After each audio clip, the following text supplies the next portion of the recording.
Who's ready to get started? Who's caffeinated? Who's a little bit tired still?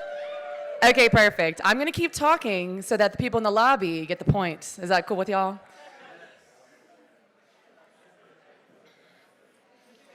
Come on in and take your seats. Each seat has 10K GMV hidden underneath. Except there is one seat that has an account ban under it, so please be careful. No, it's that one. I'm just kidding.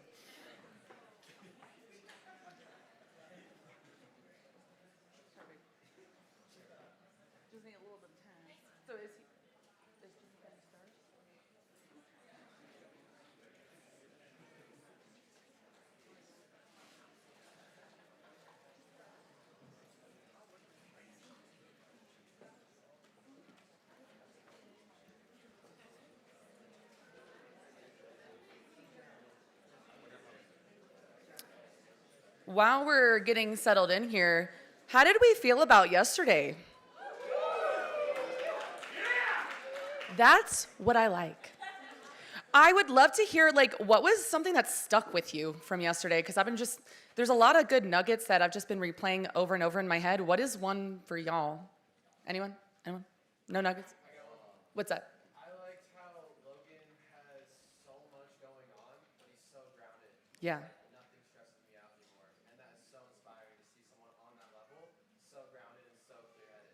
He was like, try to stress me out. You can't. And I loved the saying of, that guy is so poor, all he has is money. That really stuck with me. Any other nuggets that really stuck with you guys yesterday? Yes.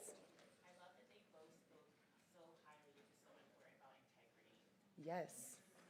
I think sometimes we're surprised by that, right? They must have, stepped on other people to get to the top, and to have good examples of people not doing that is good. What else? Can't see too well up here. Who else has a good nugget? Hire help before you grow.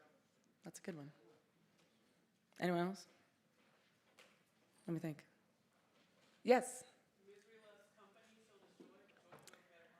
I wrote that down. Yes.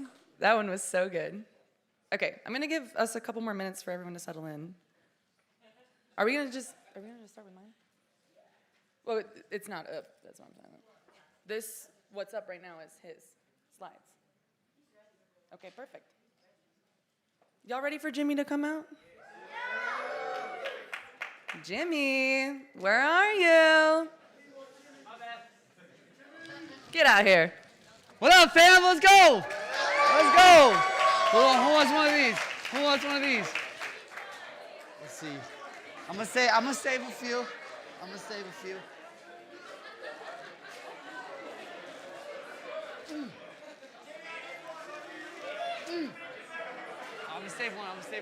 one. Is this everyone? Is everyone in from the halls? Okay, cool.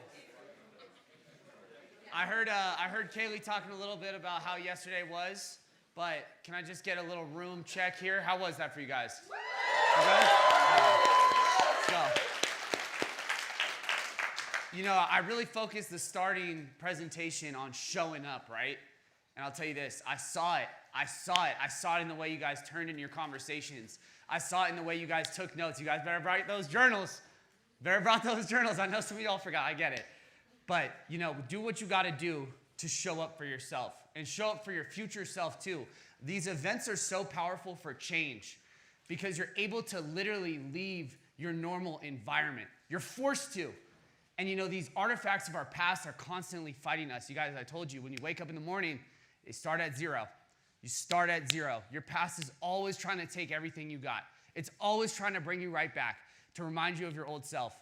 And what's so cool about this, again, is you're out of there. You're out of there. You don't have these things reminding you. Who has those things in their house where they walk in and it's just like, damn, I've been talking about doing that for so long. I've been needing to clean that mess, do that laundry, move that thing out, call that junk removal, right? Those things add up. And it happens in our jobs. It happens in our relationships. It happens in all these different areas of our lives. And you need to do something about it, right? You just need to do something about it. And all of you guys have that characteristic if you're willing to fly to Aspen for it, okay? So let's give you guys a round of applause again. Come on. Come on. You have that characteristic. You have that characteristic. That's some winner stuff right there. But before we get into this, I'm actually super glad this is on the screen right here because we have a long overdue appreciation to get given to some brands here that really made this possible. As I told you guys, this really wouldn't have happened to this level without the brand sponsoring. They have put up tens of thousands of dollars. They are behind the ladies' dinner, the brunch, all these things that we've been able to do outside of the regular event, on top of all the things with the barn. You guys will see, oh my God. It's to levels that I'm just like, I get almost emotional thinking about. Like, we have a real team doing stuff now. And all these brands have made it possible, and we have them here today with us. So, CJK Linens, are you guys still here today? I guess they didn't show up. They're still here. Let's give them a round of applause. They were here yesterday.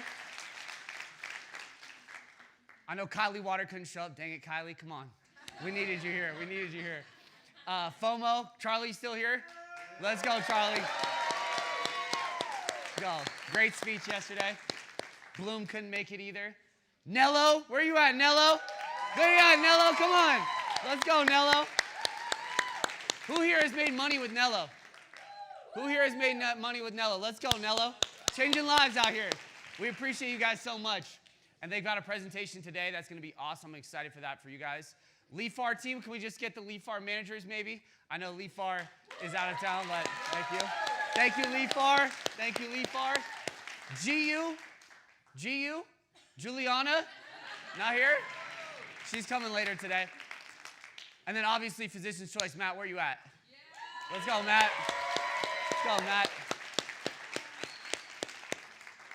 You guys remember tonight, especially when we have the brand tables, to go out there and talk to these brands and just try to be a good human. Be interested in these conversations. Talk, give value where you can. Obviously, not every brand is going to be perfect for you guys, and that's okay. That's part of the game, But if you can have a good conversation and give value, which I promise you all of you guys can bring to the table, that's what brings these brands coming back.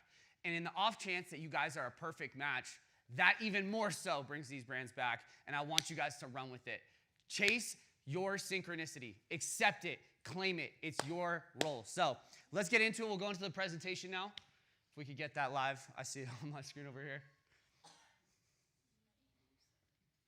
Do I need the clicker? Let's see. Boom. All right, guys. So we're going to be jumping right back into where we left off yesterday. How'd you guys do with that meditation? How'd that feel? A little, right? That was a new thing to do in person like that. I was like, I could feel it, and it was kind of like, maybe I'm just too little woo-woo, but I was sitting there, and I was like, I can feel this is a little weird for some people, right? To sit here and take a break from all the stuff in our life. But as I said during that meditation, if it's hard for you to close your eyes and think about the person you want to become and sit there in gratitude and break free from these things in your life, that means you need it. That means you need it. And that's good, because it can be frustrating. It can be frustrating. I've had that. I've been to these meditation retreats. I've done all these things. I try all these things to change my mindset, whatever. And when they don't work, it hurts. You're like, what the heck? I'm trying so hard. Please, who's had that on TikTok Shop, right? I'm posting all the videos. I'm doing it all. Why is it not showing up? And it's frustrating. But you have to know that you're making progress. The invisible progress is really the progress that compounds too, right? It's all of a sudden, it's nothing at all, and then it's all at once, And I really, truly believe whenever you do this mental work to really improve and up your identity, we're going to be talking a lot about that today, up your identity, all of a sudden it catches up. Time catches up. It's this person that you show up to until the reality has to match to it, right? And so in those times in the meditation, I challenge you, if you had another opportunity today, maybe, just maybe, to show up, to just try and get an ounce of it. If you can just get 1 ounce of that moment of seeing it happen and making that memory of the future, I promise you time will start to collapse and things will start to happen. And you'll show up, and this is the beautiful part. This is the beautiful part.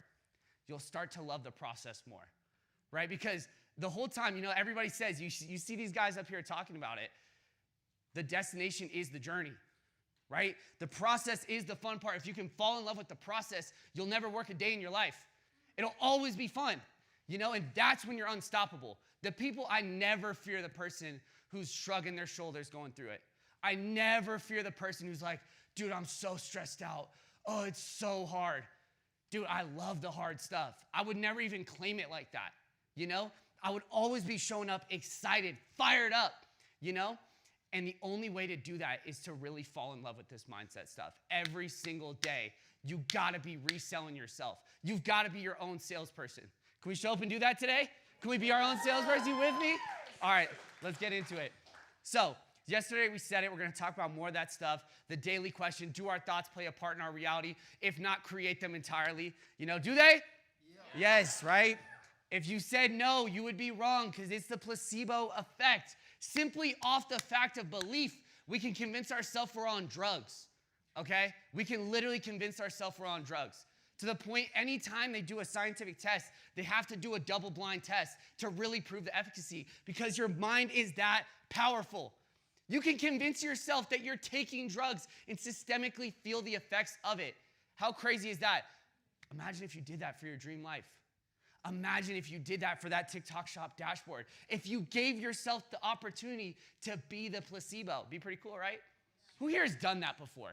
Who here has like psyoped themselves into something that they wanted into their life and made it happen before it showed, right? A lot of people here, you know, everyone has done it, okay? And a lot of times you just need to remind yourself that I've done it before so I can do it again, okay? So, we're gonna be talking all about this, some things with upping your identity, some tricks, some tips, some things I've learned over time. You know, honestly, I wanted to add in some slides here from before, 5 years ago. I post a lot of them on social media, as you guys have seen. But I actually switched computers with Timmy, so I have his computer. I didn't get time to add it. I just wanna remind you guys that like this is stuff that I implement every single day too, right? A lot of times you're like, oh, well, it's easy to save for this. Oh, you have money. Oh, this, that, whatever. You're already in this place. Where do you think it came from? I have this video. You know what? I'll post it in the meetup chat after this of me sitting in my mom's garage. It really looks like we're about to die. You know, it's like this garage is like torn up. It's just bad angle, whatever. I mean, like a half-torn tank top, whatever. And I was talking about getting my first 1,000 followers on Twitter, right? Has anyone seen this video? I've posted it before. Maybe it's a rare find. Thanks, Lily. Thanks, Lily. Real supporter back here. But I was talking about, oh my God, I just got my first 1,000 followers. You know, I'm talking about this TikTok stuff. Mind you, this is in 2021, way before TikTok Shop, all that, right? And this is back when we were doing a bunch of this organic drop shipping, all this. God, I'm so glad we're out of that world. But I was like, I can't wait to help people. I know that I'm going to blow up. It's going to happen. I see it. I feel it. Completely ignoring my reality there. Like I said, it looked like we were about to die. You know, I was like, you know, Mom, sorry. I didn't mean to make us look like we were that down, you know? But we're in there, and I was completely ignorant of my reality. And that's a really powerful thing. Because when you're so impelled by or compelled by your vision, and you're so pulled to where you're going, that it fires you up to ignore everything around you, you're literally in tunnel vision, and you get really blurry, guys. Does anyone remember me talking about that yesterday? You know you're on the right path when you're blurry. When you're blurry, and you're like, Jimmy, what? I thought I was supposed to be clear. I thought I was supposed to know where I'm going. That's not the point here. Of course you are, but you're supposed to be blurry on whether it's happened yet or not, right? When you start to get blurry of whether it's happened or not, it's only a matter of time. So I'll stop the yapping. Let's turn to each other and talk about what our favorite parts of yesterday were. What are some of the mindset things that came up that you feel like you're working on, that you started to get clarity on, you know, not blurry on, and some things you want to bring forward to today. Turn to the person next to you. Introduce yourself if you haven't yet. Let's go.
Let's bring it on back. Let's bring it on back. What's up, big dog? Let's bring it on back. Let's bring it on back.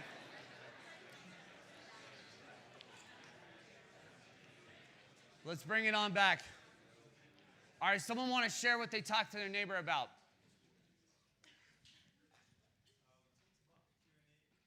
Hey, if you're gonna raise your hand, let's speak up. Come on, dog. Let's go.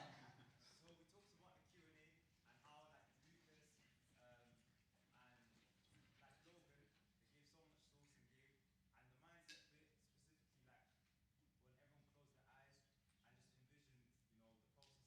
That was the highlight from yesterday. Let's go. I love that. I said all you need is an ounce. All you need is an ounce. I had another crazy testimonial come up to me at the ladies' dinner last night, and she was telling me how it was her first time ever seeing that. It was her first time literally ever seeing herself in the future and seeing it really happen for herself. And she was like, I know what you mean now. I get it. I get it. I get it. Like I saw it happen. It was like, it's done. And that is a crazy feeling right there, to have that.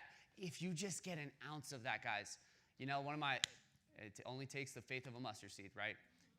And to really see it, you now have this faith that you get this blessing, that you get to see it before it happens and understand that it's really there, right? Lando, you want to say something? Yeah, integrity was earned in drops, but lost in buckets. Ooh, who else loved that one? Who else loved that one? Because I think that really hit home because Lucas mentioned like the way social media is trending towards this authenticity. Yeah.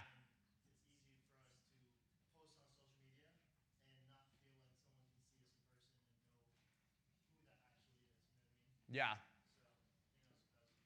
Yeah, I love that one. My guy. I'll say like my highlight was like meeting new people and seeing that even though I'm struggling with something, somebody else is doing it too. So Yeah. I'm not alone. Right. Who else felt that? Who else felt that? Who else met a new person? Let's go. That's what you're here for. Don't stop it, guys. Don't stop it. You're never too cool to make new friends, guys. Seriously, never too cool.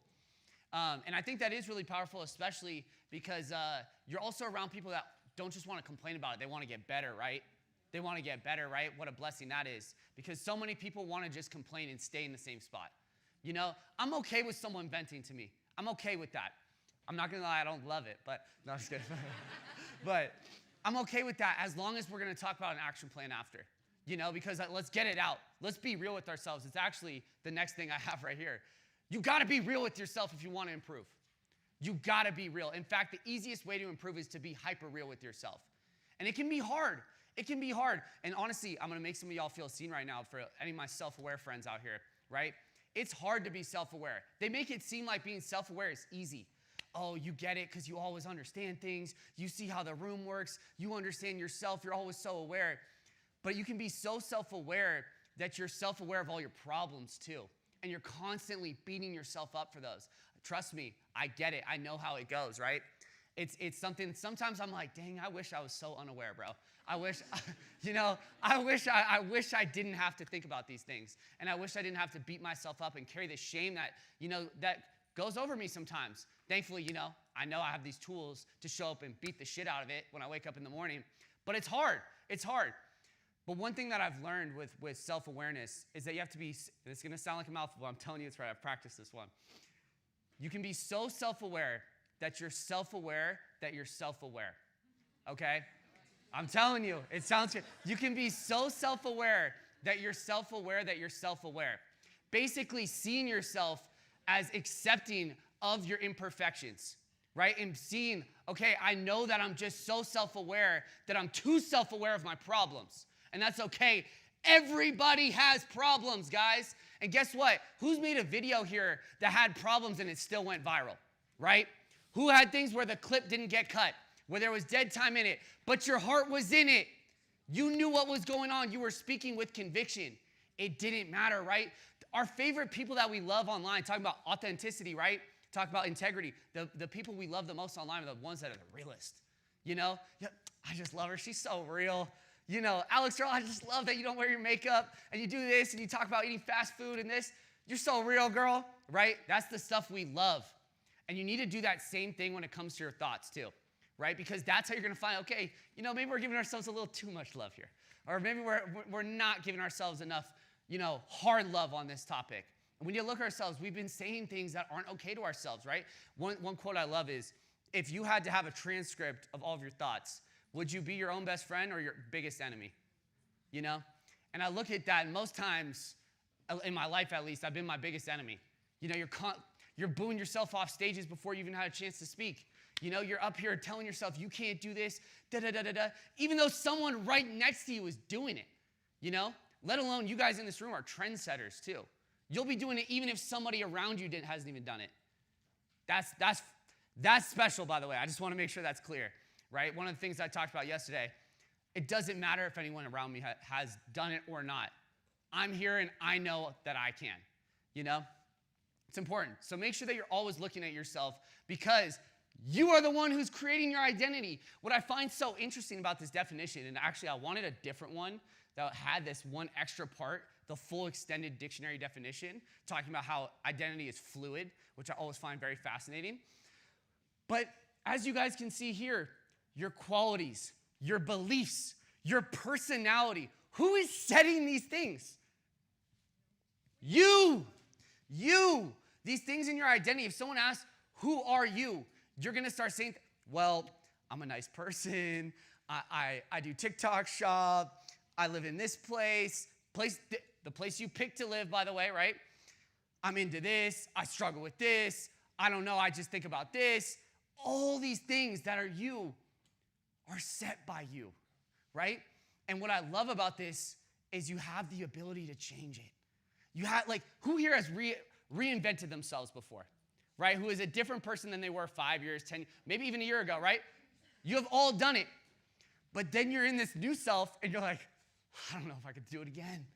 I don't know if I can do it again. I think I just got lucky, even though I literally had to completely change everything, completely ignore my environment, completely break the cycle that I was in, and I did it with no problem. But somehow I think I can't do it again, right? And so when you look at yourself and you ask yourself, who am I? Who am I? I've done this before. I did this at the start of this year. And, as I was talking about yesterday, I had a bad 2025. When I looked at myself and I said who I am, I was like, wow, there are so many problems. I almost had to stop a little bit. And this is something that I will tell you happens, where you're like, okay, I don't even know who I am. And I don't want you guys to fall into that rabbit hole, right? But you'll just start to see, okay, there's some things that are obvious here, right? I'm saying I'm this person, but I'm not acting like it. I'm saying that I'm this person, and, sorry, I was about to say the same thing. I'm acting like I'm this person, but I'm saying that I'm not. And these things create a cognitive dissonance, right? These things create a person who is separated, and our body panics. Things go wrong. You are so easy to influence when those things are different.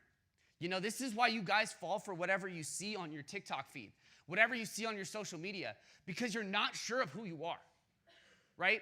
When you see those feeds and you're like, oh, this one person's video has now changed my whole strategy. I'm doing all this, and I'm panicking, and I'm doing everything wrong, this, that, whatever, just because it has 50,000 likes, right? Matt posted this thing the other day that I just loved, and it was like, don't fall for things just because they have likes on them. Just because it has 1 million views doesn't mean that it's right. You know what I mean? And it also doesn't mean that it's right for you. And people will constantly be giving you information everywhere you go. Everywhere, your environment will be trying to tell you things. It'll be showing you things. And you have to be so set in you that they don't matter. They don't matter. If you want to take inspiration, that's on you. That's your door to open and allow in. But until that time is right and you've decided it's there, it's up to you. Very, very powerful. So what I found too with this identity thing is that we also work really hard to prove our identities back to ourselves. Okay? In fact, we actually work our asses off to do it every single day. I tell myself, this is actually a really interesting one. I've noticed this a lot with parents. Okay? We got any parents in the crowd? Okay, you guys correct me and challenge me if I'm wrong here. But I was talking to my mom about this, right? My mom would obviously consider herself a great mom, right? And if she was really, she'd probably be humble and be like, oh, I'm okay, whatever, right? But if you were to really ask her in a closed door, she would be like, yeah, I do stand by the fact I'm a good mom. I stood on 10 toes even when it was hard. I showed up. My mom's older. She had me when she was 40, right? And she's like, I've never let that limit me. She's on the bike. She's doing her thing. She's like always trying to better herself, right? Really inspires me. She's a great mom. And I've noticed that when you identify as that, she shows up in those hard times. I watch it with her where I'm like, there's some stressful thing going on here, or I've been a little shithead, or my brother has, or whatever, right? And she catches herself because she identifies as that good mom, as that mom who's going to be better than whatever the situation is, who's always going to give her kids the benefit of the doubt, who's going to teach them lessons when it's right, but in a loving way. I've seen this, right? And she catches herself. She'll be like, yeah, it's okay. I get you. I understand. Let's have this conversation, right? Because she identifies as the good mom. But as that other parent that identifies as a bad parent, right? Which is so easy to fall into, right? Obviously, it's so hard. You carry shame. You've made moments. Maybe you're so self-aware that you fall into the thing where you're like, I know the mistakes I'm making. Whatever it is. If you identify as that, and that's really the thermostat in your mind that's going on, you set the room to, I'm a bad parent, you won't catch yourself. That moment will get you. And it's the same thing when it comes to being a creator. You know, you'll see all these creators. I'm telling you, coaches and managers will all vouch for me on this. I'm telling you, you gotta trust me on this. Those creators that don't think they deserve it will work so hard to prove back and self-sabotage their reality until it shows that. Okay? They will literally make hundreds of thousands of dollars, sometimes in a month, and fall off the face of the earth because they still think they're worthless. Right? Let me get a, I'm worth it. I'm worth it.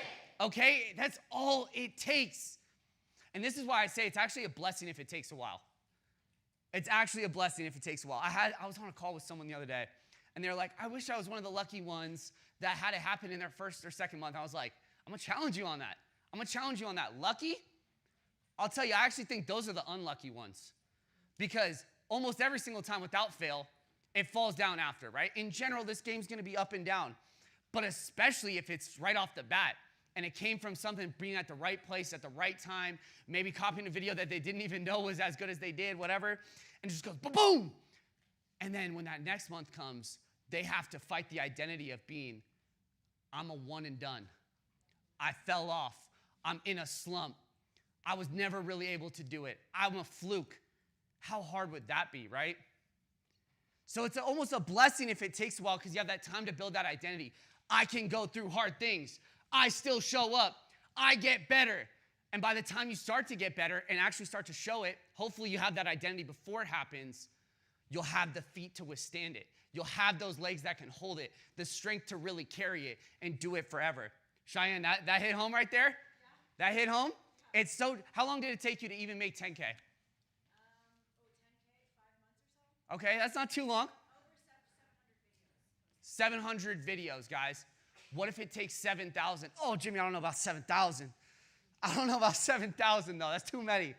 I don't think I can keep it through that. Watch yourself in the way you speak, guys. It is so, so important. Your identity. Are you raising your hand? Okay, what you got? Yes. So you know how you said about like when like some people hit high marks and then they fall off. Would you say the fine line is that identity is attached to chasing excellence rather than maintaining excellence?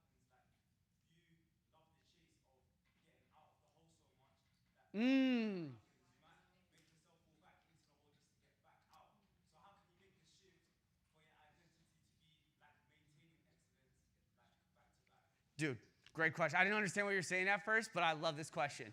I was like, hold on, wait. Let him cook.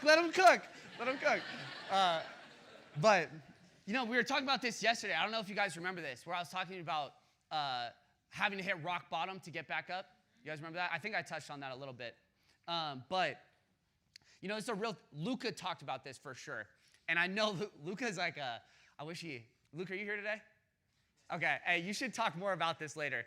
You know, because Luca was a very intense person. You talk about this on social media, where he would hit these just crazy spiral lows, and you'd get yourself out of it. We'll talk about this later. But Yeah, I think everybody, the thing of you need to be an idiot with your money before you can be smart with it, those kind of things. I do think it's extremely powerful to just get literally given a lesson you have to learn from. I really do. But at some point, I think we do get addicted to having to hit that slump, that rock bottom to get back up. And that choice is really up to you. I do believe this, right? Like, I have lost the magic multiple times from doing this stuff, right? Where I stopped the journaling, I stopped the meditating, I stopped the visualization, I let my past come back on me, right? I've done it multiple times. Fallen off, not done the things that got me to where I'm at. And I'm just like so scared of that now, where it's like, I'm just like, I don't want to ever lose the magic. And I know in the times where I got better that if I don't do it, I'm going to lose it. I just know that. I know every time I elevate. It's almost like it's just a habitual thing that just comes up. Hey, you leveled up. Don't forget where you came from. It's almost like this little voice that comes in the back of my head that's just like, hey, get back to it. You remember the foundation. And I think that's really, really important for that. It's not exactly identity. I mean, some people identify it as a crash out. Let's not do that, guys. Let's not do that, right? That's just, I'm a DJ and crash out. I get things and I just blow. Okay, whoa. Let's not do that. It doesn't do anything for. It's okay to joke around about, but don't make jokes too serious. Because words are really powerful. Your language is really powerful because it gives meaning to what you think, and it starts to make it real. But with this identity thermostat, I know Ben talks about this a lot in his group because, coaching top creators, what is it? It's all mindset, right? With this identity thermostat, it works both ways, okay? So, in the same way I usually talk about the example of if you don't think you're worth it, you're going to fall back down. I got good news for you, though. It also works the opposite way. If you think that you're worth it, if you think that you're a warrior, if you think that you can go through hard things and always make it out, it doesn't matter what gets thrown at you, okay? It doesn't matter, okay? The worst things in the world will happen to you, and you will somehow make that your testimony, okay? You will somehow make that your meaning, your purpose. I literally am getting chills on my body right now thinking about, I'm like getting chills thinking about that, because as some of y'all may know, I lost my best friend 9 months ago, right? And that was one of those things, I only described it to people as like, if you were to tell me that, I would tell you that would be the end of me. If you were to tell me before that, it happened out of nowhere too, I'd be like, nope, that'd be it. I'm just gonna throw my towel. I'm done. I'm out of here. And the first 5 days felt like that, right? But I caught myself. That thermostat turned on. That sound when the air conditioning turns on in your house? Or that heat turns on, right? And it turns on and starts warming up the room, cooling down the room. I felt that turn on in my own mind. And I was like, am I gonna choose to just die and let myself die? Or am I gonna choose to live for something bigger? I know I identify with the second. I know that's me. And I made it my purpose. I got somebody to live for. I've got an angel there. And what I've also noticed in those moments too, when you identify as this higher self going through things, you get divine protection. I'm sorry, I'm not gonna get too woo-woo here, but any of my believers know what I'm talking about here. You really get this divine protection. You get this thing where it'll never make sense. I look at this, I'm like, how are we here right now? We started this Discord and these chats, all this stuff, like running a business through iMessage, making hundreds and hundreds of people have made multiple high six figures from this. And I'm just like, how are we doing this? God did, And I was just like, there's no other explanation. But you have to exercise faith to experience moments like that. And so many times we just choose to ignore that. So, whatever you tell yourself, you're gonna prove it. You're gonna prove it. If you tell yourself you're not worth it, if you're gonna fall off, if you're telling yourself that you can't make viral videos, a lot of you guys tell yourself that you're not an innovator, that you're not creative. I'm telling you, you're gonna prove it. Watch what happens. There's one thing you guys can take from here. Literally just start telling yourself you're creative. That's like one singular thing that will change probably your entire creative journey, your entire creator journey. If you just tell yourself, I'm creative, I think of new things, I'm an innovator. Guys, I started saying that to myself like 5 years ago, and it's just like unreal how the thoughts just come to me. They just literally get handed to me. I get given these ideas before it happens. I sit there and I'm like, I honestly didn't even think that I was gonna think of that one, but it just got given because your identity, you will work to prove back to yourself. So what are the things that you've been telling yourself on repeat? Is it the right side or is it the left side? What have you been telling yourself? I definitely just went to the left side on my right, but that's okay. Turn to the person next to you and talk about those things that you maybe don't want to say anymore and some things that you want to start saying. Use this as accountability, guys. Challenge. Once you put it out there, you have to follow through with your actions. You will, because you're a doer. Turn to the person next to you and let's talk about it.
Can you approve the IG request? Yeah.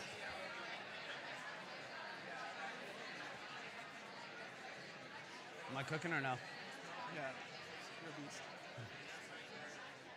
That didn't sound confident.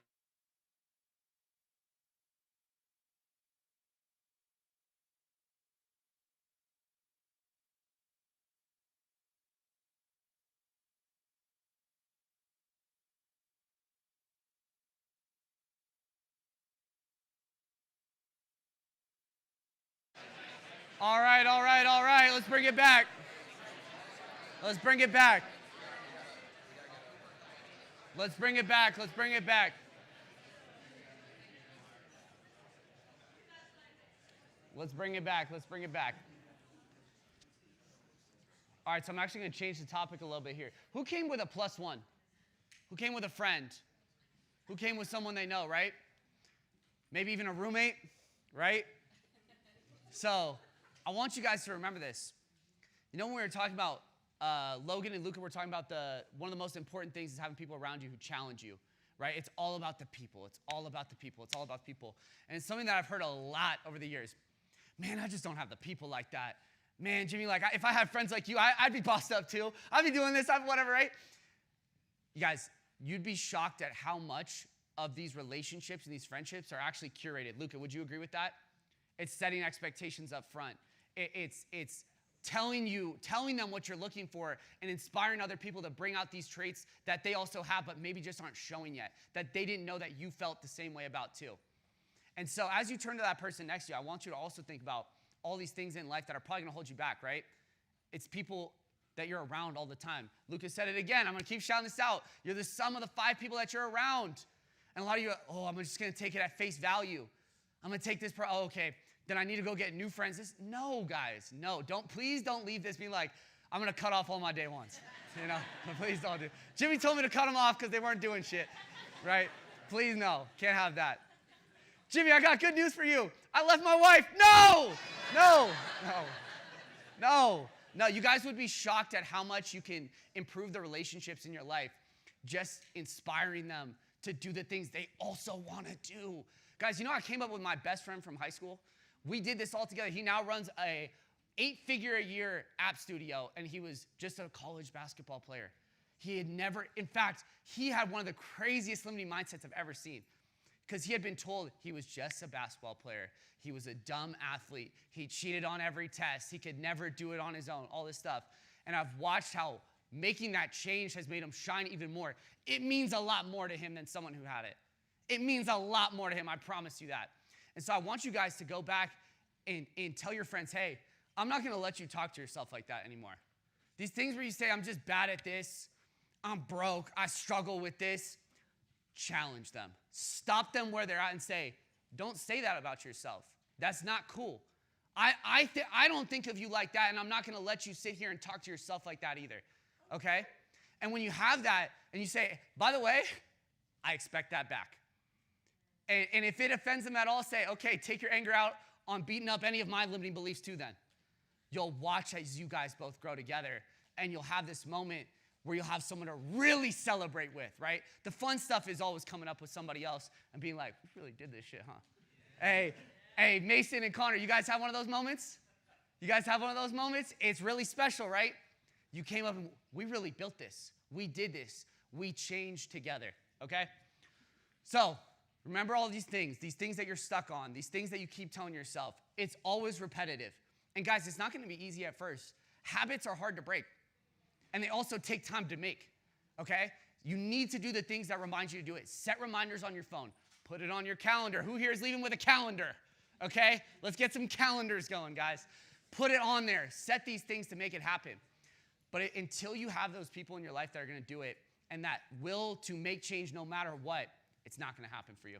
So, I don't even know what that quote was, but I don't want to act like I was reading off my slides. Here's some really important things too. This is some characteristics of abundance and scarcity. Feel free to take inspiration from this. I'll put the slides and videos and everything from this if you guys want to take any of this home or repeat all this. I actually highly recommend that.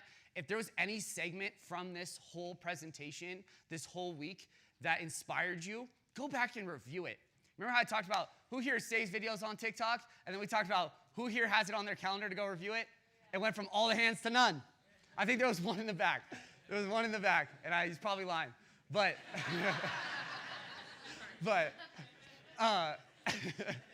you know, these things are really important, and do it now, okay? I always remind myself, you know, it's like even, I used to be that person where it was like, oh, I should probably do the laundry, and I would just be like, nah. You know, like that was like 25 years of that or whatever. And even yesterday I had that where I was walking up, I was getting ready to come here, and I was like, oh, I should throw the clothes in so I just have more fresh stuff so I don't have to worry about that when I go to pack and this, that. And I caught myself. I was like, my habit wanted me to keep going, but my desire for change brought me right back, and I got that laundry. And I got that laundry. You can break those habits, right? You can break those things. That desire to change will bring you through it. All these things are signs of your past on the scarcity side. All these things are you becoming your future self. So, this slide looks all messed up over here, but it's you guys. It's you. It's not the algorithm. It's not all that.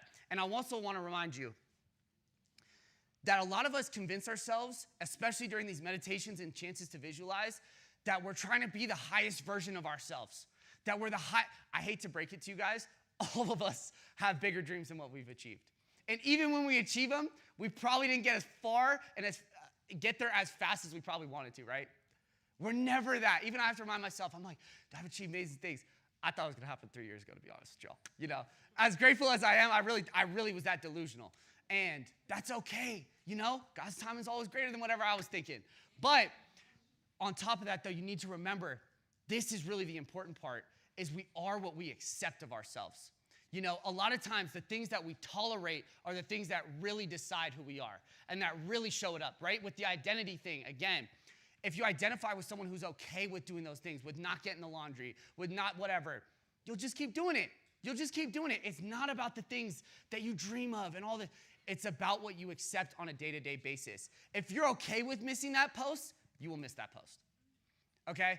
If you're, who here, I've seen this on creators, or has been through one of these moments themselves, where they're just like, I am literally not okay with a world where I'm not getting 3 posts today. Who's been there? Who's been there? Guys, some more hands should be up, guys. You haven't been there before? You haven't been there? Then you should get there maybe, okay?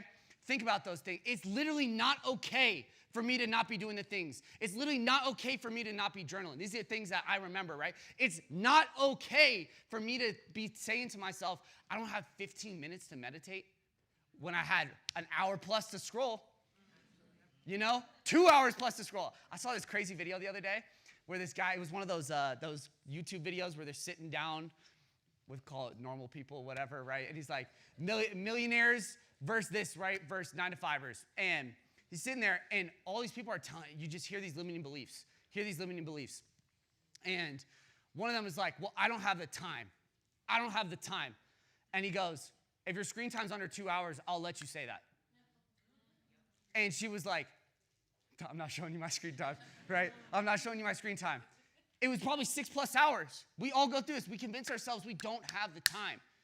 But yet we'll just let ourselves waste it on bullshit, right? All the time. So if you're the only things you tolerate and the only things you accept of yourself, you don't accept less than positivity, excellence, greatness, making shit happen, being consistent, how could you not be great? How could you not be great? A lot of you guys have been letting yourself tolerate too much stuff, too many unhealthy habits. You're okay with tolerating that. That's why you'll find a lot of you guys, when you hit rock bottom, that question there, most of us aren't okay with tolerating it. That rock bottom is just too much. We're like, you know what, I'm done. No more. Can you find that point even higher, though? The higher you find that point of this is not okay, I'm not going to tolerate this, the level you keep raising that to, you guys will be amazed at what will come through. Amen. So, on that note of amen, remember, faith is having belief in something before it happens, okay? That you know and you're so sure of the person that you're becoming and the divine protection that you have no doubt. No doubt. You let no actions, no words show a sign of that happening, okay? You're so sure of this person. You can see it in front of you. Okay? This is what it should feel like. You should feel like you have a relationship with the person you're becoming. Really, though, I really think about this. I have a relationship with my past self, so I feel that gratitude and how far I've come. That keeps me grounded, keeps me humble. Know that, hey, I know that I'm inspiring that person. I know I got to keep going because they would be so ashamed of me if I had what I had now, and I was complaining, and I was unhappy, and I was stopping doing the things that got me to where I was. If I was sitting here wasting it, I'd be so ashamed. Anyone else feel that before? You feel that before? Where you're like, I've made it this far, and that person that was grinding for it when I first started would be so unhappy with myself not getting it done now. Wake up! Like, that's really how it feels. Wake up. And you get right back to it. Boom. But you need to have that relationship with that person that doesn't really exist yet. Because it's easy to do that with your past self. You've seen it. You've done it. But can you feel like that with that future self? It literally feels like I'm talking to that person. Anyone else in that meditation yesterday when I was like, ask your future self for some advice? Anyone have a moment? Someone told me at the ladies' dinner they had a moment of that. And they felt it. They saw it. They saw the stop worrying. It's going to all work out, and it's going to be better than you even think. That's where we start to get blurry. So, if you had a chance, maybe 10 minutes today, just maybe, to rewrite a new story, what would you write? Let's get those journals out. Come on. Catch yourself while you're inspired. Use the inspiration to make real change.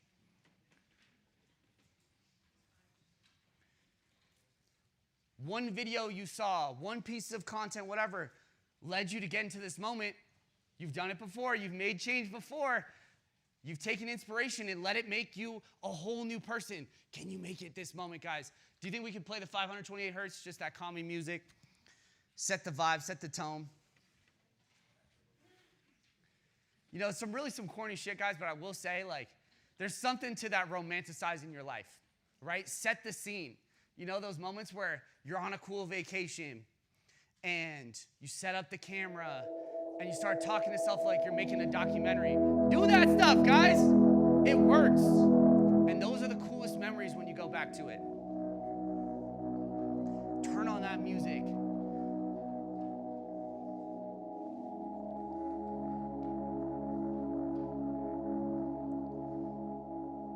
Sing that song, talking about we made it like you already have. Trust me, I was doing that.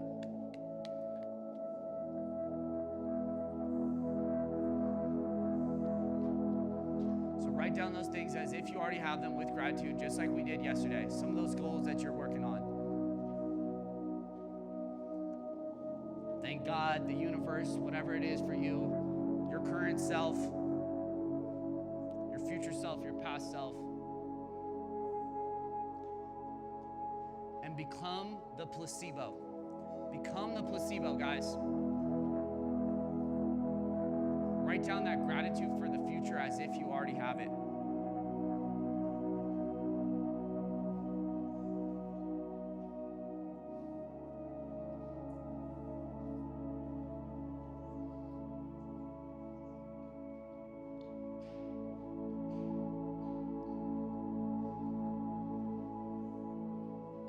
This is your creative time, your sandbox.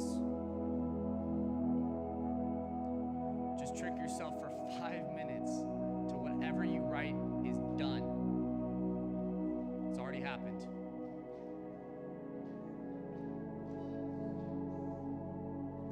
All you got to do is sit there and wait for time to catch up.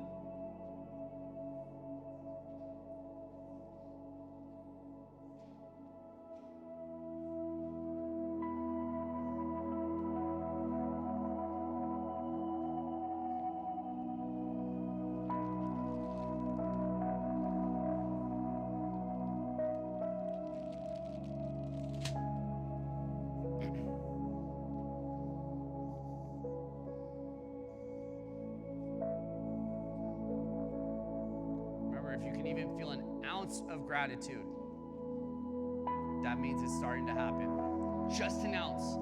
All you need is 1 second, 3 seconds, 5 seconds. Let alone if you can get a full minute of it, oh man, it's getting blurry. And if you can't get 1 second, if you can't feel it, whatever, good. That means you needed to do this. That means our past is in control.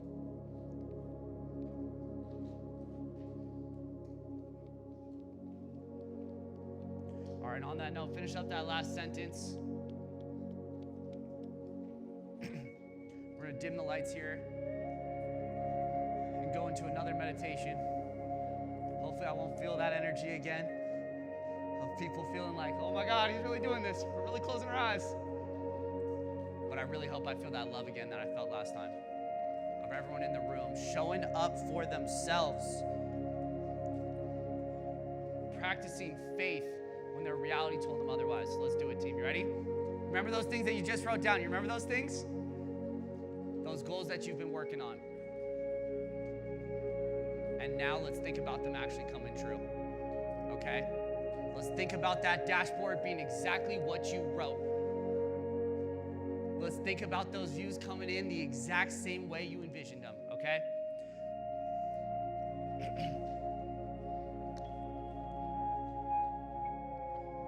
Take some deep breaths in from the bottom of our spine and out through the top of our head.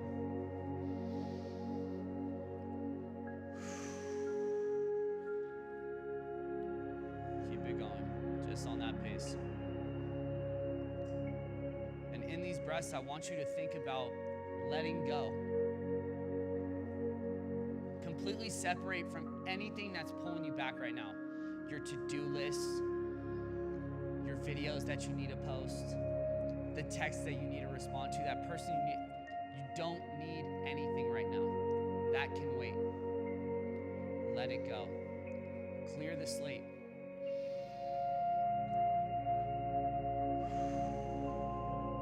Clear the slate.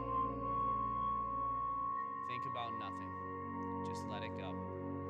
Separate from your past.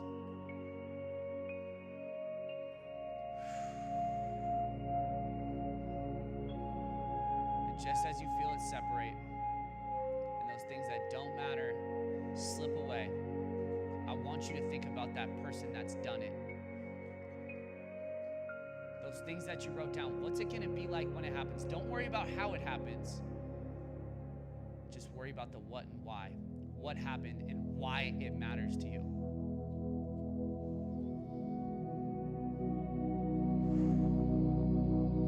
Slow down that heart rate. Relax into your seat and give yourself a chance to make a memory of the future.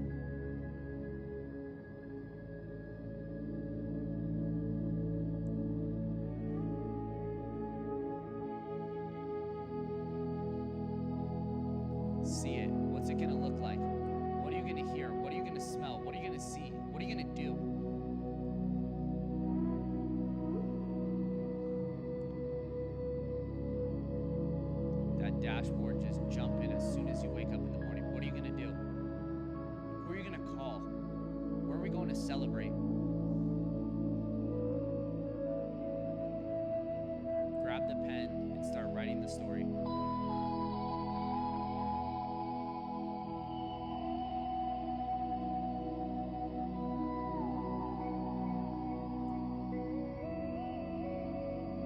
See that future version of yourself doing it. Experience it. And most importantly, identify with it. That is you.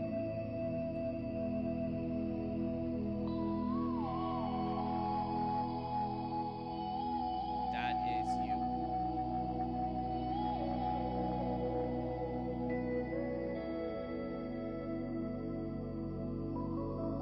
Think back to your goals. Just imagine them coming true, literally coming to life from the paper you wrote on, happening right now in this moment. If you have some tears, let them out. What a blessing it is to experience the emotions as if it's already happened right now. Oh, that's how you know you're getting blurry. Get blurry. This is your creative time.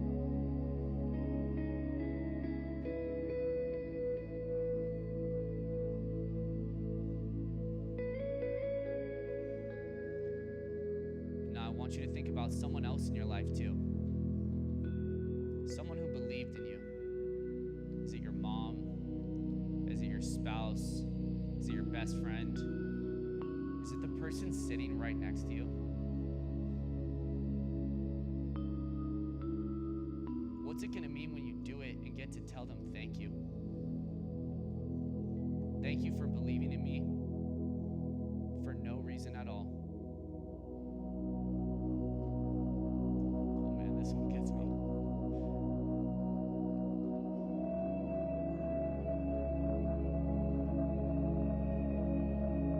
What are you going to give them? What's the gift we're buying? The thing we've always dreamed of. What's the message we're writing right next to it? The bow that we're putting on top of it. Feel it, touch it.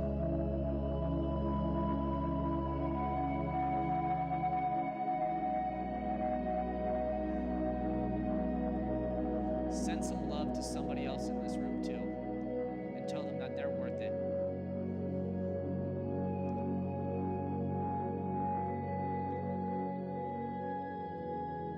The easiest way to get more in this life is to give 10 times more.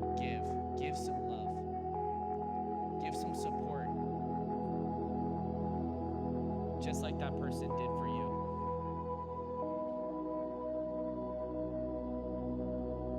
Thank you, Mom. Thank you, Dad. Thank you, hubby. Thank you, wifey. I wouldn't have been able to do it without you.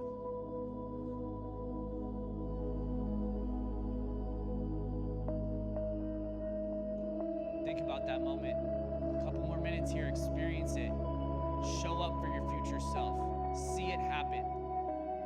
And see yourself going through the process too. All the videos that flopped. All the times your reality tried to tell you otherwise, but your faith held you through it. Experience it and experience how good it feels when you get on the other side. And collapse that future version of yourself into your current self. Experience the knowledge and the wisdom that you're going to feel from having done it. Take that advice. You don't have to worry nearly as much as you think. You can have the confidence now. You can have the vision now. And you're going to make a work ethic that matches it perfectly.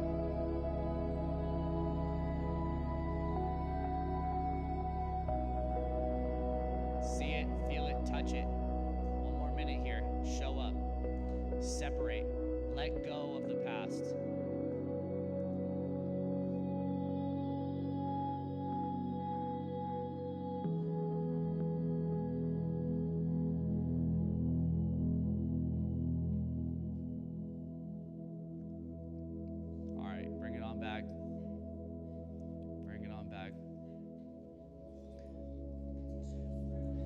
I got a brother too. Oh. Let's give it up.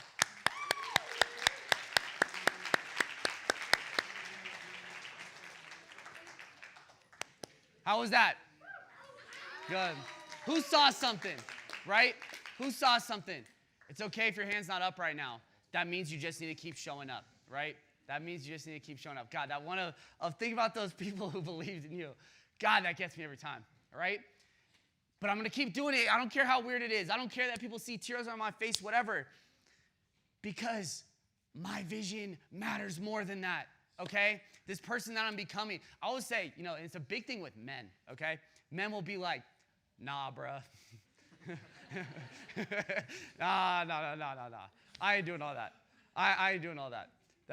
I'm going to just work for it, right? I don't know if the Eastern Europeans are here, but the Eastern Europeans, I'm always battling with this stuff. They're like, nah, bro, I'm going to just work for it. More hours.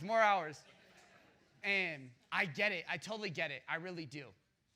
But I'm telling you, it's so cool to see men show up and do and just sit there and open their heart, guys. It really is. I always say, too, I'm sorry, I have to say this, but, can you really say it's not cool if you don't have 2.5 million in your account?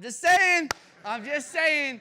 It works, guys. It works. It's pretty cool to me, and it's really cool once it works, too. But in those times, that's resistance, right? In that buildup, and you hold it. When you break that, it's unreal. That is where change is just effortless. You don't have a choice. There's these energy things that hit where you're just like, oh my God, it's like my software upgraded. Anyone ever experienced that? Anyone just experienced that maybe? It's like, oh, I don't know what that was, but something popped. Something changed. It's really happening. Take those moments and run with it, guys. We've got some amazing presenters going up next. We've got some amazing knowledge, some tactical stuff. No more of this mindset, Jimmy, okay? I'm ready. Let's go. But this is what allows it to not go in one ear and out the other, guys. I keep saying that. I've said it probably 5-6 times because it happens every meetup. It's the difference between having the magic, the post-meetup effect happen or not. Are you going to let it go like this, or are you going to let it go like this? Okay? Change that software, guys, and up your identity. You can do this. Let's go, team. Let's go. Let's go. Thank you, guys. Wow, I think we all can agree that Jimmy seriously has a gift for speaking. Do we all agree with that? All right, I just want to talk about something really quickly. Who here is deciding right now, they are declaring that they are going to have a breakthrough after this experience? Raise your hand. Can we make some noise for it maybe? Are you really gonna help me? Okay. All right, for 2 minutes, I want you to turn to the person next to you and talk about what you just saw in your meditation. I know we're getting deep.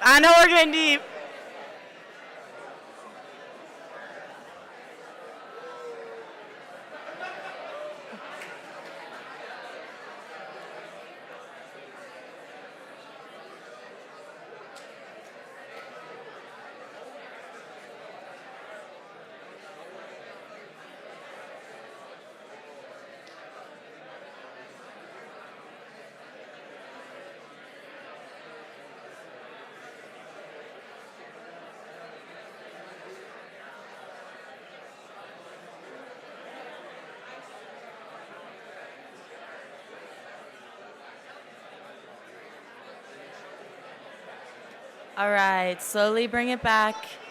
Finish up your last thoughts.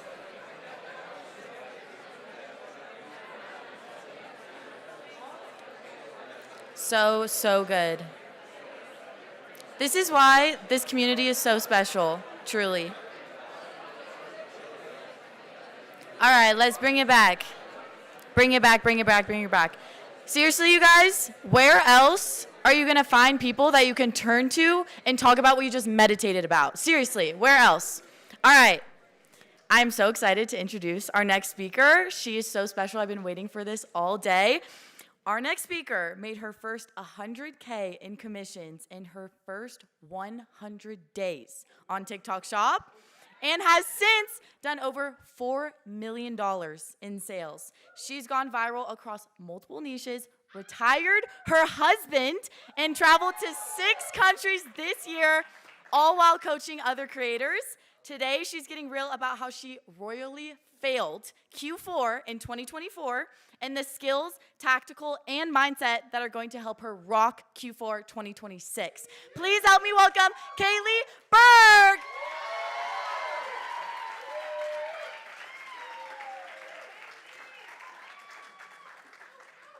What an intro. Thank you. Okay. Y'all know how we just did all that mindset work with Jimmy? What if we just go ahead and start planning it right now? Like, literally right now. I had no idea what his speech was going to be about, but it teed me up perfectly. So you guys ready to get into that right now? Everyone got their notebooks and their pens? Sweet. I think I want to...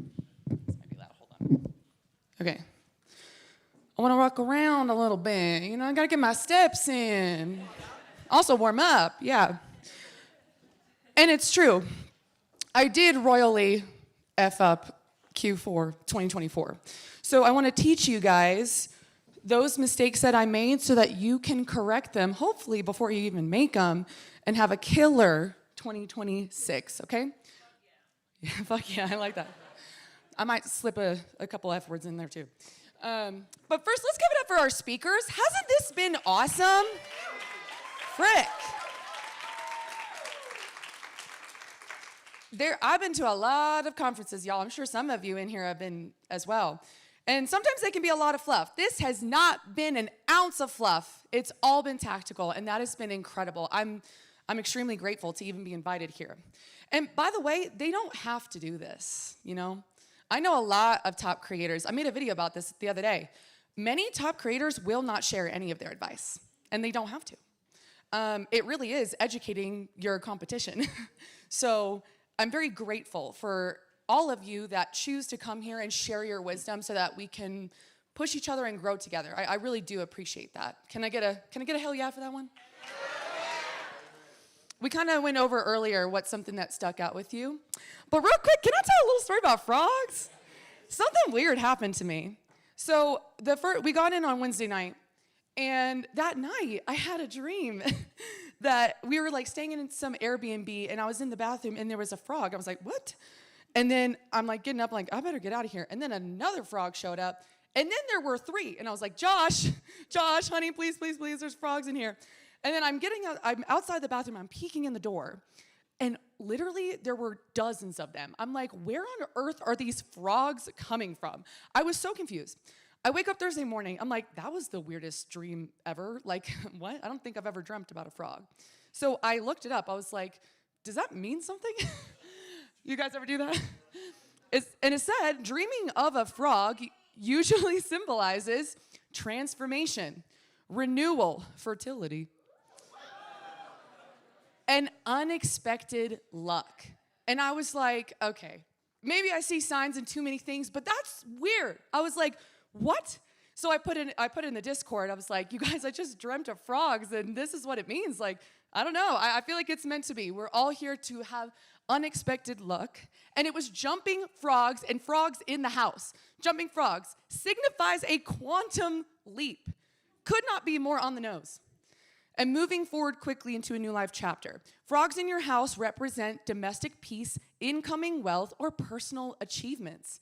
I'm like, okay, let's get some more frogs. I love this. So I just thought that was crazy, and I had to share it with you, because then I was like, has there ever been another time in my life where frogs showed up and this is what happened? And I remembered, I'm like telling these stories to my husband because he knows. I remembered back in the day, we had a storm in our, that came through our town, really, really bad storm. This was in 2024, like 2 months after I started TikTok Shop.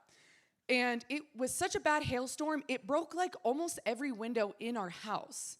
The hail literally came through the window and damaged the furniture. It was so strong. It was incredible, like incredibly horrible, honestly. So even in like our basement rooms, the windows broke there. And after that, it would rain. So in the little window wells of the basement, you know, like sometimes little bunnies can fall in there or frogs. Well, these frogs fell into the window well. And I would work down there to do my TikTok Shop stuff. And the window was broken, and frogs were literally jumping into my house. And so I wanted to show you guys a couple. Here's a screenshot from those days. Please go help the frog from outside. I was like, Joshua, you must save him. How many times did you go save some frogs from the window? It's so loud and distracting. I was on TikTok live at the time, and I was like showing them the frogs. Like, what on earth is happening? And here's the picture. If you know about the broken windows, you know I've been having a stare down with this frog in the window well for 20 minutes. This was the setup, y'all. Like, we had been in this house a while, but this basement room, it was like all dilapidated, and it was like nasty down there, and the carpet was all gross, and this is where I started. And you know what this month was? This was my first 100K month on TikTok Shop.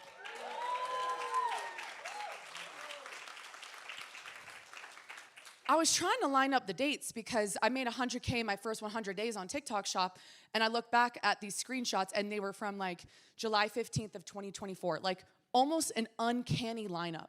So if you guys want to, meditate on some frogs, maybe that's your best bet. So now to kind of get into it, my TikTok Shop journey. I did 100K in commission my first 100 days. That was like a insane achievement for me. 2 videos I've done have earned me over $150,000 each. Now, don't that make all the 200 view videos worth it, I've done about $4 million in sales. I've gone viral in skincare, home, supplements, fashion, food, and beverage. And then I've done a lot of different formats. Skits, talking head, story times, side by side, even a conspiracy video back in the day. But that's a little bit of my background. I've also been coaching TikTok Shop for a while. So yeah, I've done skincare. Let's see what else. Cooling blanket. Who here knows the cooling blanket video? Anybody? Woo! Thank you, Josh, my moneymaker. Home, fashion. Tech, literally, like, I just put that all on there so that you believe me and you listen to me. Here's some more stuff so that you believe me and you listen to me. I've had a 25K day, a 150K month, 143K month, a 20K day, a 23K day, an 11K day, a 13K day, another 13K day, a 15K day, a 115K week, a 25K day, and a 143K month. Okay, do you believe me now? Okay. I'm doing this so you listen when I say the next parts, okay? Because you know me here. You know me, 2026 Kaylee, standing on the stage talking to y'all. But before that, there was 2025 Kaylee, #1 daily virals. That was a cool moment for me. Then there was 2024 Kaylee, $25,000 in debt, working for minimum wage as a barista, not knowing what I'm doing with my life.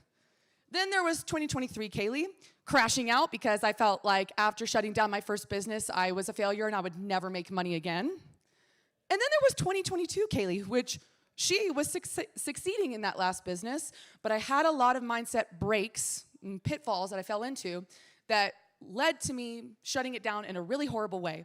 There's one girl in this crowd that actually knew the 2022 Kaylee, which is wild that we're now here today. But I don't want this. 2023, the entire year, you guys, the entire year was a crash out year. It was rough. And I don't want that to happen to y'all. So that's kind of where this talk is coming from today. If I can help you even skip past a couple of mistakes or maybe not have a whole crash out year, I would love that, okay? Does that sound good to you? Yeah. All right, cool. So now I'm in Creators Corner. People are like, Kaylee, how did you get here? I'm like, I don't know, I kind of snuck in. And they aren't kicking me out now, so I'm staying because I really like it here. Because isn't there something just special about it? Isn't there something in the air?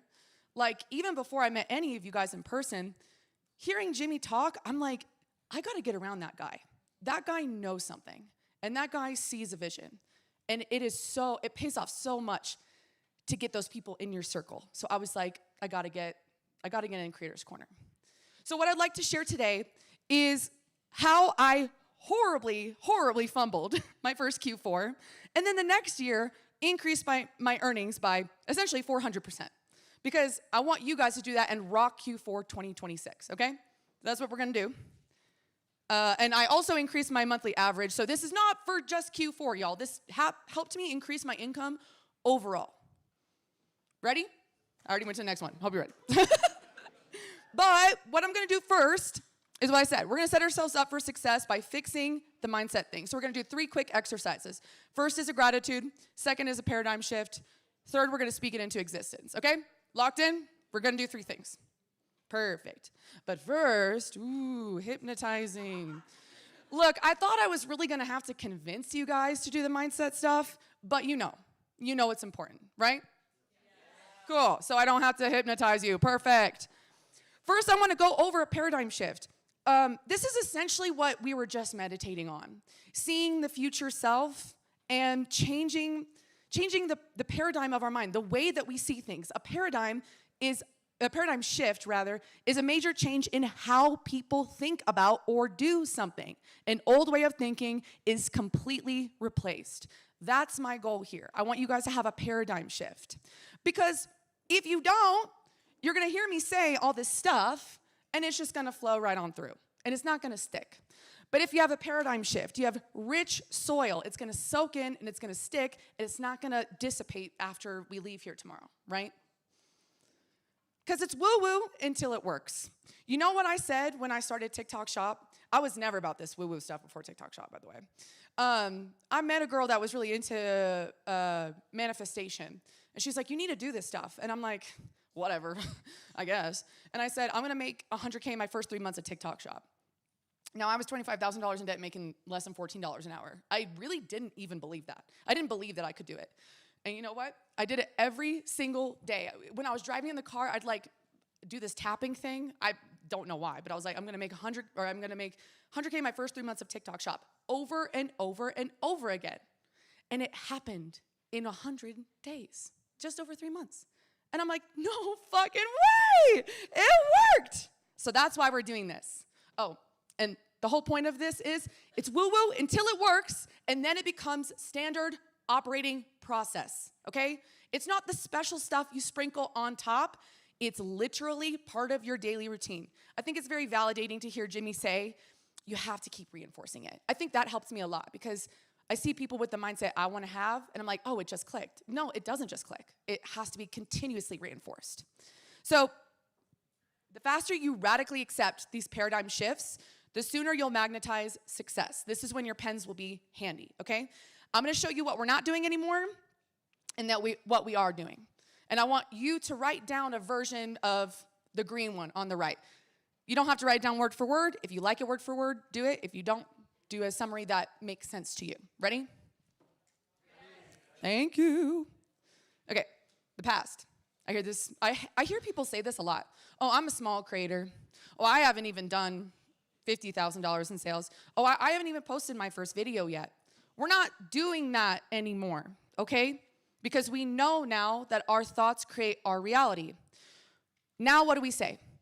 I am an exceptionally successful creator. Love it. I want you guys to write these down. The writing and the speaking, it all is the magic, y'all. It all is the magic.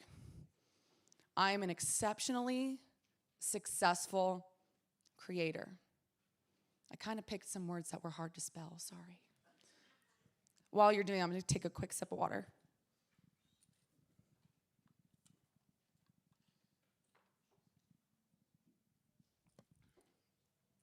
Okay. I'm an exceptionally successful creator. Next. Those videos were a waste of time. Those videos got 200 views. I don't make good videos. The algorithm hates me. No, we're not doing that anymore. There are no wasted videos. There are sales and there are lessons. The faster you accept this paradigm shift, the sooner you will magnetize success. There are no wasted videos, there are sales, and there are lessons.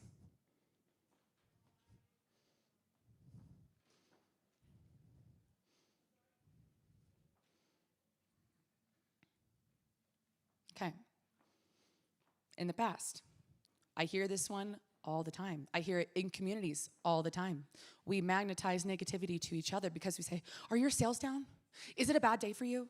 Oh my God, it's a bad day for everyone right now. Just don't even bother posting. It's not a good day to post. TikTok Shop is done for.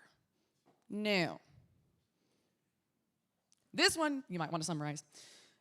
But the truth is, someone is having their best day while others are having their lowest. Everyone's on their own journey, and the status of theirs doesn't indicate the status of mine. Some version of that, okay? Just because so-and-so's having a low day doesn't mean I can't have a 10K day. Just because I'm having a $2 day doesn't mean that someone can't have a 100K month. It doesn't indicate like that. And we need to stop thinking that way. We are literally dragging ourselves down. Okay? Someone is having their best day while others are having their lowest. Everyone's on their own journey, and the status of theirs doesn't indicate the status of mine. By the way, I'll make all these slides available to you guys, so don't feel like you have to rush. Here's the last one. In the past, well, I tried it 5 times and it didn't work. So I guess the method doesn't work. I've got to come up with something else. The present. I tried to copy what Jimmy says about my current state is a lagging indicator of my actions. That's why I continue to make positive changes even when I don't see results right away, because I know those results are coming, right? Like you're putting in an order. If I order a DoorDash, I know it's gonna come. I don't have to worry about whether it's coming. I don't have to worry about what's happening. I know it's coming. So just because you start acting right today, applying all this stuff today, doesn't mean you're gonna wake up and hit 100K tomorrow. I hope it does, but it might not mean that, and that doesn't mean it doesn't work. Good things take time, okay? Some more time than others. My current state is a lagging indicator of my actions. That's why I continue to make positive changes even when I don't see results right away, because I know those results are coming, okay? Now, my problem was, I highlighted earlier, I had a business that was doing well, and I ran it into the ground. And I had a Q4 that could have done well, but that kind of flopped as well. So the problem was the sales got me down, but the mindset kept me down. And I essentially looked like this. Like I saw the path I was trying to go on, and I was just like stuck in this pit. And now 2025, I did this. I'm actually climbing up. Now the ironic thing is, if she just stood up, she could get out, right? Well, not very creative of AI, but whatever. But I was like, that's kind of poetic because I really was in my own way. And that's exactly what Jimmy said. All of the problems are us. When we're hitting a wall, it's us. So I want to teach you a quick gratitude framework that brought me from the trenches to my second 100K month. This gratitude framework I've taught to many people. I have literally gotten the most insane reviews from this, like people coming back and telling me what it's done for them. People have said it's doubled their commissions, like heavily increased their income. Someone bought their dream car by doing these little gratitude things every day. It's like literally become a trend. The person sitting behind me yesterday tapped me on the shoulder and said, I want you to look. And they have been doing these gratitudes. And they said it reduced their anxiety and allowed them to tackle their day with peace and confidence. Would you guys like that? Okay, we're gonna do it real quick. And this one, you're actually gonna pull out your phone. So, do that, even though Jimmy said not to. Hee hee hee.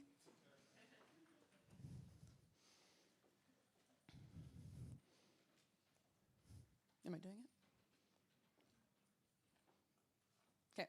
You're going to text yourself. So open up a text message with your own number or on your notes app, however you would like to do it. And you're gonna send yourself these 3 messages. The first one is, I'm so grateful for every dollar that comes my way through this program. I've been saying this since day 1. I see a lot of us get upset that we only hit $100 today, that we only hit $500 today. And that type of attitude is going to drag us way back. I honestly think if you don't believe this, you shouldn't even do TikTok Shop, right? We gotta remember that we're grateful for every dollar. Not just a 1K day, not just a 10K month. We're grateful for every dollar, okay? I'm so grateful for every dollar that comes my way through this program. Next, I am so incredibly grateful that I earned X, you input there, in the month of August 2026, okay? And like Jimmy said, you wanna push yourself to the point of a little bit discomfort there. A little bit, ooh, makes me a little uneasy, right? I am so incredibly grateful that I earned X in the month of August 2026. Am I going to move on? Okay. I don't know how fast people text. Someone just starts voice typing.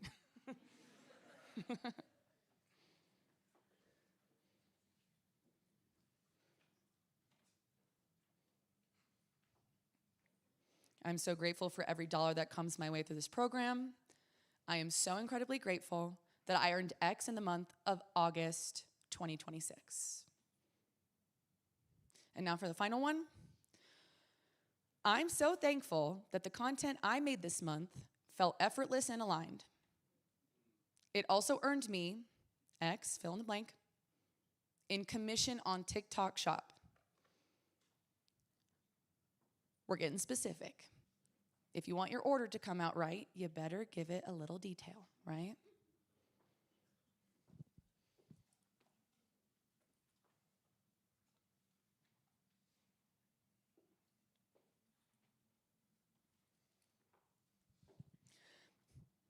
I'm so thankful that the content I made this month felt effortless and aligned.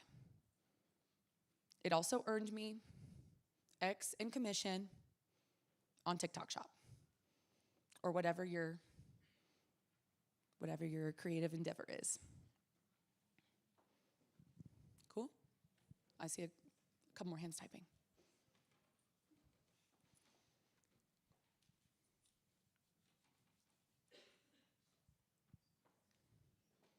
Just wait. Little 3, 2, 1. Think we're ready to go? Okay.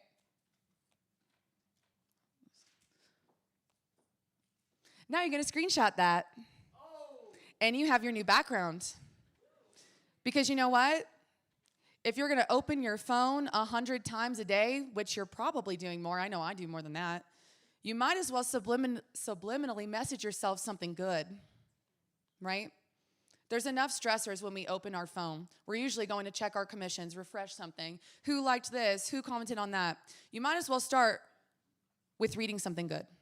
And I'm telling you guys, when you have it on your background like this, it's like your brain is interpreting things before you can even read them, like your brain's catching up.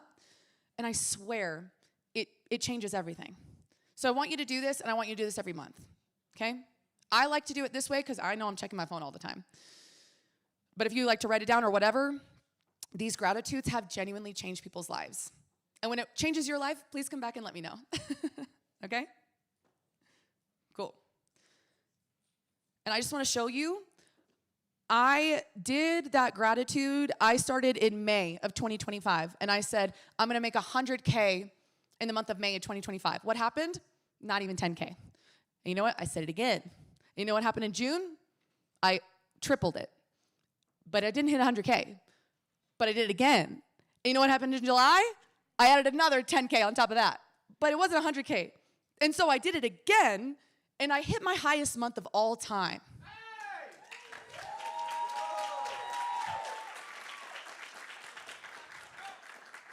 So you know what Jimmy says about like, let the timeline be what it is, okay?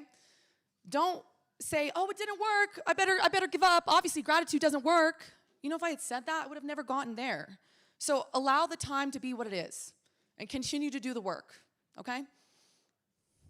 Now I have a little video. Hopefully it's not too loud.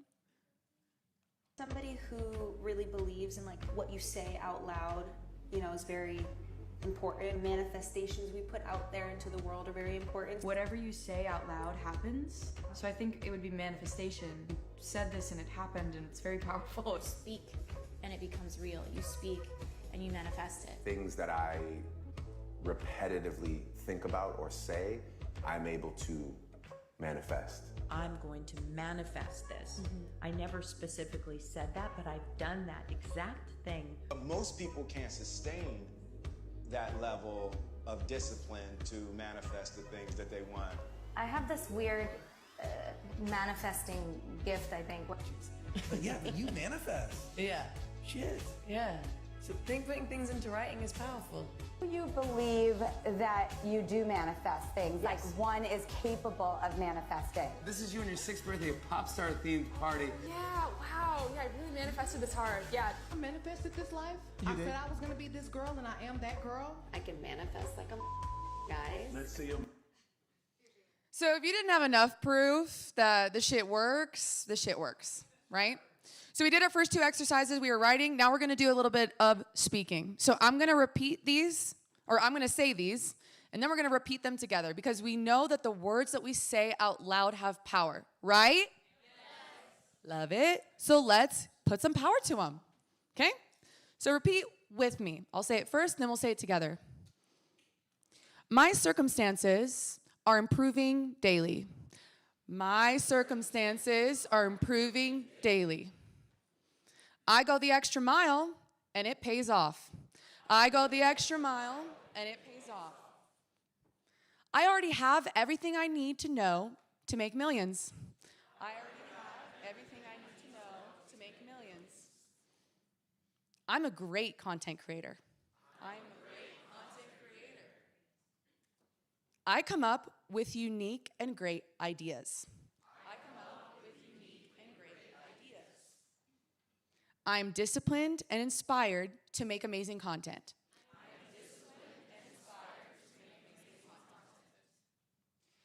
I change negative patterns holding me back with intentional and immediate action.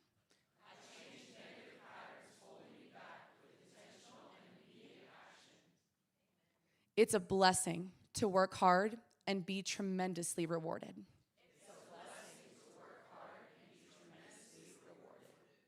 If you'd like to take a picture of these for your own manifestations at home, now would be the time.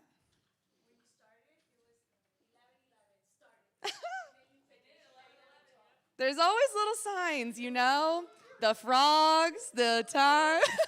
I love it. Cool. So, ready to get into the nitty-gritty? Let's go! Thank you for hanging with me for that. I really thought it would take more convincing, but you guys are just awesome. So, it did it. Thank you. I want to tell you how I went from this to that, okay? 23K in all of Q4 last year. It sucked and I hated my life. I want you to not make those same mistakes. Over 100K Q4 2025. I'm going to put it out loud right now. Let's quadruple it again this year, right? Q4 2026. Let's get into it. So these are the 10 mistakes I made in 2024 that made my first Q4 flop, and how I fixed them in 2025 to 4x my Q4 income. This is a choose your own adventure, okay? I made a lot of mistakes. Some of these are gonna call you out, and you're gonna be like, ooh, that's me. And some of these you're not gonna relate to at all. So you need to take what works and leave the rest behind. Fair? Thank you. Also, I will say there's a lot of information on these slides, so they will be available to you afterwards. Don't feel like you have to rush, okay? Mistake number 1, this product will save me, right? I know I've been kind of half-assing my content, but this product's going viral, so if I make a video on this product, it's gonna save me. That's the false belief. The product has all the power. The consequence is inferior videos on a magic product and leads to a lack of sales. The reality is, a shit video on a great product will not sell.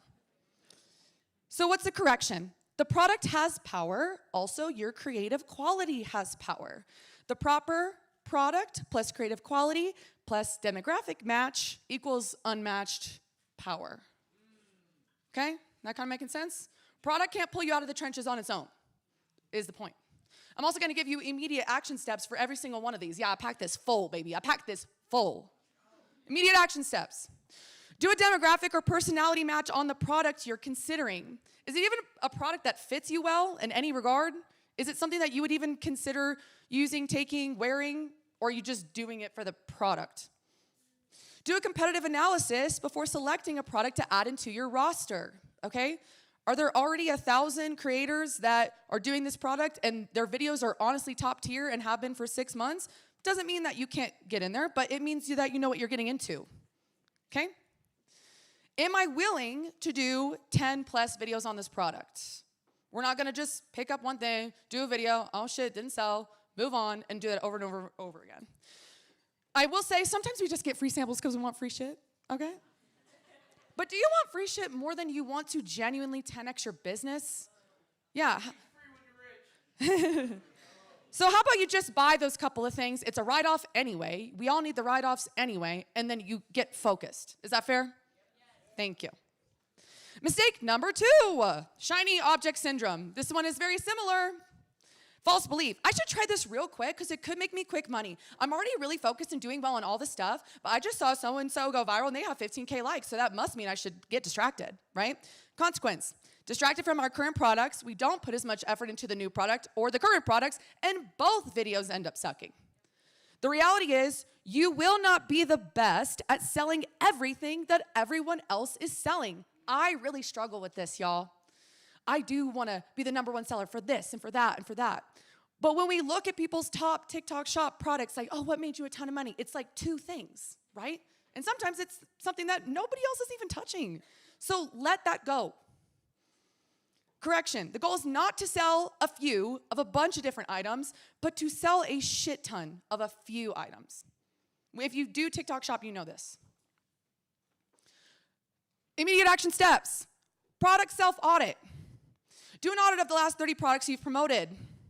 Identify 3 products or types of products that you rock with. I know this, I have experience with this, I sell this well, I could talk about this all day. For me, that's fiber, because I'm a dietitian. For you, it could be anything. It could be a pair of pants, right? And identify at least 5 products that you probably should have skipped requesting a sample of. We gotta get real with ourselves, y'all. We gotta get real. Product self-audit. Mistake number 3, comparison trap versus getting inspired. This will probably get a lot of you, including myself. False belief. When you see another success, you get mad and jealous instead of inspired. This was just on Jimmy's slides under the scarcity side. The consequence is you feel lack, you feel like you're not good enough, and scarcity. The reality is you're not just scrolling. This is the issue, okay? We all know it's bad to compare. The issue is, at least in my case and for probably a lot of you, I'm scrolling thinking I'm doing research, thinking I'm doing my product research. I'm seeing what's trending this week. No. You're measuring yourself up against everyone. I also really notice when I'm doing this at the end of the night when I'm tired, my thoughts become extremely negative and critical, and it's time to put the phone down. I notice it a lot at night for myself. The correction is, I'm happy for others' success and excited to see my own. I limit scrolling because too much social media inevitably leads to a comparison mindset. Every single person I talk to, I say, just because I do social media for a living does not mean I'm immune to the consequences. I get them just like anyone else. So we need to have good boundaries around how we use our phones, right? Okay.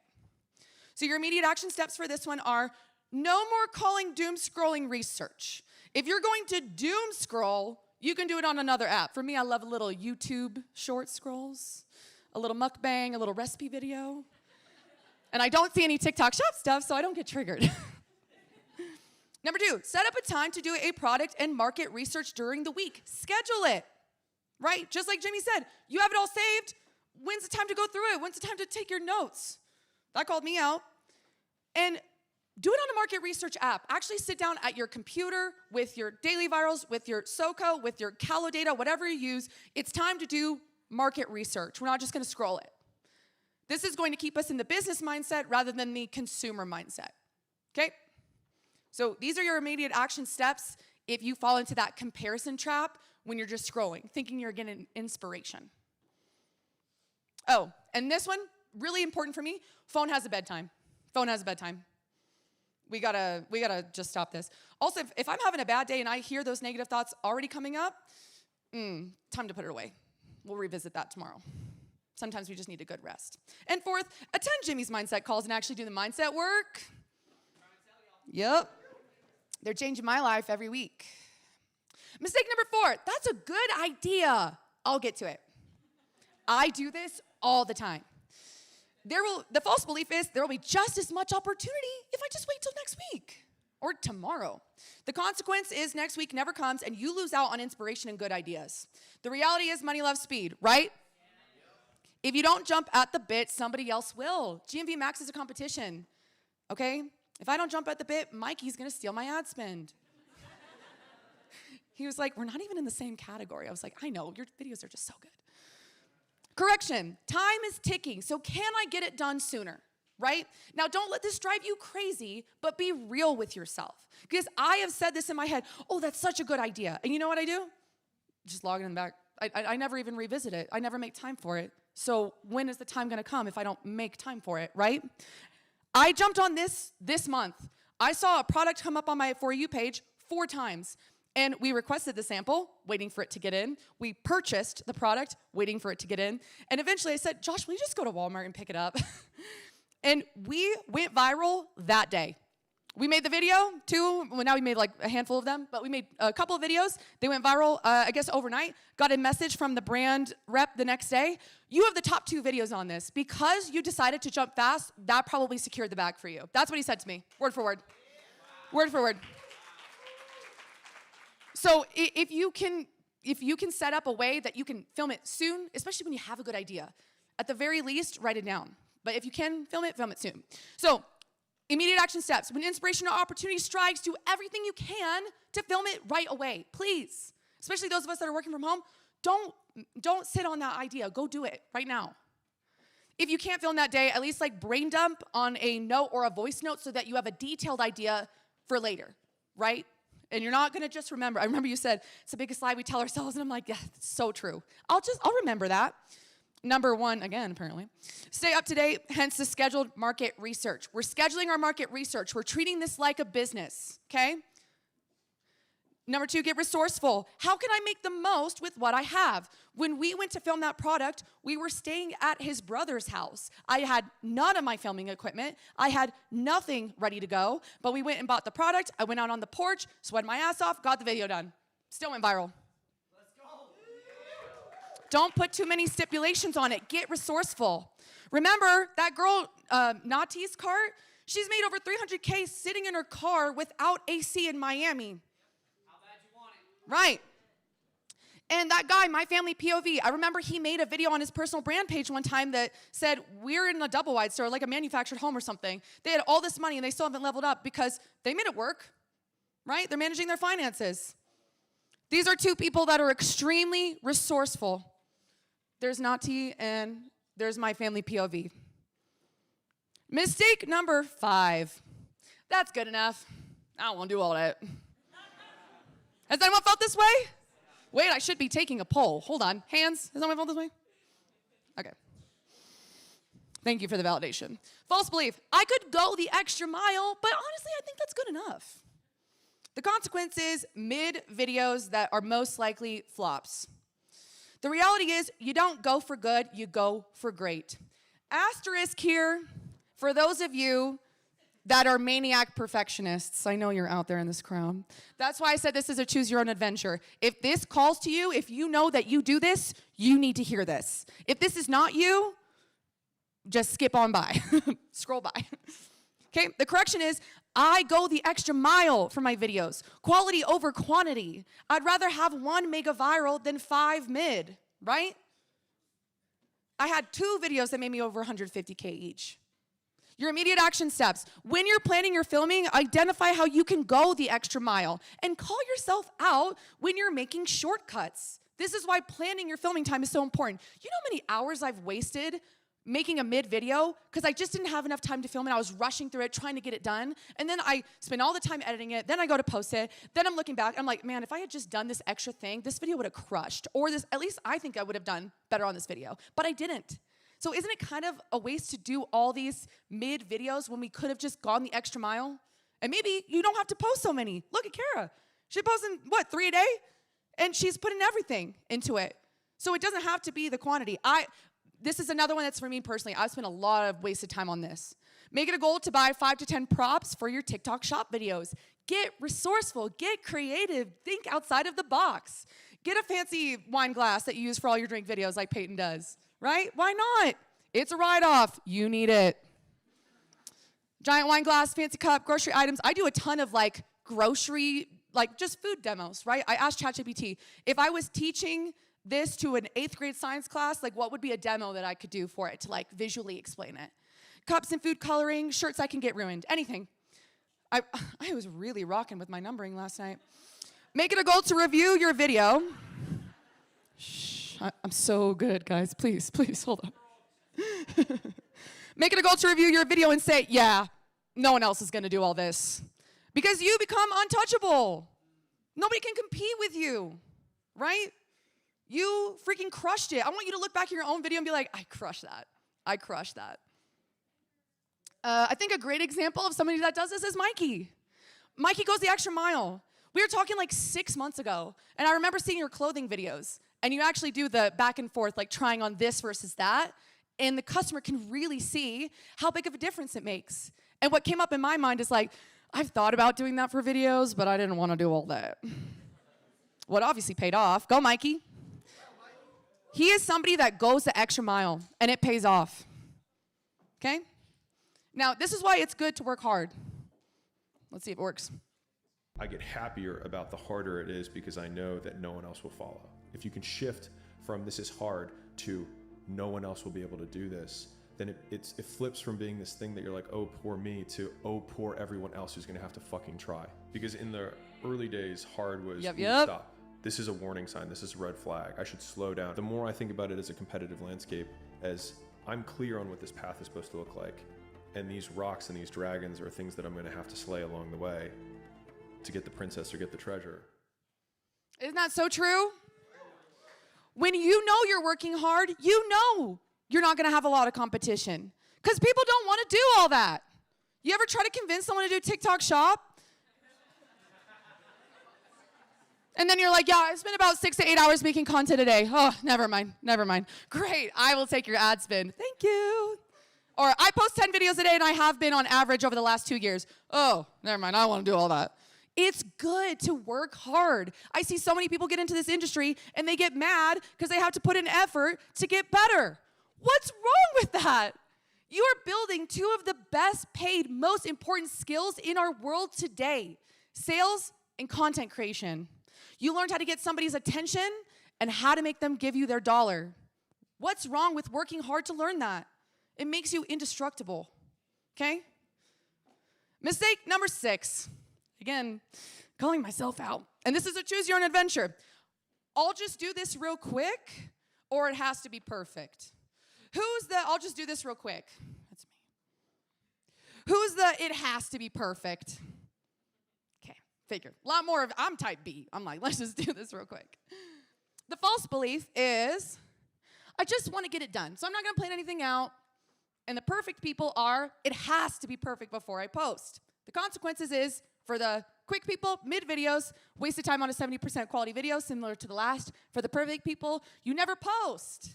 And when you do, you're stressed the fuck out. That also doesn't help you.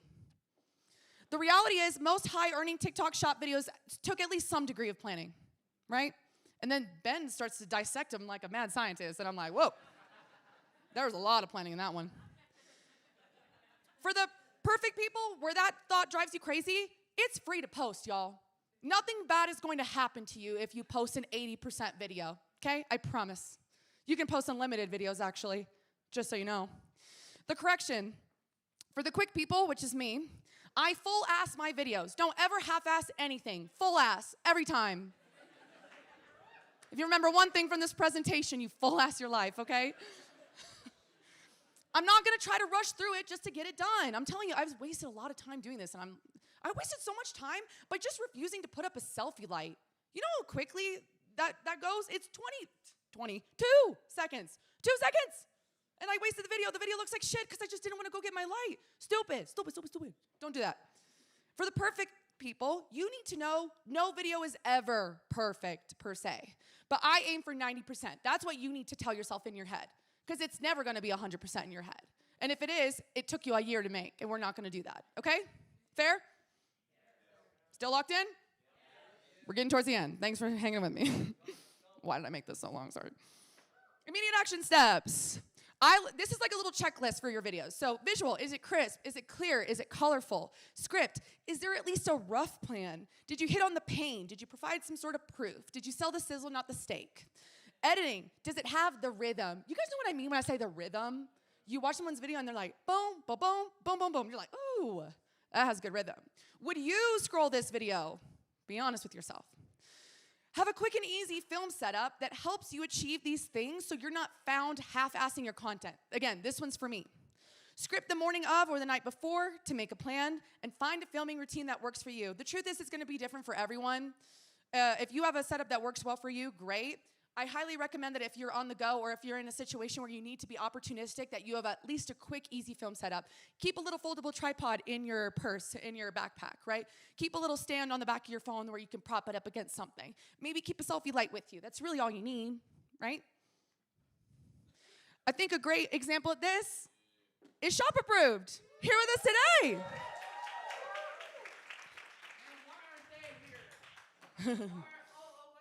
Oh, wait, they are here. Round of applause for you guys. I look at y'all's content, I'm like, this was planned. This was thought out.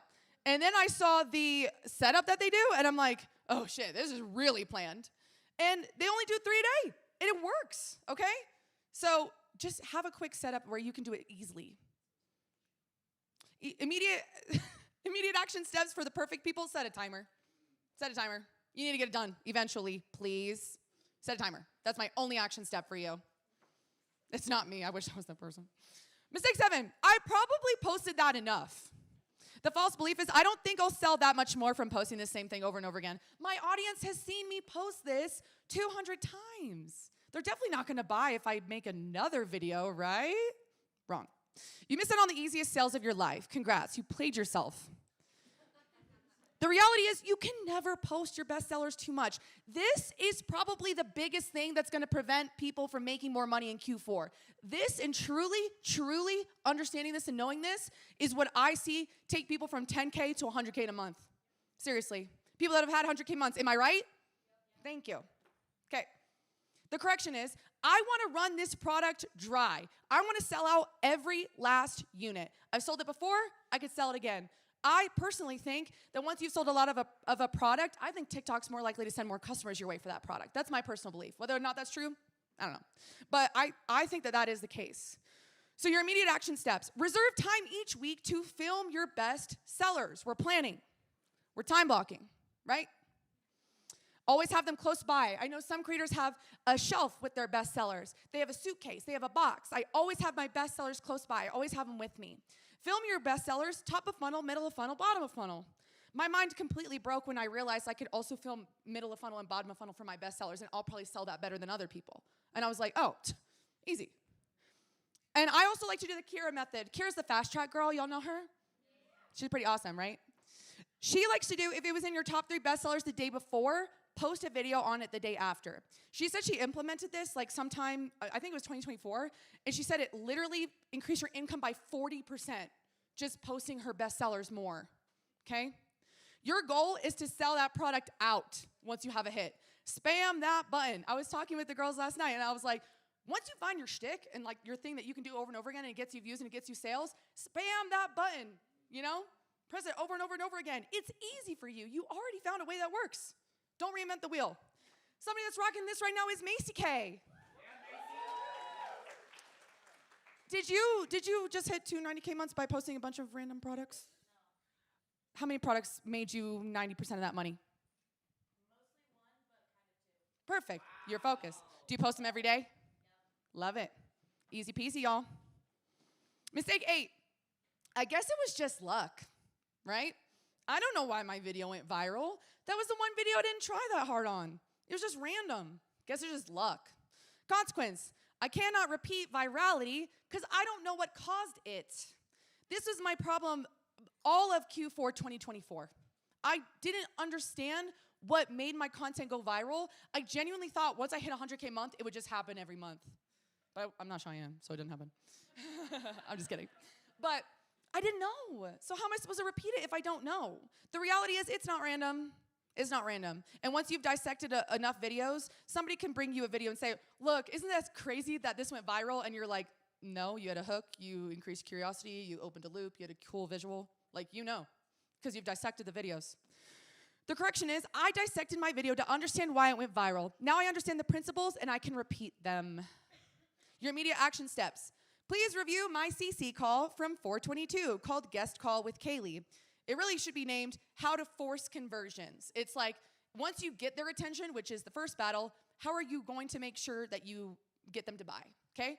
I go over a whole spiel on it. Please go watch it. It's very valuable. Number one, again, god damn, I'm good at this numbering. I finished these at 2 a.m. after the ladies' dinner last night because I had even more to say, believe it or not. Dissect the fuck out of your video. Sarah will cover this more. Thank you, Sarah. Okay, mistake 9. This better work right away. Who's done this one? Oh, I'm so guilty of this. Especially when you do the thing that Jimmy says and you get distracted by somebody else's viral thing, so you quickly copy their viral thing because you're hoping it'll just happen really quick and then I can get back to what I was doing. And then it doesn't. And then you're like, oh, well, why didn't it work right away?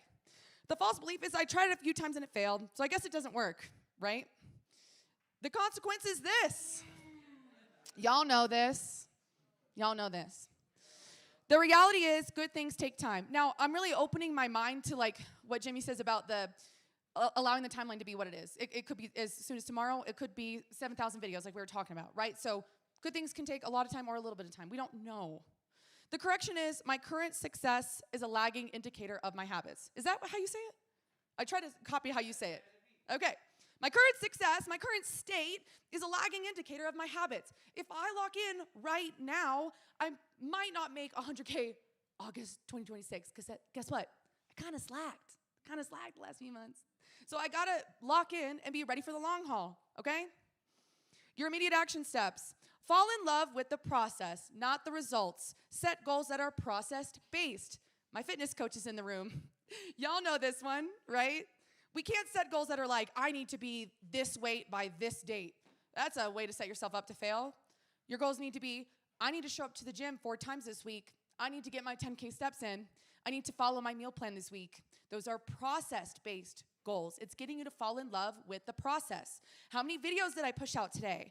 How did I get 1% better in my content creation journey today? How can I improve my process efficiency or quality today? How did I move the needle forward in my mindset, my business, my personal relationships, right? And again, it's the gym bro thing. We talked about this. Like, it happens to be a really good analogy. You need to fall in love with doing bicep curls if you want to get bigger arms. You can't show up and be like, my goal is to get 18 centimeter arms or whatever. That's probably really tiny. I don't know. I don't know anything about the size of biceps. But you can't measure your goal like that. Your goal has to be based on the process so that it will get you there. And hopefully, you'll fall in love with the process at the same time. I saw a video that was dissecting that picture of the guy doing the mining and he was almost at the diamonds. And somebody said, the second guy is going to win because he fell in love with digging. Because he fell in love with digging, not diamonds. So he's going to get there anyway. Mistake number 10. Y'all ready for the last one? God, I made this long. Sorry. Mistake number 10. And this one is like, whew, this one really touches me because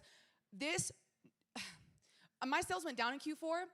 This mistake made it last way fucking longer than it needed to last. And this mistake is I'm too far gone. I can't recover from this. I can't come back. That's the false belief. I've tried hitting X goal 10 times and it didn't work. Why would that change now, right? I was just talking to Cassie. We're talking about health goals. And it's like, oh, I always fall off my diet. I always fall off my habits. Well, first of all, you just manifested that to be true. Second of all, you're never too far gone, okay? You're never too far gone. The consequence is a self-fulfilling prophecy. You believed you couldn't do it and you were right.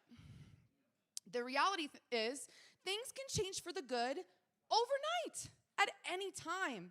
That's why I had you guys say out loud, my circumstances are improving daily.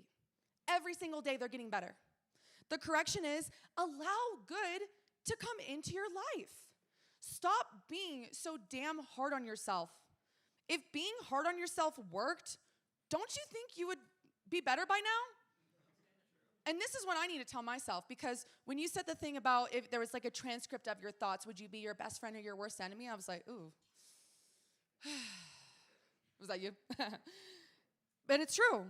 Stop being so damn hard on yourself. You're literally creating this negative cloud of emotion that's making it really freaking hard to get stuff done because you're berating yourself. You're being mean to yourself, honestly. And if your best friend wouldn't say that to you, why are you saying it to you? It's ridiculous. And you're never too far gone to come back, okay? Can I get an amen? Just making sure you're still here. Thank you. Immediate action steps. Immediate radical self-forgiveness and acceptance. This was how I recovered. Remember those pictures at the beginning? Crash out 2023, and I had a really great business 2022. I crashed out 2023 because I would not forgive myself. I said, I fumbled this bag so hard. I will never make 100K in a year ever again. That's really what I thought. I said, or if I do, I will have to be so unhappy in order to do it. I thought the two options were poor and happy, or making good money and sad and stressed. And I proved that wrong. But it's because I wouldn't forgive myself for walking away from something that wasn't good for me anymore, right? Anyone else ever do that? You stay in that boat way too long as it's sinking, won't leave the damn boat. Release the shame because it serves no purpose. That shame is not helping you. Being hard on yourself is not helping you. From somebody that's chronically hard on themselves, that's learning how to undo it in the mindset calls with Jimmy on Mondays, it serves no purpose, okay? If being hypercritical on yourself actually did something, it would have worked by now. I'm telling you, it really would have. Let's see, is that it? To forgive is to set a prisoner free and discover that prisoner was you. That one hit me hard. You really are putting yourself into prison by being so dang hard on yourself. And the minute you allow the good to come into your life, the minute you allow yourself to forgive yourself and move on, things are gonna get really exciting. Does that sound good to you guys? Cool. Now, this was my 100K in 100 days. I just wanna show you guys this. I didn't start until April, and that was my 100K in my first 100 days. And after that, it went like this. I told Mikey that back a couple months ago, and he's like, how did that feel? Going from like 100K month to not that. And I was like, I wanted to jump off a cliff. It felt horrible. It felt like detoxing from a drug of money. Like it was the worst feeling. And because of all of those mistakes, that's what prolonged this. I was even getting messages from people like, are you good? Like, keep your head up, because I just had all this negativity around me. I couldn't get it off. But if I hadn't stuck through that, I wouldn't have gotten to this. Come on. Thank you.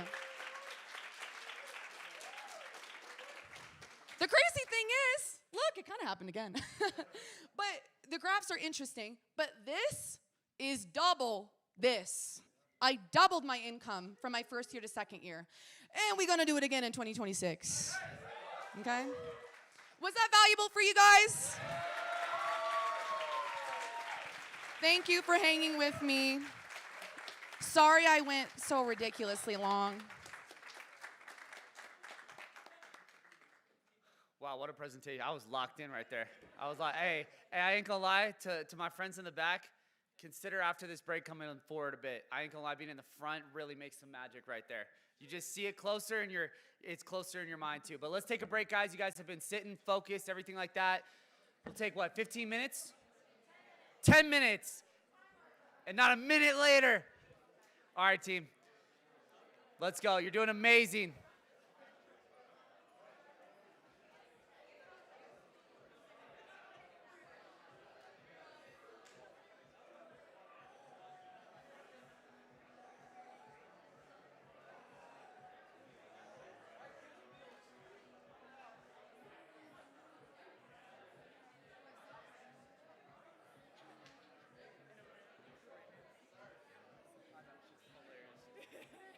She has her eyes are like this.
All right, let's bring it on back. Let's bring it on back.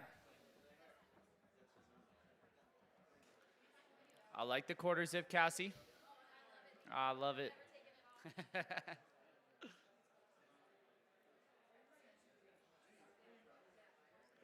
Let's bring it on back.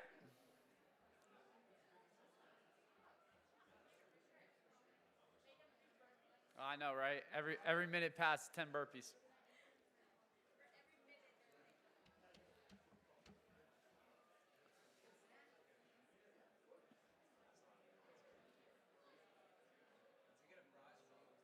Yeah. You boys are fucking locked in. Locked in. Let's go. I heard it. I was like, I heard all this active listening. I was like, let's go, boys. Let's go.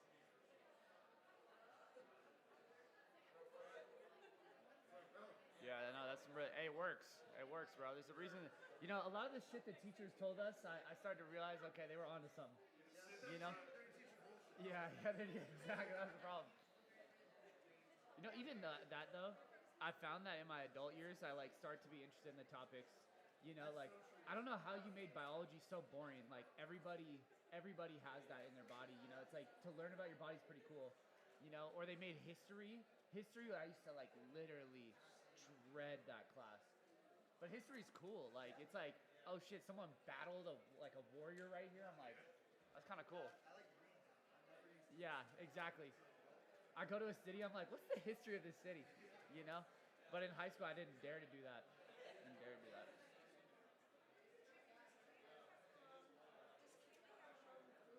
No. No, she just does coaching calls in our group now. We need a lot more Kaylee. Yeah. We need a lot more Kaylee. I saw the vision. I'm about to take matters into my own hands. Hold on.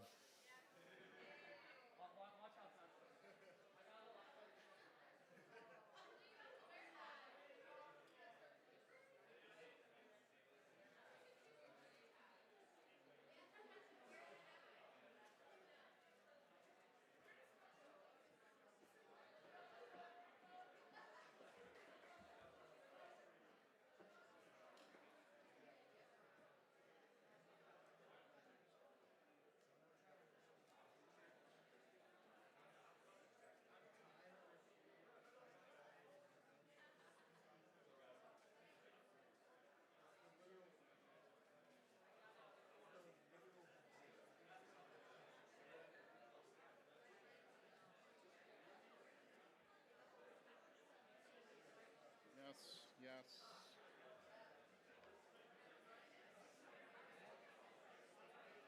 This is not her. This is somebody else.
All right, team, let's bring it in. Let's bring it in.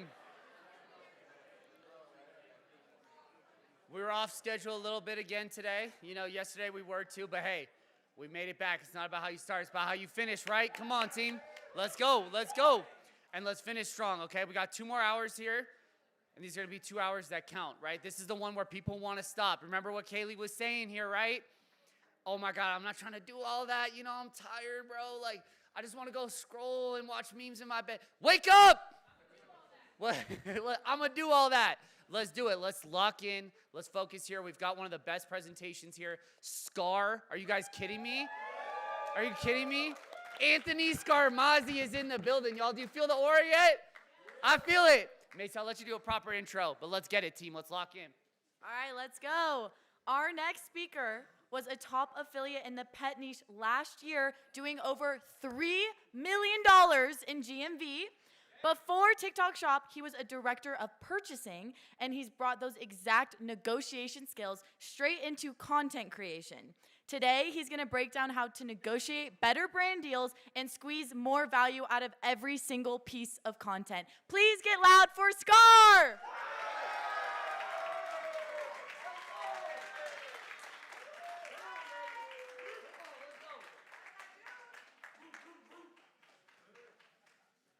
What's up, CC? How we doing? What's up? My name is Anthony Scarmazzi. It's my real name for any of y'all that don't know me. I go by Scar. I'm excited to talk to you guys about how you can squeeze more value out of each piece of content, how you can take advantage of all these opportunities that exist right now to repurpose content and to monetize and scale across platforms. No, hold on. I'm sorry. Here, hold on. Guys, this one's really important. This is going to be one of those money-making ones where really you can leave like this month and make money on for all you want. I want it to happen. It can happen right now for you, okay? I really want y'all to pay attention to this. Also, it's very relevant to Creators Corner in general here because a lot of you guys are like, but Jimmy, there's only health brands, there's only some beauty brands, there's only this. I want to check out their niches. Learn the skills on your own. Guys, I honestly hate the fact that we just hand you fish sometimes, okay? I hate that because I'd so much rather you have the rod and know how to do it, right? Pause. But, you know, and go out there and throw it into the pond and be able to catch fish on your own. I never want you to feel like because you're not with somebody else, you're starving. Watch this and pay attention. Let's go, Scar. Cook up. Yeah, man. No, I appreciate it. It's great context. I've done almost all my GMV with brands outside of shop, so it's a lot of the context. I'll set the premise for it. But yeah, in 2025, I did about $3 million in GMV as a creator. But on top of that, I was able to make an even bigger portion of my income through negotiating retainers, usage rights, and through repurposing my content. So I spent the prior 8 years as a director of purchasing. I have a background in negotiating and contracts. I was actually a music producer in my early 20s, so I learned about things like usage rights the hard ways by getting burned on those contracts. But fortunately, when I got over into making content in 2024, I realized all those things directly applied, and I started to see how well you can do for yourself if you understand how to negotiate and structure some of these deals. So the big idea of this is that most creators leave money on the table, and they do this for 2 main reasons. Number one, they don't understand how to build out income streams beyond just TikTok Shop that are truly resilient. And then number two, they don't know how to leverage the previous success they've had to go and get better brand deals for themselves into the future. So the lens that you can view this entire talk through is how much money can each piece of content that you produce actually create for you. Important qualifier, like Jimmy said. Let me grab this. Important qualifier, like Jimmy said, everything I'm going to be talking about today is outside of the Creator Corner ecosystem. CC has great brand partners and retainer opportunities. Y'all should leverage those. What I'm talking about is how you guys can go out and negotiate for yourself independently to secure these deals. Just to make sure we're on the same page with the terms before we get started, when I'm saying a retainer, I'm talking about a flat rate payment per video in addition to your commissions. When I'm talking about usage rights, I'm assuming that you're posting that content to TikTok Shop, and then you would be giving the brand permission to use your content outside of TikTok Shop. And when I'm talking about repurposing, again, I'm assuming that you're posting to TikTok Shop, and then you would repurpose to other platforms like Instagram, Facebook, Amazon, and Tribe to flow to Amazon to build out another revenue stream and another way to make commissions. So the trap of traditional retainers and what I fell into. I had my first big success in late 2024, and it's a blessing and a curse that you'll get a flood of inbound and a lot of sample requests and retainer offers. Similar to sample hell, I fell into what I call retainer hell, taking a bunch of $500 to $2,000 deals with products that really didn't resonate with me. So the result of that is that you optimize for the short-term cash, but as an affiliate, your real upside is really in your commission, so you kind of shoot yourself in the foot. So personally, I found that less is more with retainers. If you have less retainer brands, you're going to be able to focus more. You can get more upside and get more done for those brands, and that's what led to me figuring out what I call the reverse retainer method. So the reverse retainer method, rather than taking on a product that I've never promoted before, unsure of the upside of that product, my new sequence is that I'll go deep on calo data. I'll pick products that actually resonate with me, I believe I can win with, and then I'll prove that I can win, get the GMV, and then negotiate from a point of leverage with that brand to get a better deal on the front end. This is bar none led to my best brand relationships and retainers. And understand with this, you don't want crash and burn relationships. This really starts to compound. Your baseline income starts to go from 10 to 20 to 50. When you stack up these deals that go 3, 6 months, so you're really trying to find the best partners with all of this. So this is not an exact science. This is what worked for me personally with this reverse retainer method. Phase 1, I'm going to look for 3 to 5 products on calo data that I think I can win with. I'm going to post 10 videos each to try to find a winner. Phase 2, when I hit 1 to 5K GMV, I'm going to go back and ask them for a higher commission rate. And then phase 3, at 5 to 10K GMV, I'm going to pitch them on a retainer. Good rule of thumb with this is you want to pitch early and use that proof. You don't want to wait, because the sooner you ask, the sooner you can find who's actually willing to work with you on these long-term partnerships. The retainer pitch, keep it simple. I've probably tested 100 different variations of this. This is an incredibly simple script. I'll send you all the slides after this. It's worked for me more effective than anything. Once you have some results for a brand, simply message them and say, hey, I'm super excited to see our videos are doing well together. I'm currently on a retainer with my other top brands. I want to continue prioritizing your company in my content schedule. Can we discuss a monthly retainer? If you've heard everything I've said up until this point and you miss this part, none of it matters. I can't stress enough how important it is to be persistent when you're pitching these brands. If I simply sent one message to these brands and quit, I would have missed out on 90% of the deals that I've been able to land over the last year. So understand, you need to hit these brands on every channel. Not only should you be sending them a DM on TikTok from that screen where you can request your free sample, you should also be going into the screen on their actual page with their internal videos, because you'll realize it's a different chat box and it usually hits a different person in the company. You should also look for an email, a Discord, and Instagram. You need to hit them on all of these channels possible. I'm gonna recommend you guys set up a tracker for this, follow up 2 to 3 times, because I can't tell you how many times that 3rd or 4th follow-up has led me some of these biggest deals.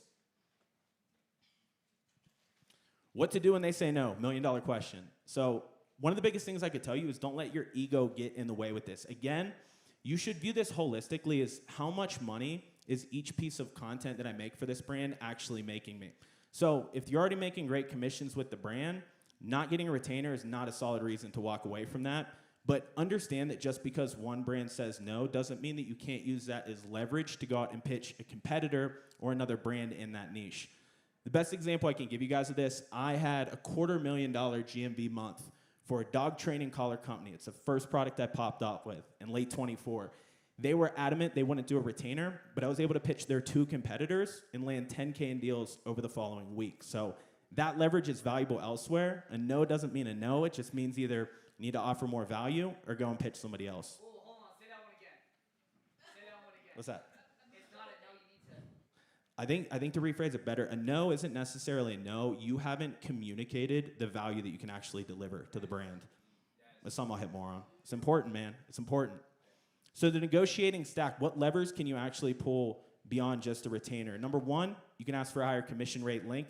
Number 2, you can ask for a retainer. And number 3, you can leverage usage rights. And these things are not necessarily in sequential order. You can pull these in whatever order you need to get a win-win for both sides. So a typical sequence, again, at 1 to 3K GMV, I might ask a brand for a higher commission rate. If I get to 5 to 10, I may pitch them on a retainer. If I secure that retainer at that point, When I go to renew that retainer after 30 days, at that point, I might ask them if they're interested in licensing the usage right for the content for the prior 30 days.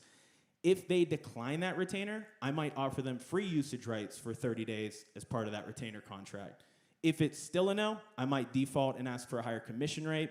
And if it is still a no, I might offer to repurpose to Instagram or Facebook to add even more value to them inside of that retainer contract. So understand this stack is extremely flexible. This is all you thinking of ways you can add more value to brands and create win-win scenarios to get the deals that you want. What usage rights simply are. So what usage rights are, quite simply, is you giving a brand permission to run your content outside of TikTok Shop. By default, when you post to TikTok Shop, the brands do not have permission to be able to run your content outside of it. So if you have winning videos on Shop, it is an extremely strong value add for you to go back and proactively offer those brands usage rights for your videos for places like Meta ads and other platforms. 3 ways to structure usage rights. So the first 2 ways that you can structure usage rights on your video are on a performance basis. First one on a commission basis, similar to TikTok Shop. Every sale you get a percentage of it. And the second one would be a percentage of ad spend basis. Ideally, this is tracked via a platform like Tribe. That way it's transparent, it's clear, and it's right in front of you inside of a platform. If the brand isn't on a platform, you can get brand reported data, spreadsheets, and payouts they could send you at the end of the month. The only downside with this is with certain brands, you're not necessarily guaranteed this is transparent. So if Tribe or a trackable software is an option, I would always tell you to try for that. Outside of that, if a brand doesn't want to pay on a performance basis, another thing that you could go for is a flat rate usage right. Personally, I've had the most success here. If the brand isn't on Tribe or a trackable platform, offering them your usage rights to use outside of Shop every month for a flat rate gives that brand a lot of incentive and the upside to scale it. So it's a really attractive offer that you can try to pitch to these brands. Flat rate pricing, rule of thumb. So again, this is not a perfect science. I encourage y'all to go out, negotiate, see what you can get for yourself. But in general, if I have a piece of viral content on TikTok Shop, I might license that for $1,000 to $2,000 per month for those usage rights. Understand though, this is not an exact science. You could underprice it and the video could do hundreds of thousands in sales, or you could overprice it and the video could completely flop and be a bad ROI for the brand. The biggest piece of advice, and something you should take away from today, is you should never sign away your usage rights for a lifetime. I would heavily encourage you guys to sign these contracts monthly or quarterly, but do not give away your usage rights for your content outside of Shop for a lifetime. And then lastly, a brand can cancel this after the month or quarter at any point if it underperforms, and you can cancel it, and you can raise the price if it overperforms. If a brand comes back and wants to renew it after the month or after the quarter, it's a pretty good sign that it got a positive ROI for them. So you can try to test the waters to see if you can raise your pricing at that point. And definitely just ask too, right? Ask. Yep. Yeah, the best partners, I mean, all of this is very fluid. And again, this stuff sounds like a lot, but this is why you're looking for these deals that go 3, 6 months, they carry on into the future. It's a bit of work to set up, but you want partners that are going to be transparent with you and share this data, because the goal is to find these long-term relationships that really add up over time. So if a brand does not want to do a flat rate usage right, again, understand just because, I think a lot of people have the misconception, just because you had a winning piece of content on TikTok Shop, that doesn't necessarily mean that it's going to convert for a brand on Meta. So some brands will be hesitant to pay that usage right up front. Something that I have had success with is offering them the usage rights for free for a 30-day trial. So at the end of that, again, you can just ask to see the performance data from the brand, and then you can actually set the price based on numbers that make sense. So an example, if you did $20,000 in tracked sales, a 5 or a 10% commission rate might be $1 to $2K a month going forward to license that content. Contract essentials. If you guys are landing retainers or usage rights outside of Creators Corner, I would heavily advise you to get these into a contract. As far as the payment terms go, I would try to collect at least 50% of the cash up front, and then another 50% after that final video is posted. With usage rights, again, usage outside of TikTok Shop should be compensated for and negotiated separately. The number one place that I see creators get screwed in contract is when they are signing TikTok Shop retainers. They sign away their usage rights outside of the platform for a lifetime. And then exclusivity, I would generally tell you to avoid this, but a narrow temporary exclusivity is not necessarily a bad thing. The best example I could give you, back to the dog training collars, I had 2 companies, and one of them realized that I was promoting multiple, asked me to be exclusive for a small amount of time during that contract. And for that exclusivity, I was actually able to add $3,000 to that contract. So anything like this that's not standard, that's being added into a contract, it's good to go back and see if you guys can get more money for this stuff. Beyond TikTok Shop, more revenue streams. So everything so far we've been talking about is TikTok Shop, retainers, and usage rights. But now let's talk about how you guys can repurpose your content outside of it yourselves and build out platforms like Tribe and Amazon to build out even more income streams.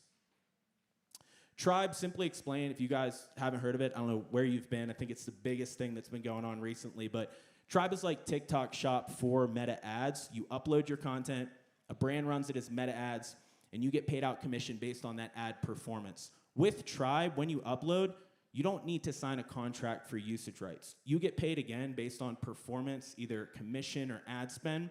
That serves as your usage for that content. There's a bunch of CC brands already on Tribe. I would heavily encourage you guys to go check them out. Any brands that you have winning content for that are on Tribe, if they will have you, I encourage you guys to go submit this stuff to Tribe as soon as you can. And lastly, this is a huge opportunity going into 2026. Factoring in this stuff on the front end from a product selection standpoint of not just what brands are crushing on Shop, but what brands can I find where there's also an opportunity on Tribe? What brands are offering a higher commission rate link on a platform like Amazon? That's how I'm thinking about product selection in 2026, because when you have one video that pops on TikTok Shop, all of a sudden you have 3 different places that you can build out an income stream.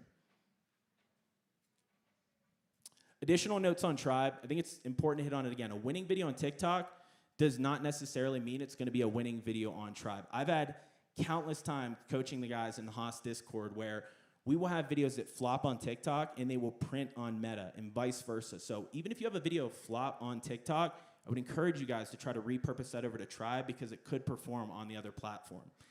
If you can't get accepted, this is probably the #1 complaint that I've heard from affiliates so far. I can't get accepted. The content's not being approved timely. Message those brands. And again, just like I said with the retainers and the usage rights, hit them on as many platforms as you can, especially if you have a piece of content that's won for them in the past. Let them know, hey, I'm trying to upload this. I want to give you guys the rights to be able to distribute this on Tribe. Can you please let me into the Tribe? I have content pending. Just be persistent. Understand that brands have way more compliance risk on Meta. I think this is important to understand. We're used to this world as TikTok Shop affiliates where it's kind of the Wild West and we can say whatever we want.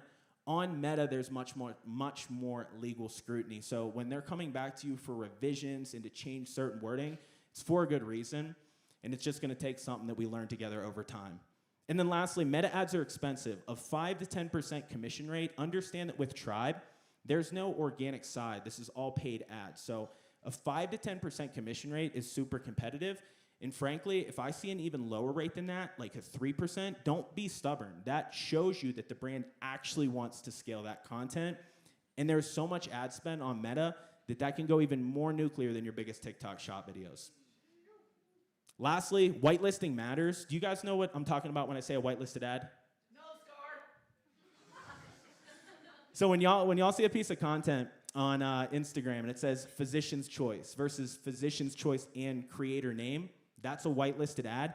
It matters. There's enough data to say that those convert better. So you guys should absolutely take the time to take your TikTok videos, start repurposing them organically to Instagram and Facebook, and grow out those profiles, because whitelisting will help you convert better in the long run. It's becoming a huge part of the game right now. Amazon, the current opportunity. So historically, as a creator, I would say that Amazon is not worth it. You're looking at a 1 to 3% commission rate. Everything you have to go through to repurpose and drive traffic there probably is not worth your time. But the game has completely changed with things like Amazon Creator Connect. There's significantly higher commission rates that you can get from a lot of these brands for content that you're already making. So the play with all of this is to repurpose your TikTok Shop content organically to Instagram and Facebook, and then flow that traffic into Amazon. Then I left Mikey and I left Jaren's name as resources. This could be a whole other presentation on the workflows, the systems, the processes for repurposing to Amazon. They're both great resources. They go deep on their personal brand if you guys want to check that out. So stacking it all together, in summary, why does this matter? Why should you actually take the time to focus on it? Because this stuff's hard.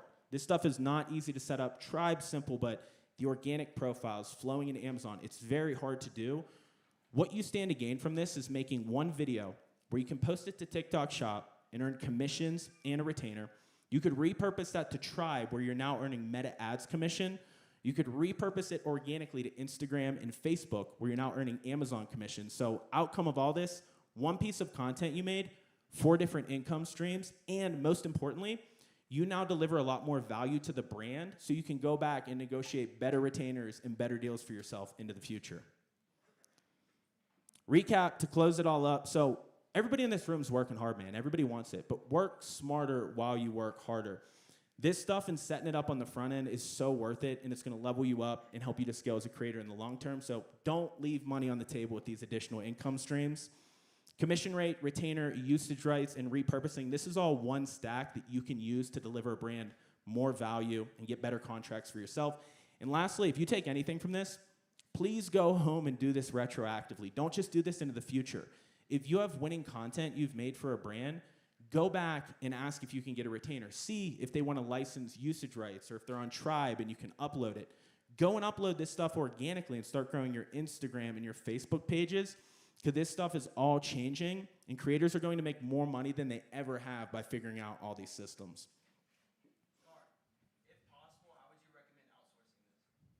How would I recommend outsourcing this? It's a great question, man. You need to set up the systems first. You need to understand how to train the VAs. You need to understand the workflows. You need to build the SOPs to train the VAs. So I'll talk to you more. It's complex.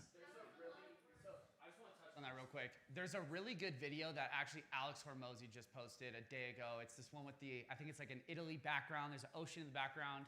And it's so relevant. I knew that was going to be one of the first questions about outsourcing, because it's like, I ain't trying to do all that, right? Right back to that, right?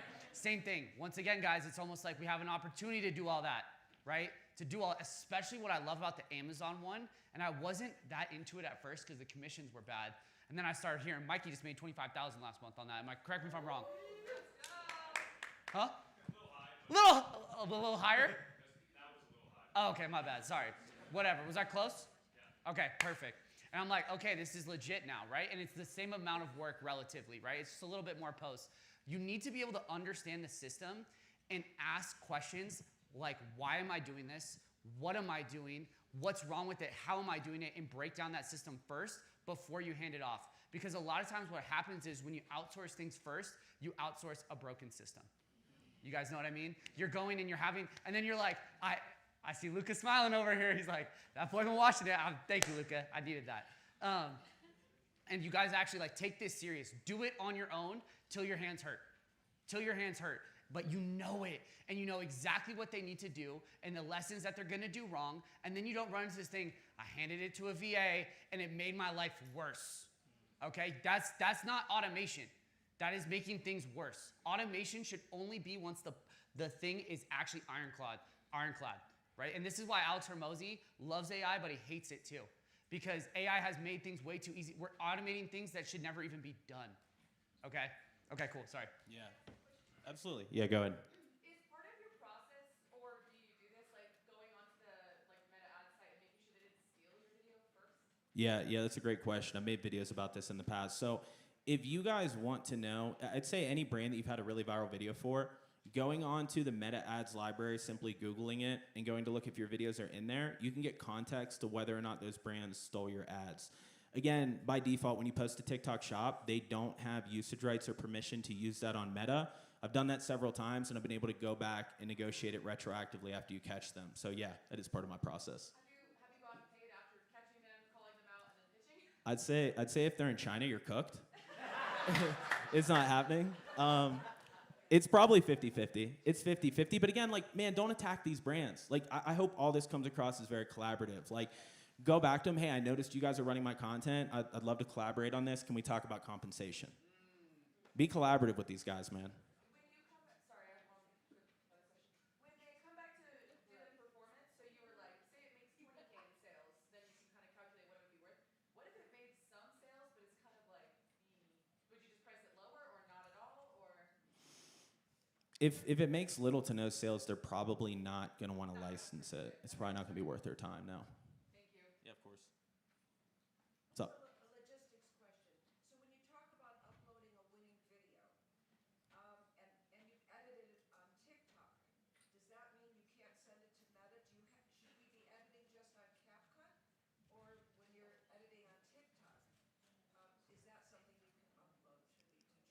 Yeah, whether you prefer CapCut or TikTok, you can be editing in either. I think the ideal workflow is to be posting and sourcing on TikTok, have that automatically saved to your camera roll, repurpose to Tribe. It's like Jimmy said, you understand the system, and then you can train VAs and you can outsource. So repurpose to Tribe if possible, repurpose organically in as many places as you can to drive traffic to Amazon. So all of that's a very complex system to set up. But yeah, fundamentally, I would source on Tribe and then go from there.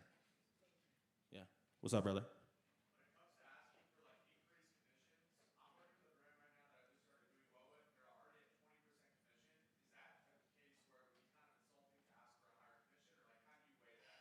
It's a good question. I always test the waters, man. But like the biggest thing is you don't want to disincentivize brands from scaling your ads, whether it's on TikTok Shop or on Meta. So asking isn't bad. You could certainly go back and ask, but I wouldn't be stubborn on it because I agree. I think 20% is a really fair commission rate. So it's important to be collaborative.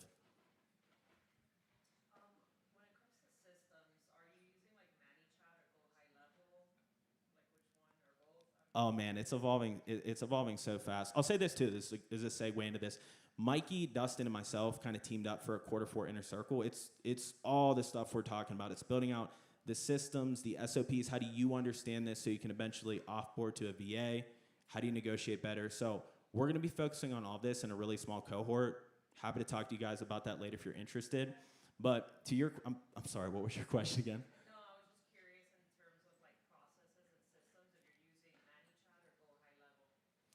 ManyChat for Instagram. On Facebook, when you get 5,000 followers, you can actually link so that you can click through organically on the Facebook video with Amazon.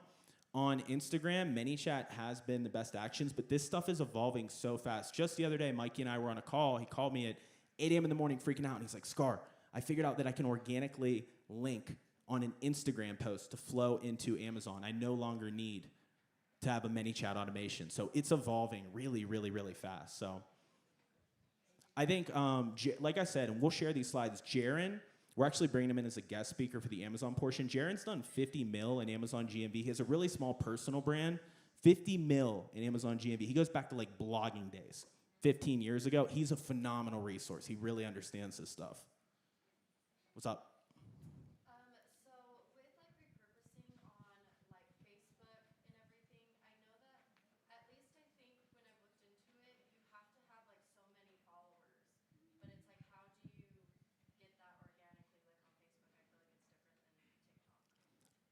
In my opinion, growing organically, I would start by repurposing your most viral videos. I'll say this, it's gonna sound like a headache, but it worked really well. When I wanted to grow my dog's organic pages, what I chose to do, because I knew my goal wasn't conversion, it was followers to scale the page. So I took my most viral videos on my TikTok page, I cut out the CTA in the back end saying the shop link is down here, and I stitched in a back end that I did for every video. So most of them's dog enrichment, supplements, stuff like that.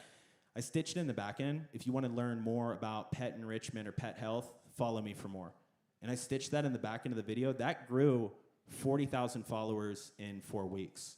And I had really viral content I was sourcing from TikTok, but like it grew faster than my TikTok did in a year because I had a CTA to follow at the end. So if you have an editor, but high level, just take your most viral content and repurpose it over, you will grow. What's up?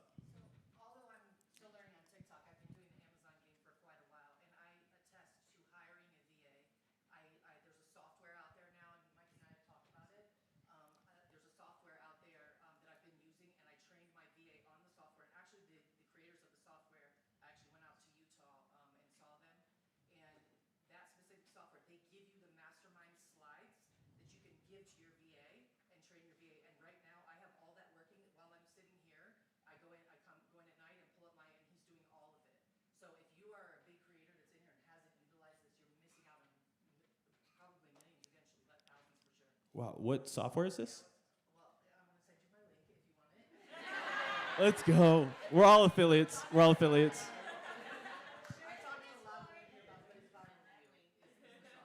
Viral View. Okay. That's funny. How can you join the boot camp? Come talk to me and Mikey. We'll tell you all about it. Give the specifics of it for sure. Mikey, what's up, bro?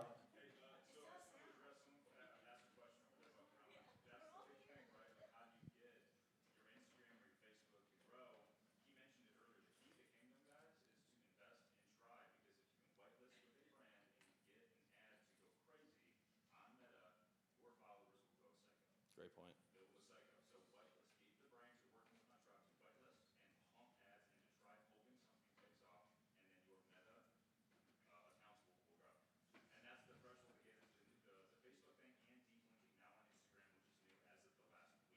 So those of you who have heard about Facebook in the last month and a half and everyone's got the FOMO, now you could consider all of that traffic to triple because on Instagram as of the last week, they are now deep linking to Amazon as well. And you get creator connections, plugging in her with viral view, you can make 20%, 30%. If you guys aren't thinking about this for Q4, you got your head down. Yeah, we kind of get into the weeds with this stuff. Yeah. But all these platforms work together, man. Like he's talking about growing on Tribe is going to grow you organically. Like they all really work together. And then you can negotiate more as a result of that. What's up? So I have a question that rolls into that. So I have a large following that I built on Facebook, but it's a personal page. Do you suggest building a page that links to the Instagram account, or do you suggest keeping my personal and doing like a, because I have monetization links on my personal account. If it's so large. That's all I do. You just do it on your personal?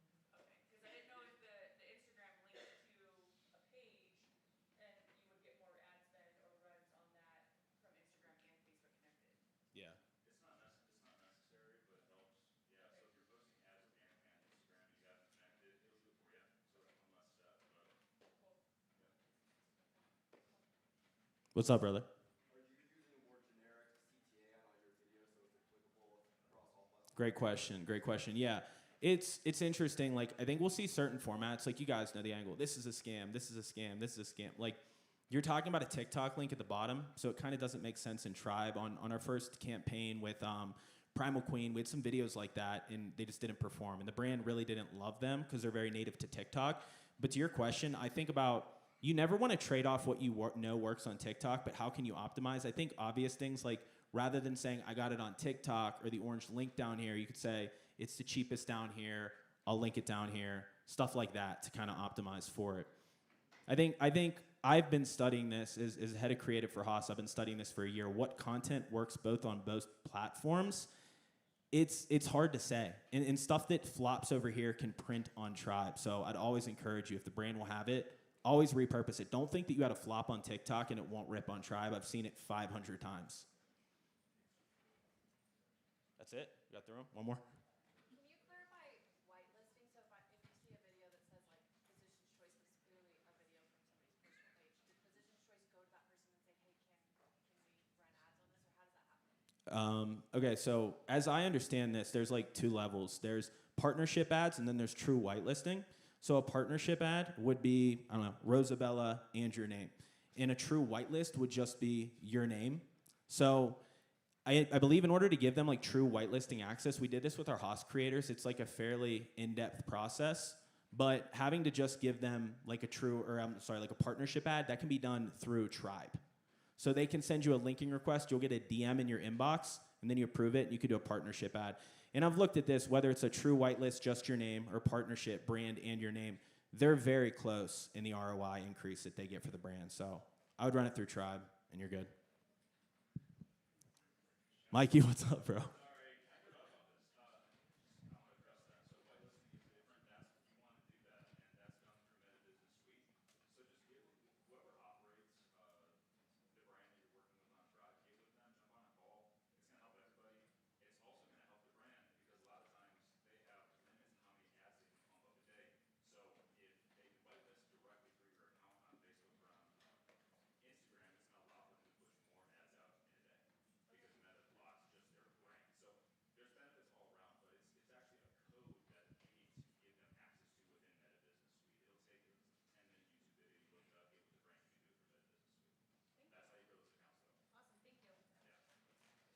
What's up, brother?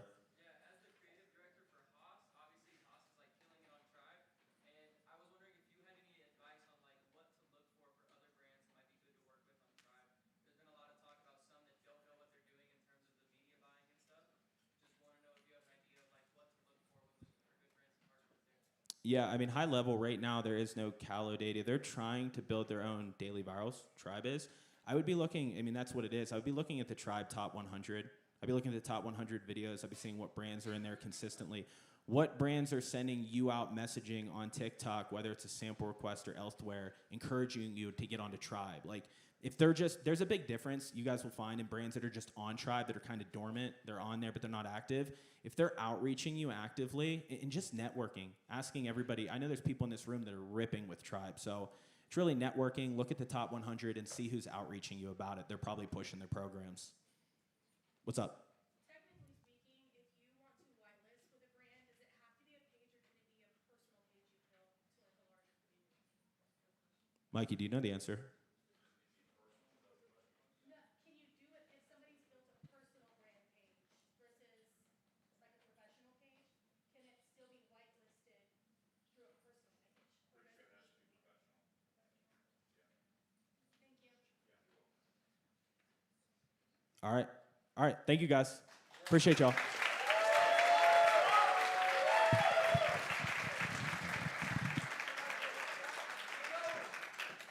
Give it up one more time for Scar. That was so valuable. All right, are we awake? Are we awake still? Okay, good, because we have two amazing brands. First one that's gonna come up is the largest Korean skincare brand that is about to take over TikTok Shop. Like I'm telling y'all, I'm so bullish on this brand and you should be too. Please get loud for GU.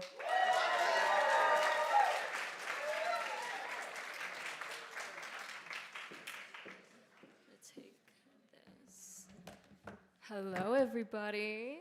How has the trip been so far? I just got here, so I'm curiously. Let me pull this up. Well, hi, I'm Juliana. I'm the community manager at GU Skin, and I've been here for about a year and a half, I want to say. A little bit about our brand, if you want to pull up the first slide here. Oh, what? Where? This? Okay. I'm so out of it, guys. Okay. So we launched January of 2025 on TikTok Shop. And yeah, we've been absolutely smashing it since. And I do want to give a round of applause to our amazing coaches and Discord manager, Tyler, Victoria, and Macy.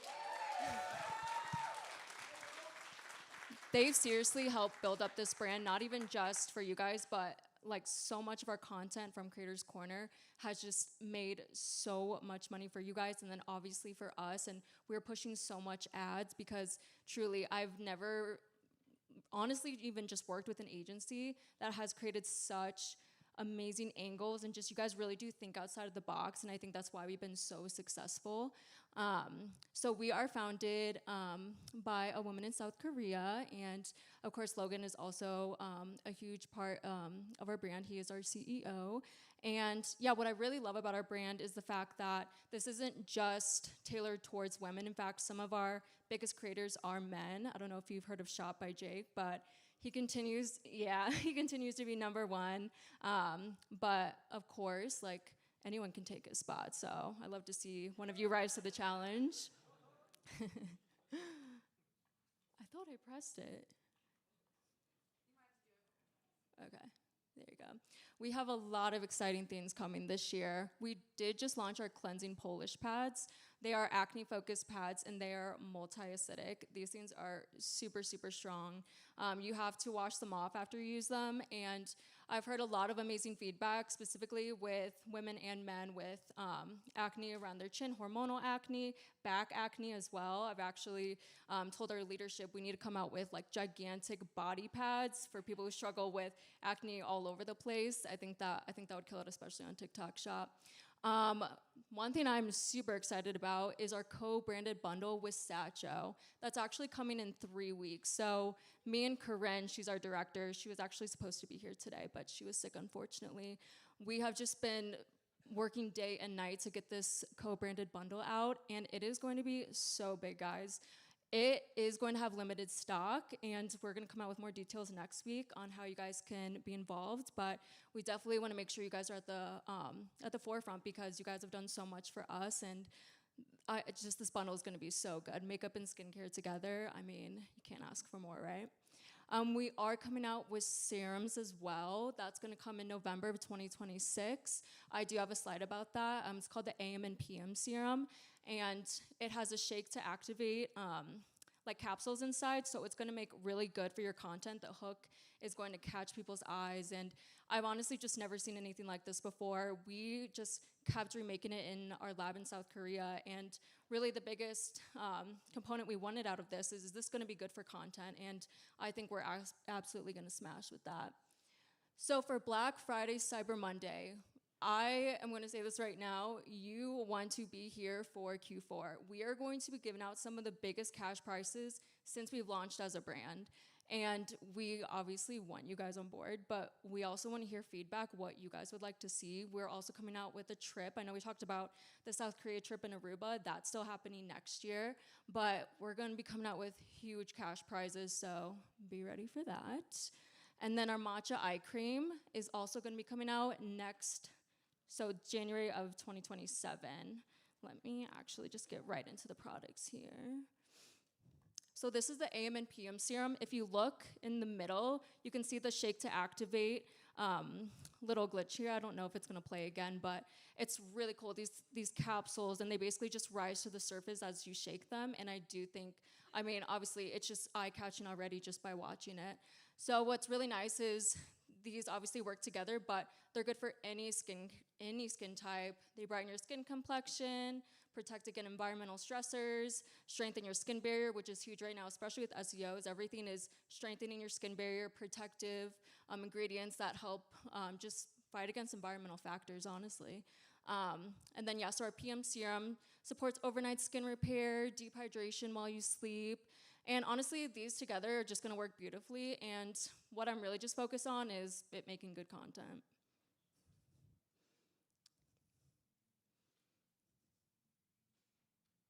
This is a product I'm super excited about. I feel like matcha is everywhere. Who likes matcha? I love matcha. I had like 3 matchas when I landed. I'm not joking. I love matcha. And we're actually going to be doing a matcha event for this product itself. I'm still building that out, but if you guys have any ideas, I'd be very curious to hear that. So this is going to be an under eye cream. I actually built out this prototype, and I really wanted it to have the cooling metal applicator just because I wanted it to be a part of your morning routine. It's going to make great content just for, I mean, anyone who works a 9 to 5. Like, I really want you guys to be able to make content that is going to push out to the average 9 to 5 American, and they deserve to feel good in the morning before their busy days. Everyone's busy, but yeah, it has an instant tightening effect. As you can see, the before and after, we have a lot of clinical research coming out, so a lot of proof behind our products. And it's gonna look really good under makeup, reduces the appearance of wrinkles and baggage. But really the biggest thing I want everyone to focus on is the cooling tip, because I've worked with other Korean skincare brands before, as I told the girls back in Aruba. And the reason why I built out this prototype is because the amount of eye creams I tried that had like the plastic tubes, one, those actually don't live well long-term underwater or in the refrigerator, and I wanted something that actually like can sustain for a long time. And there's one I tried from another brand, and the one thing that they got wrong is they didn't make the applicator good for under your eyes. So it was like more of like a rectangle base, so you couldn't get into the cracks and crevices. But this is gonna kill it, guys. Like, I'm really, really excited for this. So yeah, this is gonna come out in January of 2027. And that is a little bit it. I don't wanna take up too much of your time because I need to get our carnival booth ready. I will say we have a huge cowboy hat activation for you guys. And I wanna thank Jimmy for pitching in. I wanna thank Tyler for pitching in, Matt Palmer, Vic, and Macy. So basically, you guys are gonna come in, pick the color of your cowboy hat, cowgirl hat, and then you actually get to design it. We're working with an agency that makes custom cowboy hats. I'm so excited, it's gonna be so good. Yeah. But of course, if any of you have any questions, I'll also be at the booth, and I would love to hear all of your stories and talk to you one-on-one. Let's party.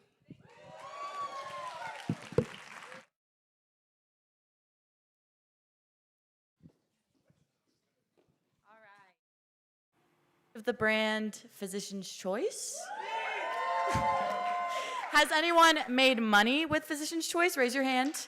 Yeah, and that's exactly why this brand is growing so extremely fast. Please get loud for Physician's Choice.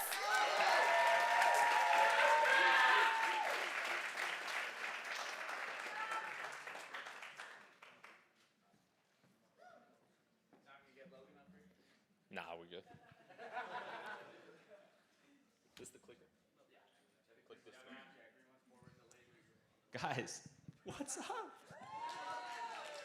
My name is Matt. I'm the VP of TikTok at Physician's Choice, and I love my job. Let's just talk about that for a second, right? 1, 2, 3, I want to hear, I love my job. 1, 2, 3. Think about that. We're here. We're in Aspen, Colorado, talking about not how we're going to get a $2 raise. We're not having a network with people we don't actually like. We're talking with people that are our friends about how do we 10x our income? How do we 100x our income? Come on. Are we for real? I love my job. I love what I do. I love who I do it with, and I'm really excited to be here talking with you guys. Now, Macy kind of stole my thunder, but I did want to ask, who has made money with Physician's Choice? Who has made $1 from Physician's Choice? Raise your hand. I love it. Who has made, no, keep them up. I want to go through a little game here. Who has made $1,000 for Physician's Choice? Okay. Who has made $10,000 from Physician's Choice? Okay. Okay. Who has made $100,000 with Physician's Choice? Ooh. Ooh. Come on.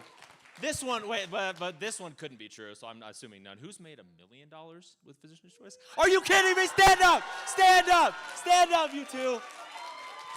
Come on. $1 million profit with Physician's Choice. You'll hear from these ladies later. I love it. And the funniest part is, with all that being said, oh, nice. Oh, I clicked the wrong thing, that's why.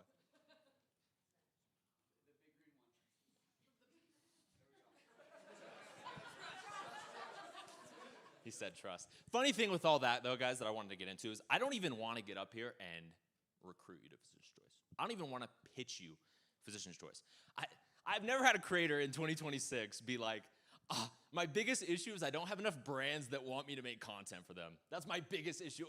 Where can I find a brand that wants me? My wife was a huge creator. I've seen y'all's inboxes, all right? They're ridiculous. You get pitched every single day.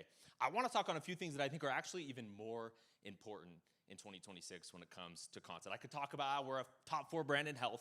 I could talk about how 7 CC creators made $100,000 in a month profit. I could talk about how $20 million in GMV has happened just from CC. I could talk about how we're gonna have the biggest launch in health in Q4. I could talk about all these things, guys. I'm gonna talk about something I think is even more relevant. And it's this word right here. How many of you, raise your hand if you have had a brand steal your content? Now raise your hand if you've had a brand underpay you.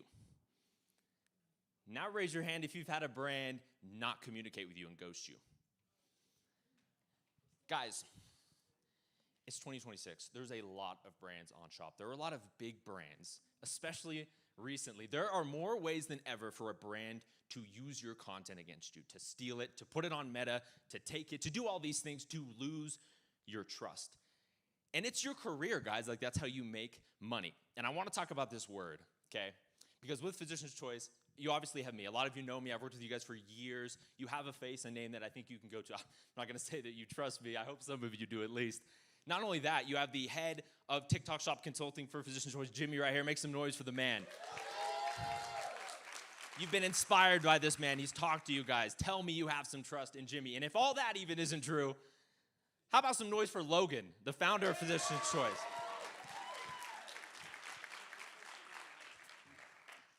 Y'all know where this man lives. You told me you don't trust him? If he screws you over, you know exactly where to go, right? We are working to be the brand, not only just me, not just Jimmy, not just Logan, the coaches, the team, the way that we treat creators, the way that we launch products, the way that we communicate with you guys, and the way that we put you guys through programs is meant to build all the trust in the world that you know you're building with a brand that wants you to win, that wants you to make more money, and that wants you to succeed. And speaking of the team, I got some people I want to bring up. I want to bring up Macy, Vic, Tawny, and Cheyenne. Get up here, our coaching staff at Physician's Choice. I will 100% say with certainty we have the greatest coaching staff of all time. This is like the Avengers right here, right? You all have worked with them. You know who they are. And they deserve all the credit in the world. And I actually don't think they get enough, and I wanted to make sure that they got a chance. My sweet wife's going to come bring something here up on the stage. I have something for our coaches. Logan, this was not in the company card, don't worry. I may write it off, but she's going to bring it up. These guys are amazing. They each do so much for the community. I could not be who I am. Jimmy could not be who he is. Logan could not be here with certainty in what Physician Choice could be without these guys and the work that they do with each of you on a daily basis. We give a round of applause.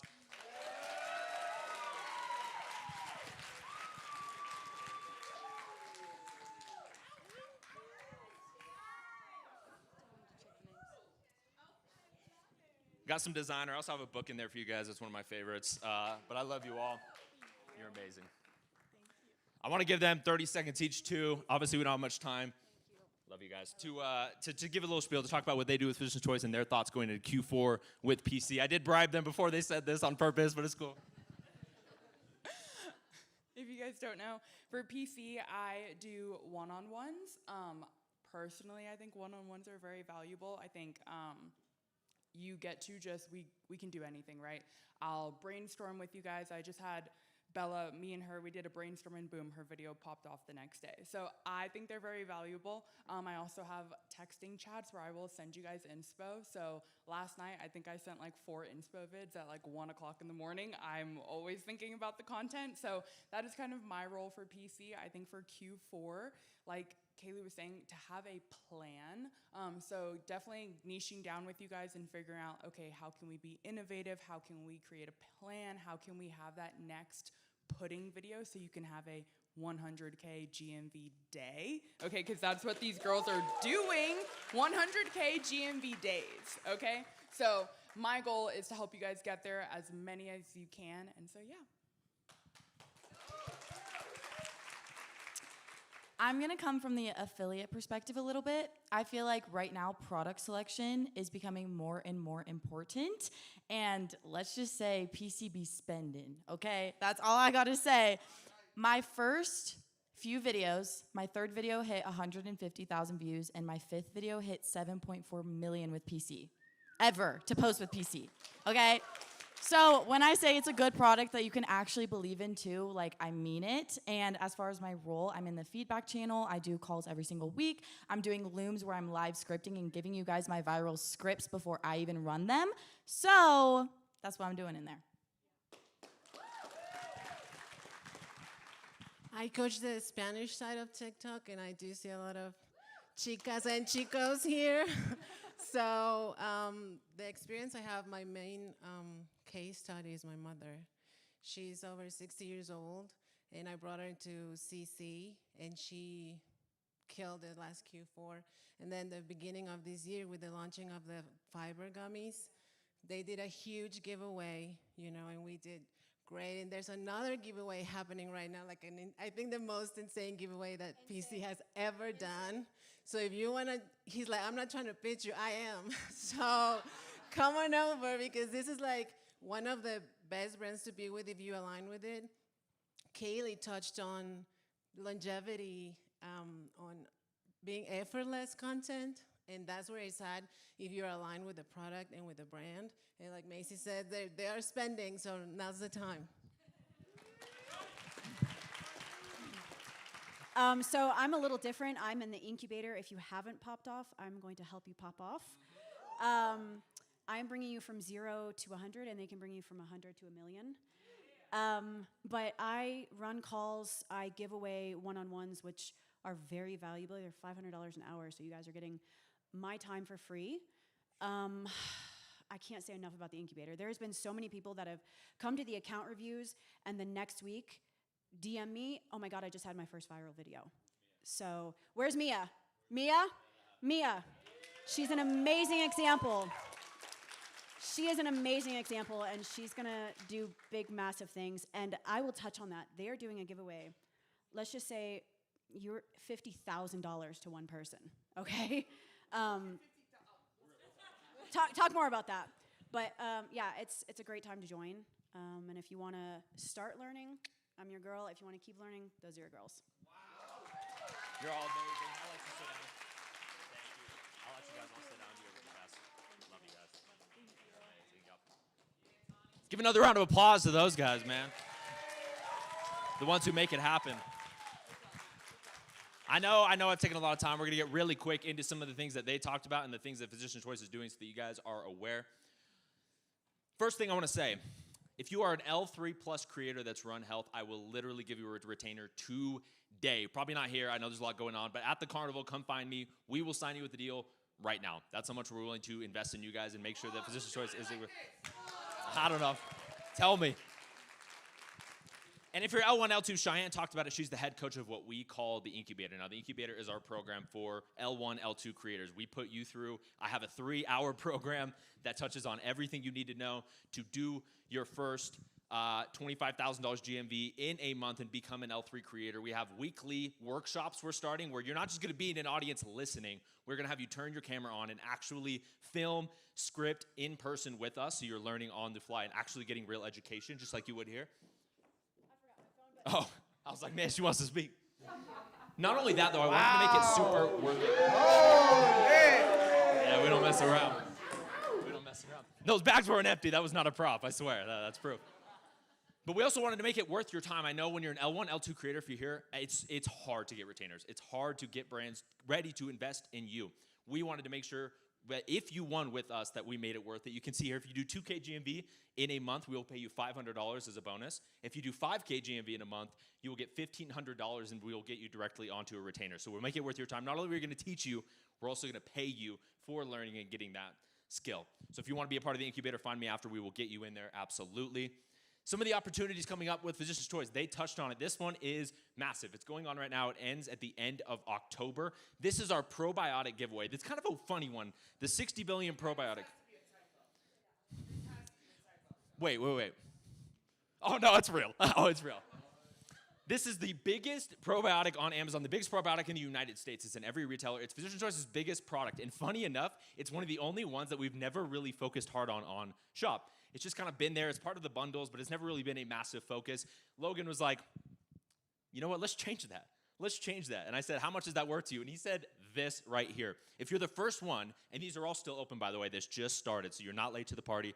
If you're the first one to hit $6,000 in GMV for this probiotic, you get $3,000 cash. If you're the first one to hit 20,000 GMV, raise your hand if you've done 20,000 GMV before. A lot of us, right? $15,000 cash. If you're the first one to do 60K GMV, $50,000 cash straight to your account. This is ongoing. Scan right there. Find me after. We'll get you in the Discord and make sure you're a part of this. What can $50,000 get you? Oh, it got a little screwed up. Yeah, you get a mini-sized Macan, apparently. A private jet flight. You get a new Audi for your mom. You could get 10,000 new Little Caesars pizzas. Or you can get 120 people in the Creators Corner. That's what I'm talking about. A little Robin Hood action. What else is going on? Raise your hand if you've heard about the fiber jelly drop. Oh, some of y'all are ready for that. If you've seen fiber jelly before, it's these little fiber jelly sticks. It is going to be the biggest launch in Q4 in health, I promise you. It's $9. We're putting unreal ad spend and giveaway behind it. It's going to be in Walmart as well for you people that like to do that retail style content. It's going to crush. We're extremely excited about it. Second is we're launching a Spanish giveaway. Where's my Spanish creators at? Yeah, there we go. We are launching a Spanish-only giveaway next month for the fiber gummies. So look out for that. That's also launching, and I will announce more about that. Now, number 3, I'm so glad Scar came before me because this is probably my biggest focus right now with Physician's Choice. We've talked about it, trust in a brand. We've talked about having a few brands that you really trust. I call it myself Operation Full-Time. I want it to be possible for you to come to Physician's Choice and have multiple sources of income that make Physician's Choice, being a creator for us, a full-time income. Not just shop, but built on multiple different pillars. Okay, you can clap. I'll let you clap for that. I think it's so important. Like I said, my wife's a creator. I've seen the struggle. I've seen the ups and downs. I know what it's like, guys, and I wanted to make sure it was possible for you to succeed. So not only do we have a massive Tribe presence started, we did $350,000 in our first full month of Tribe last month. That's only going up. We also have Levanta starting. We've mentioned Amazon. We've talked about Amazon repurposing being a big thing. Physician's Choice, guys, is the biggest gut health brand on Amazon. Some of the biggest listings in the entire platform. The conversion rate to Levanta is unreal. We're going to have coaches and training specifically for that. And a fourth one that I can only tease. Jimmy, I can only tease it. Costco. Costco. How many of you have heard about the opportunity to have retail be a part of your creator strategy? Probably none of you, right? Because there's not many brands that do that. That's changing.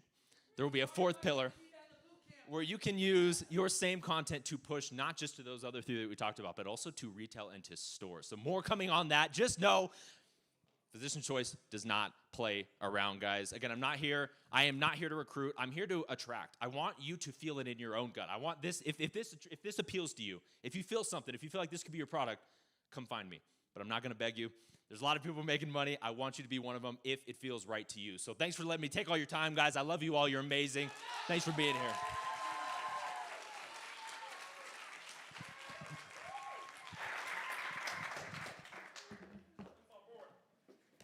Give it up one more time for PC. Best brand ever. All right. We're going to do one more speaker before our next break, so I'm going to need y'all to lock in because our next speaker made $80,000 in her first 3 months in Creators Corner and has since done millions in sales in the health and beauty niche. She now coaches some of the top affiliates inside Next Level Creator, and today she's talking about how to test videos like a top 1% affiliate. Please get loud for Sarah Holland.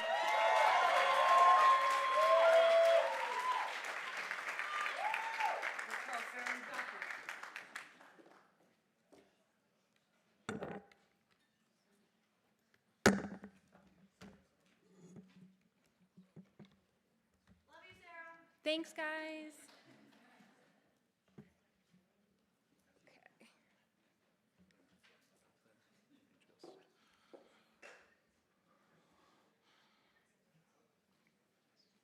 Okay, perfect.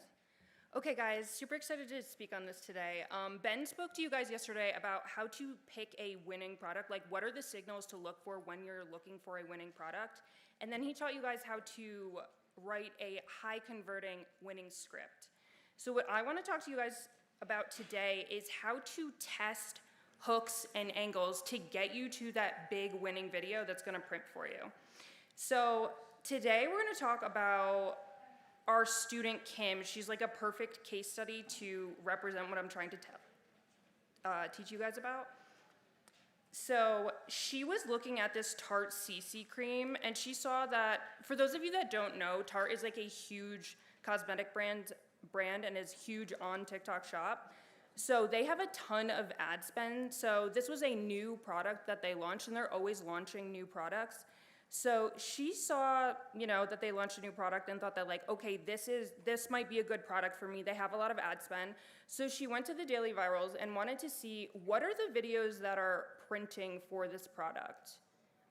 Because you guys should always be looking at looking for inspiration, but looking to see, is this something that makes sense for me? So I'm gonna play you guys some videos. These two creators were like the only creators that were basically eating up all of the GMV for this product. So I'm gonna play you guys some videos.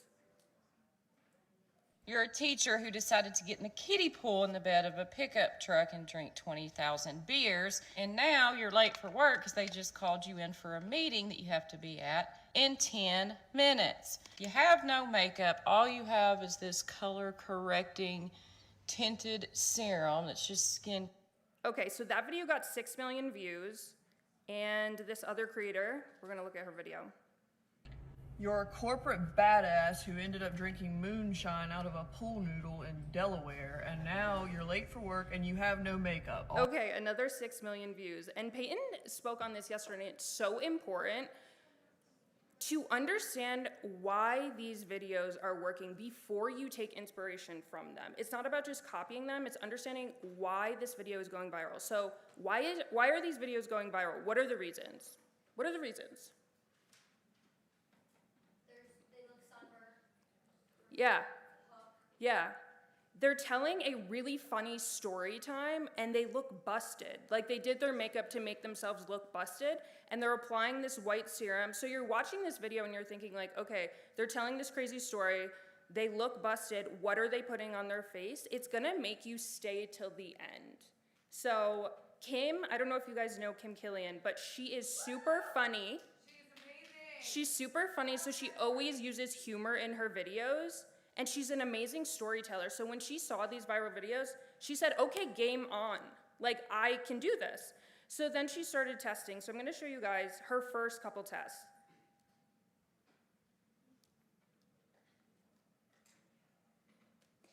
And this is all about testing with strategy.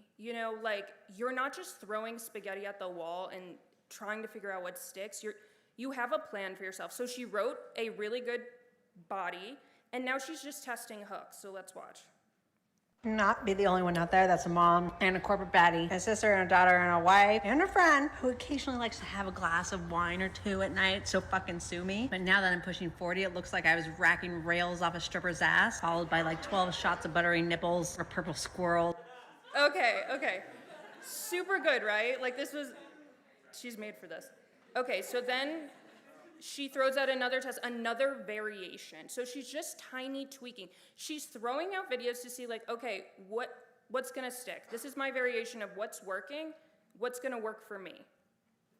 Honestly, I don't care if you're a mom, corporate baddie, or you're just kind of lazy, but you're also not interested in walking around all day looking like you drank moonshine through a pool noodle last night. This one's for you. 2 products, and they're from Tarte. This is the new. Okay, so 6K views, 540 views, like not that great. But when you compare them to the videos that were working, like what are the differences? Okay, she's doing the funny story time, but she didn't do her makeup to look busted, and she's yapping too much. She's not getting to the product like these other girls did. So, when you're looking at a video to take inspiration from, you're always thinking like, how can I make this better? How can I make this different? And she was kind of moving backwards. She didn't, she didn't have the visuals like these other girls. Okay, so she's moving forward. Let's see this one. Now, I know this might come as a shock to a lot of you, but now that I'm pushing 40, I don't wake up looking like a unicorn took a shit on my face last night. I can have one measly glass of wine, so frickin' sue me, and now I wake up looking like I went 9 rounds with Mike Tyson, or I was racking rails off a stripper's ass last night. Okay, so over 300K views on this one. Let's go. She's on to something, but again, she didn't have that massively viral moment, but she's moving towards something, okay? So she's still doing this funny story time. This time she did her makeup to look busted, because the reason why this video is working is because the transformation from the makeup is so dramatic, covering, her sins from the night before. And as she's moving forward in her tests, she's always going to be looking at her analytics. TikTok gives you guys data, it gives all of us data that we should always be analyzing. So if you guys are new and you don't do this, you should be definitely doing this. And I'll just run through quickly like the analytics that you should be looking at. Your average watch time, if it's 5 to 8 seconds, like that's a really good rate. And that's what it means is that the hook is working, people are staying. If it's low, then maybe you need to work on a stronger hook, faster pacing, movement early. So when you look at your analytics, there's always something you could be doing better. Your watch time percentage, if it's 20 to 30%, that's really good. You're asking yourself, did people stay to the end? And if they didn't, then shorten or tighten the story, move to the payoff earlier.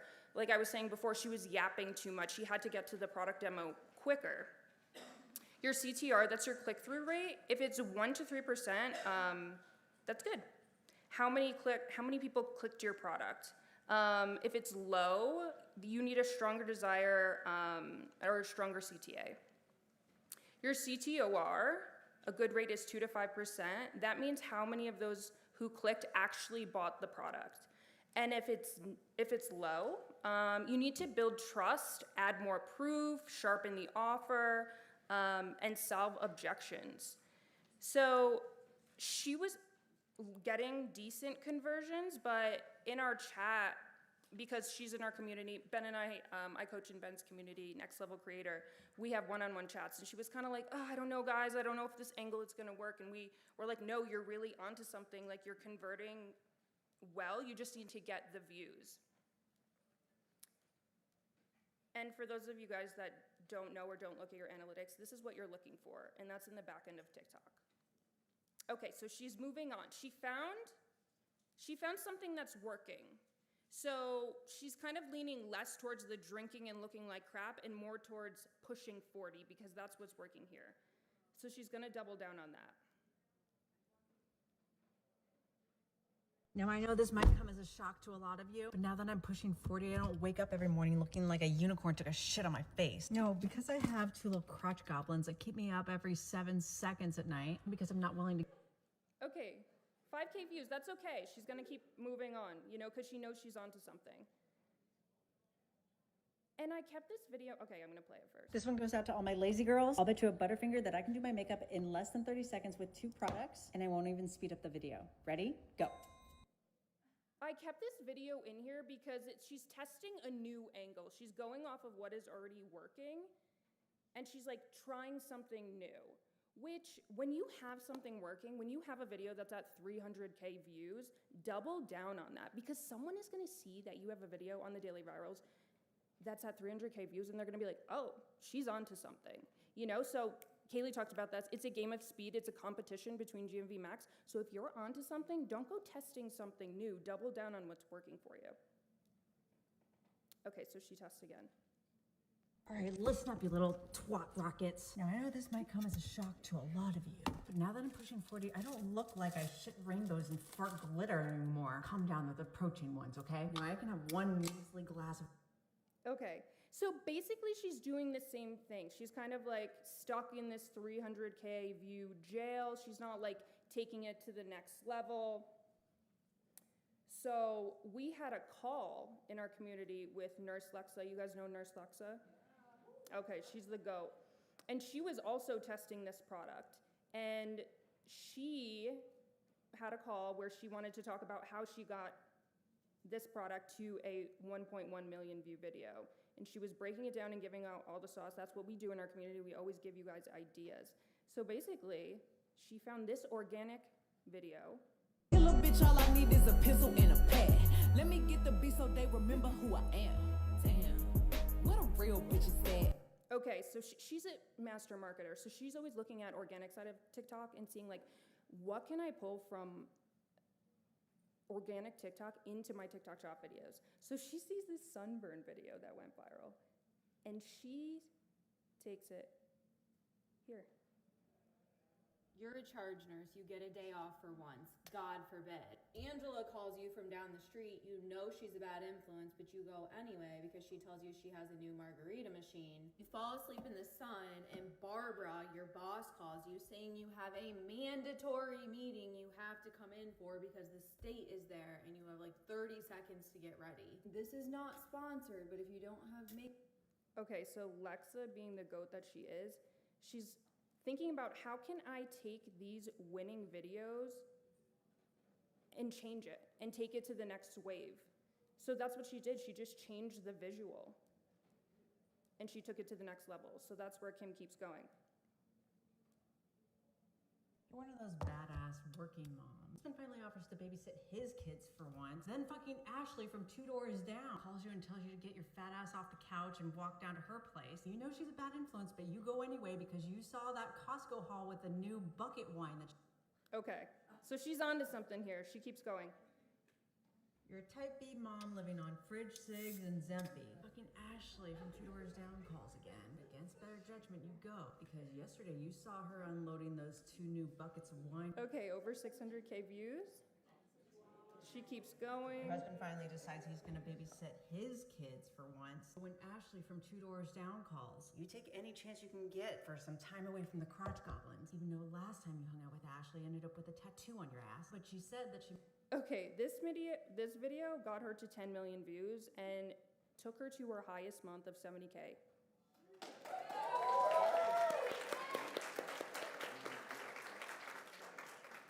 And I just want you guys to see, like, she was testing with strategy, okay? She had inspiration, she was making it her own, she was looking at her analytics, and she was moving forward.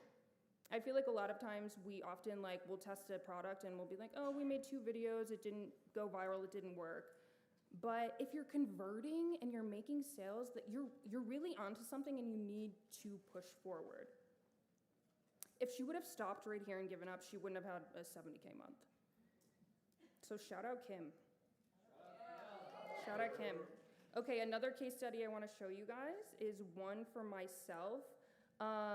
This is for the Dr. Malaxin calcium bundle. I don't know if you guys know this one. It's an anti-aging skincare bundle, Korean skincare.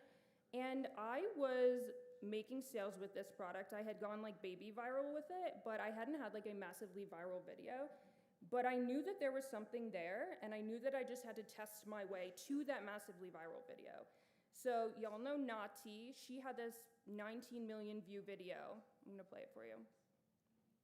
You're not ugly without makeup, you just have volume loss under your eyes. And take this from someone who literally used to walk the dog with concealer on. And she wasn't even running the same product. She was running a one of the calcium bomb sticks that's in this bundle, but it was like an individual product. So always be looking for inspiration and hooks from other products and see how you can tie them to your own products and your own videos. So my concept, my main angle that I was working off was you're not ugly. And I was split testing how I was gonna make it different. You're not ugly, you just have volume loss under your eyes, and take it from someone who wouldn't even take the garbage out without putting concealer on. Okay, and this was a day where I was like, I'm gonna make 3 videos. I'm gonna split test this one hook, this one angle 3 different times, and I'm gonna see what comes back to me.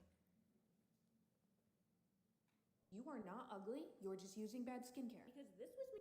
Okay, you're not ugly, you're just using bad skincare, and then a slight tiny tweak. You are not ugly without makeup, you're just using the wrong skincare. Because this was me when I didn't know what the hell. And you guys see how similar these videos are, but they're like the tiniest tweak. 1,900, 3,700, 1.8 million. You know, so it's like the slightest tweak that can really get you to a viral video. So, okay, 1.8 million, game on. I'm gonna double down and I'm gonna continue testing. I want that massively viral video that's gonna print for me. So I'm looking at my analytics, I'm seeing, you know, where I went wrong or what I can improve, and I'm moving forward. You are not ugly without makeup, you're just using American skincare. Because this was me. Okay, you're not ugly without makeup, you're just using American skincare, slight variation. You are not ugly without makeup, you're just losing collagen in your face. Because You're not ugly without makeup, you're just losing collagen in your face. Okay, keep going.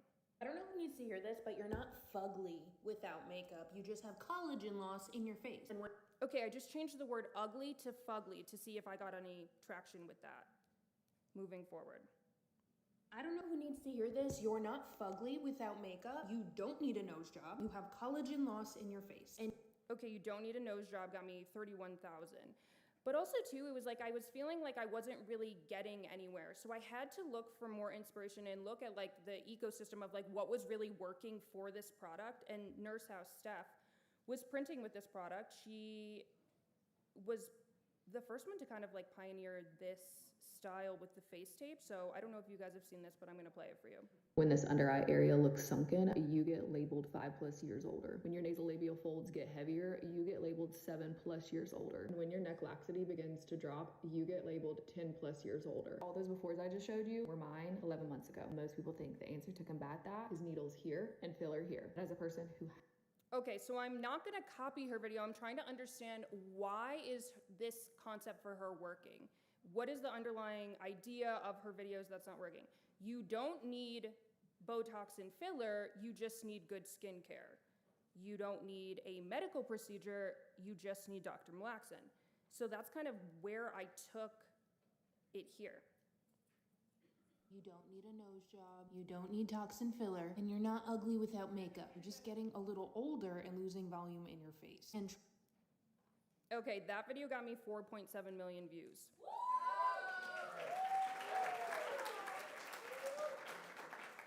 Okay, so I'm onto something here. I'm gonna continue to double down. It's like Kayla said, you wanna ride it until the wheels fall off.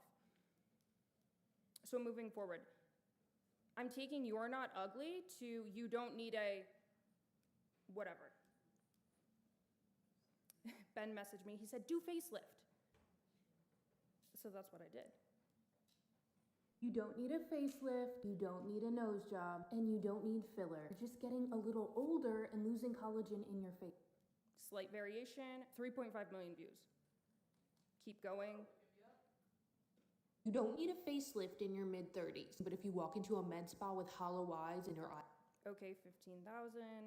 Keep going. And again, just tiny You don't need little a nose tweaks. job. You don't need a facelift. You don't need filler. You're just getting a. Okay. Then Steph comes in with this one. I canceled my American facelift at almost 40 and booked a Korean facelift instead. Did y'all know you can do that? And then that. Okay, so we're wrapping our faces. Game on. How can I take that to the next level? Sarah's gonna do all that. I'm gonna do it. Yes, I got a facelift at 35. Before you all come into my comments judging me, this is not an. Yes, I got a facelift at 35. Before you all come into my comments judging me, this is not an American facelift. This is a Korean facelift. Because And I just want you guys, okay, that video got me 5 million views, made me 100K GMV. And this video made me 10K in one day. Yeah. By the way, she was shopping and drinking matcha while that day was happening. Yep. I was with Jimmy and Peyton. They picked me up. We went to brunch, and then we bought bags. That was an awesome day. Okay. That was one of those days he might have lived in a meditation. Who knows, though? Who knows? We know. So I want you guys to really see, like, the trajectory of my thought process. Like, it's these tiny little tweaks. When you're onto something, it's not like you don't need to do this huge change. You just need to make these tiny tweaks to take it the wave to the next level. And once you find that winning angle, you just continue to rinse and double down. So we continue wrapping our face. yes, I got a mommy makeover at 35. And before you. Instead of I got a facelift at 35, I got a mommy makeover at 35. Like the tiniest little tweak. And I'm keeping my body the exact same because it's converting and working for me. So it's just switching the hooks.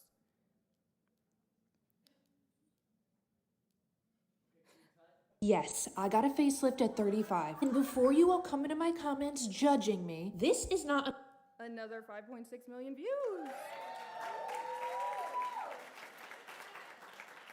And guys, I only posted 16 times this month and I made 60K.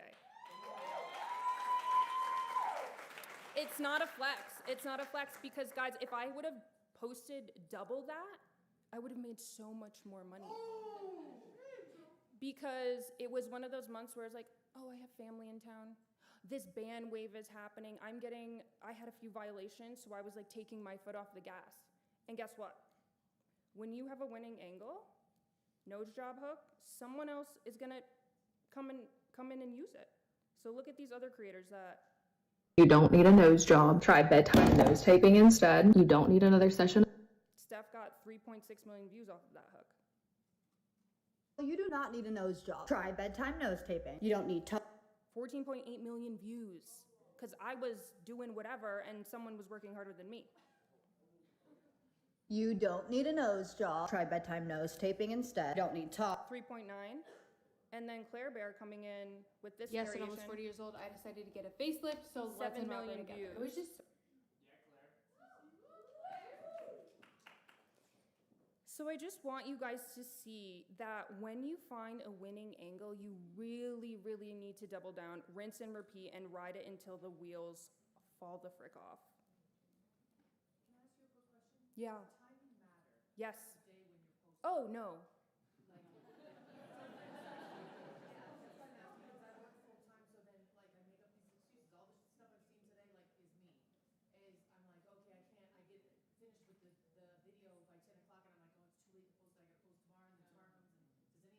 No. Okay. It doesn't. When you were testing before you went to the 5 million, I see the length of this, because you were saying I modified the hook a little bit, but I also see the length is different. The length? You have to tweak just one thing at a time to see what was it, but the strip length is different. So were you also testing other things with the body? I might have been, but I'm pretty sure I was keeping the majority of the body the same. Are you saying the length of these scripts are longer? Oh, yeah.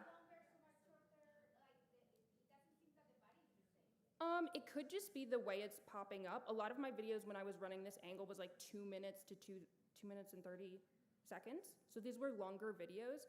So let's see. Yeah. A few seconds, but pretty much keeping the body the same. Yeah. Just the hook. We're just testing the hook. When you find a converting body, just double down on that and split test the hook. Yeah. Well, let's give it up for Sarah. Thank you, guys.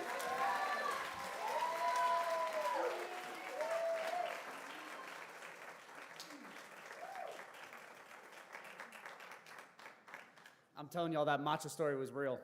Also, we planned a Korea trip that day. That was pretty sick. And you know, I want you to, you remember what I was saying, guys? It's corny, but that romanticizing your life is so real. It's so important because when you really do it and it all comes together, you'll see, oh, this is what it was all about. It was never about just the money. It was about the freedom that it got me. Okay, guys, we're almost done here. I want to pump through. I know like some of you guys might be getting restless, whatever. We're almost done. I don't want to be too late for the ranch. So I want to welcome up here a very special brand, a brand that has also made a lot of people in this room a lot of money and was one of the only brands that had a founder. In fact, both founders show up to show you that they care. So they're going to come up here and present. That brand is nonetheless the Nello Nutrition. Let's go.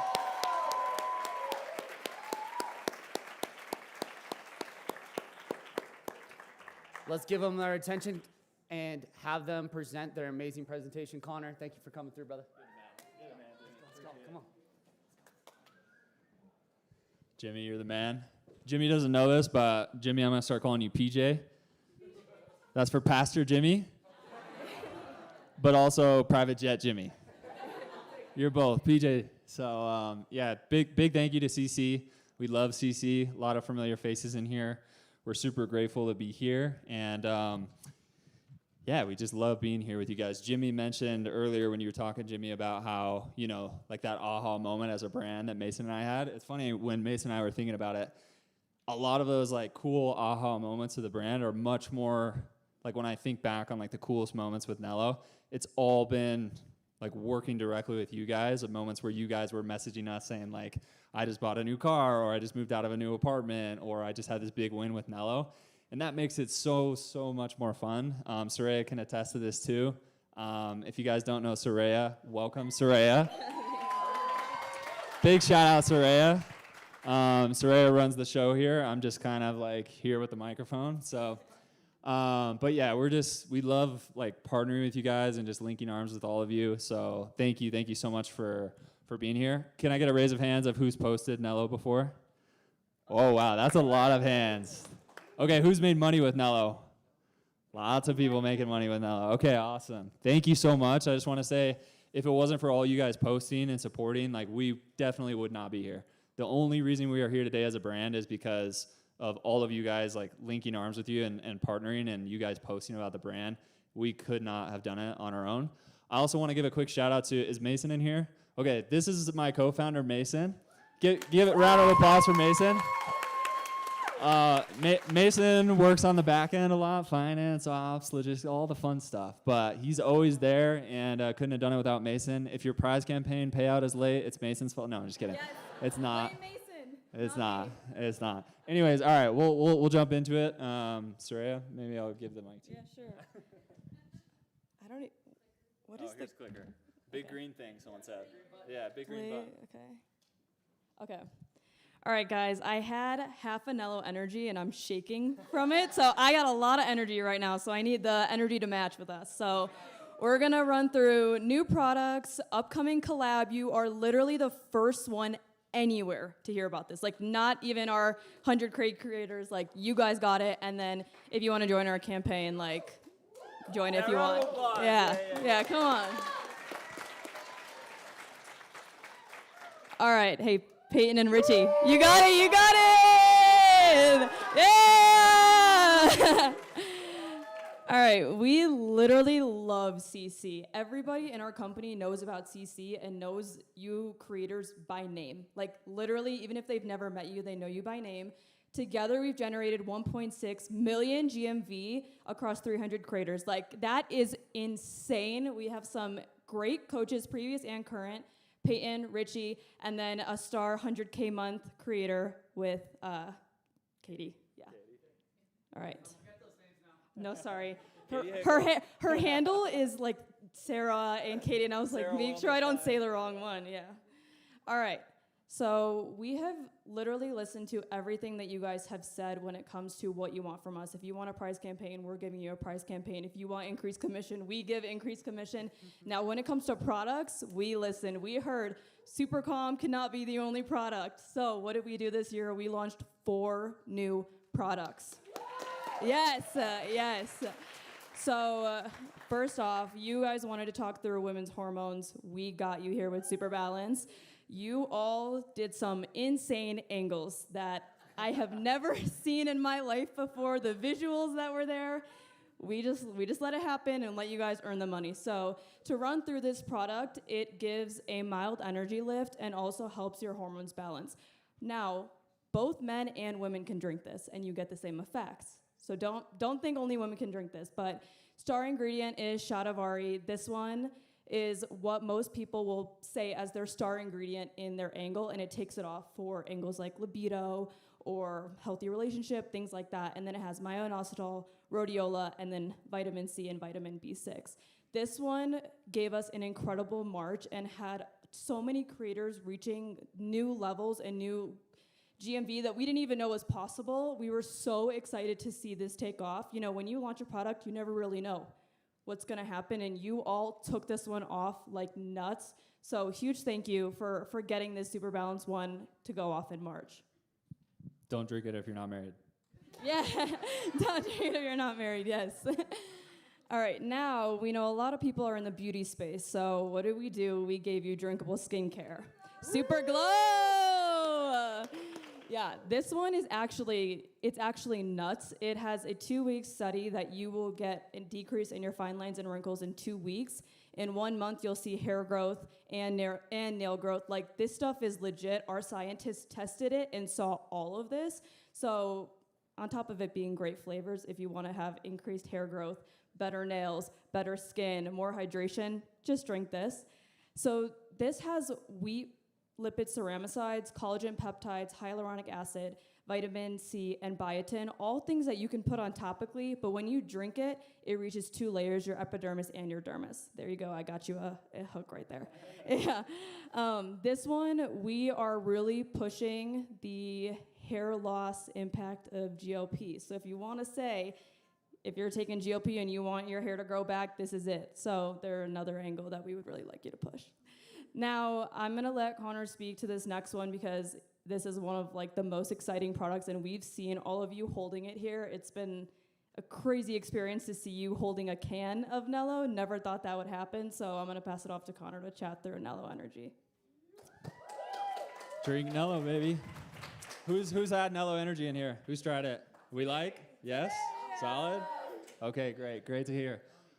Guys, something that we probably underemphasize, I would say, as a brand is like how much money, time, effort, research, and development goes into the products. Like, we really, like, all of our products have patented, clinically studied ingredients at the right dosages. We don't do any proprietary blends. Everything's transparent. You can see everything on the label, you know, the exact dosages. Like Soraya was saying with Super Glow, we're always sharing out files of the clinical studies that go along with the products. Super Calm right now is currently has a clinical study that's underway with a couple hundred participants. So we're very, very big on the science. Nello Energy is, you know, falls right under that bucket. So really good from a formulation standpoint. I think the thing we're most proud of is there's no artificial sweeteners. So yes, thank you. Round of applause for no artificial sweeteners. It's really hard to do this, guys. There was a lot of limiting beliefs with beverage and scientist people. They're very convinced that you need artificial sweeteners, and that's just something we don't do at Nello. So we're very excited to have something that tastes great, but is naturally sweetened. So, and has an amazing formula, as you can see here. So very, very excited about this one. Kind of a fun little Easter egg, you know, for the brand, because we're so powder driven. And this is a limited edition one, Apple Rush. So if you haven't tried it yet, try it while you can. It'll probably be gone soon. So that's Nello Energy. All right, we're just gonna do a quick raise of hands. I know that we already kind of did who's promoted it, but I want to hear what's your favorite to promote. So we're gonna start left. Raise your hand if your favorite is Super Balance to promote. I was gonna say, Peyton, I better see your hand. All right, let's do Super Glow, or maybe most excited to. Oh, good, more. Wow, I was not expecting that. I was expecting Super Balance. All right, now let's hear Energy. This is a new one. Wow, this is, okay, I was expecting Super Balance to be like the one. That is so exciting to hear. All right, now we're gonna chat through this collab. And I wanna get some guesses on who you think we're gonna collab with. And just say like, okay, no, wait, it's a brand. It's a brand. It's a brand. It's a brand. But we'll reach out to The Rock. What was it? Heard Poppy, Bloom, Close. It's in the beauty space. Mary Ruth. All right. A lot of our creators already promote this. Oh, what did I hear? No! Wait, someone get a picture of this, please. Someone get a picture of this so we can share with our team. All right, I'm gonna let Connor talk about it. Guys, introducing the Nello MetaCube collab. So, yes. We are very, very excited about this. Something that we noticed over the last few months is all of the creators that were most viral with Nello, either their second most viral product or a product that they were even more viral with than their Nello product was MetaCube. So we were like, man, we got to do something with MetaCube. They're obviously crushing on the platform. I want to say the biggest brand, Jimmy, maybe correct me, overall on TikTok Shop, even across all categories. So really, really excited about this. So we're doing a few different bundles. Flip to the next one. So here's the first one. Yes. Ooh, lots of oohs and ahs.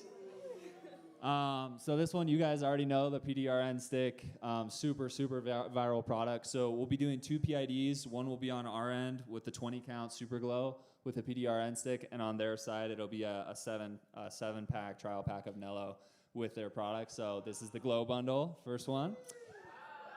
Very excited about this one. Yes.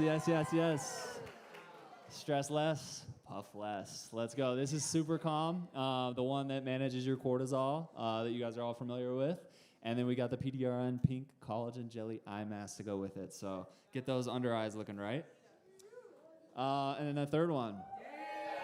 Yes, there's more. This is the sleep bundle. So you got Nello Super Sleep and then the collagen night wrapping mask. So guys, couldn't be more excited about this. What is the launch date for this, Soraya? September 15th, we're doing a high price PID. So that will be exclusive to people that maybe scan the QR code on the next slides. It will be listed at like maybe $7,000. When we did this for Energy, we had people making sales instantly when the price dropped. Like immediately, they didn't even have to post it. Their videos were making sales. So we're gonna do it again. Explain why brands do that though, because I actually didn't even know that at first. It's to load up the videos, yeah? Yeah, it's to load up the videos and you build a lot of awareness for the product because you can say, oh, they're selling $10,000 this. People start to see, oh, they're launching this product. Then the second it drops, they're like, I'm on it. Yeah.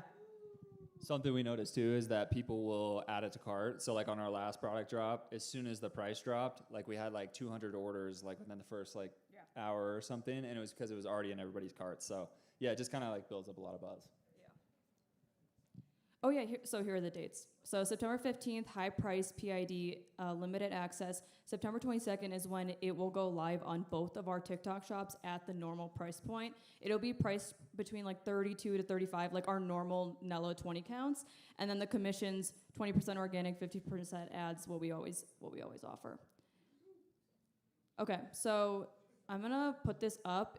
We don't have Kyle or Lauren here, but they are our incredible CC team. Like they know what's up. They have been cooking with Nello for so long. They do a bunch of one-on-one coaching. We're also in this Discord, so if you have any questions for us, like feel free to just tag us and we'll answer.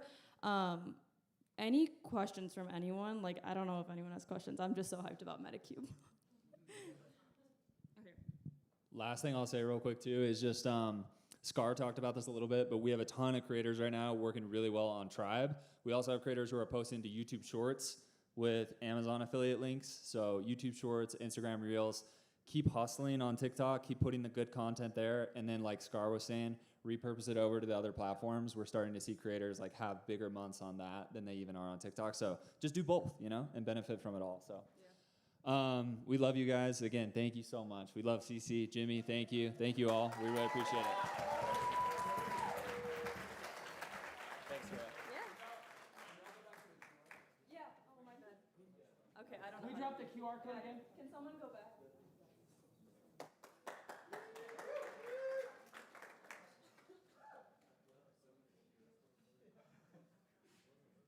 Thank you, Nello. And once again, thank you to all the brands that came here to help sponsor and really make this event possible. We appreciate you guys so much. Also, something I want to shout out about the Nello products does not get enough love. They have not missed on flavors once. That's got to be the best tasting products I have ever seen and let alone worked with, right? Shout out to Nello for that. Keep doing your thing. Let's go. All right, I know y'all have been waiting for this one, so make sure your notepads are ready because our next speaker got his start with TikTok Shop in 2024, coming from a background in software sales, and has since become an affiliate, coach, and brand owner. Most recently, he put his experience to the test by documenting his girlfriend's journey from 0 to 5 figures a month in under 30 days. Today, he's breaking down exactly what that journey looked like and the key factors that led to this kind of success. Please welcome Christian McGahee.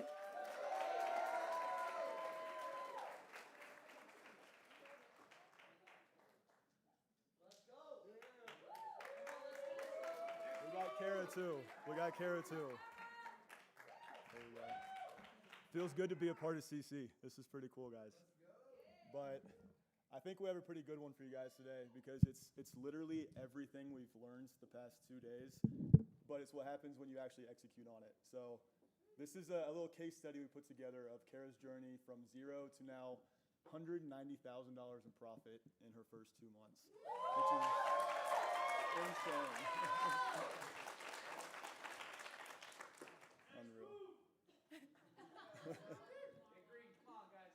Cool. So I started with background, and I'll let you touch on yours. But I think this is relevant for everyone. Obviously, everyone has different strengths with whatever they've done in the past. Myself, like Macy said, I came from tech sales, and then I've been doing TikTok Shop for 2.5 years now, full-time for about 2. And then everyone always likes to hear Kara's background. I have, whoa, so much louder than you. I have quite an insane background. I started after college as a cop. And I quickly, after 2 years, was like, what am I doing? Like, I'm on night shift, I'm not safe, and I think I could make a lot more money doing literally anything else. So I just woke up one day and quit. No plan. And that has really been how I've lived my entire life because I firmly believe in mindset, and I'm like, I'll figure it out. So I try to quit. My chief of police is like, you're not doing that. So then I become a policy writer. I implement new legal policies to the police department. Hated it. So then I was like, I'm gonna sell real estate, teach fitness on the side. I was working 4 jobs, and then I was like, I hate this. Again, woke up one day, quit. I ended up moving to Austin, Texas, and I didn't do anything for like 3 months because I had just been like working and saving. And my roommate was like, you need to get into sales. You can talk to a wall, like just do it. So little me decides to do door-to-door. Why? I don't know. I sell door-to-door for a few months, get into high-ticket one-call closing, selling windows, roofing, and solar, and I was working 12 hours on day, on call 6 days a week, getting home at 1 a.m. while doing content creation and like lifestyle influencing, and I realized like I want to do that, but I am nervous to take the leap. So again, I woke up one day, I was like, I'm just gonna do it. Like, I'll figure it out. I'm gonna go full content. So I've been doing that the last year. And then we decided to try TikTok Shop, which I've wanted to do for over a year. I've watched many people that are in this room do shop. Like, I've studied Peyton's content for literally probably a year. And it's, now that we're doing it, like kind of cool to be in a room of so many people that believe in that mindset and are the same. And now I'm doing shop almost full time, a little bit of influencing. She's a badass. So, as I'm sure a lot of you guys saw, we did a public challenge where we wanted to grow a new account from scratch. We wanted to make $10,000 in profit in her first 30 days, and we wanted to document it on my page, which was terrifying because I've been coaching for a year, and if I can't get my girlfriend to $10,000 a month, then I'm cooked. And then you guys saw the results, but her very first calendar month, unreal, yeah. Yeah. Her first full calendar month was June. She took home $53,000, and then month 2 was July, $136,000. After everything's said and done, which is absolutely unbelievable. She's running laps around me already.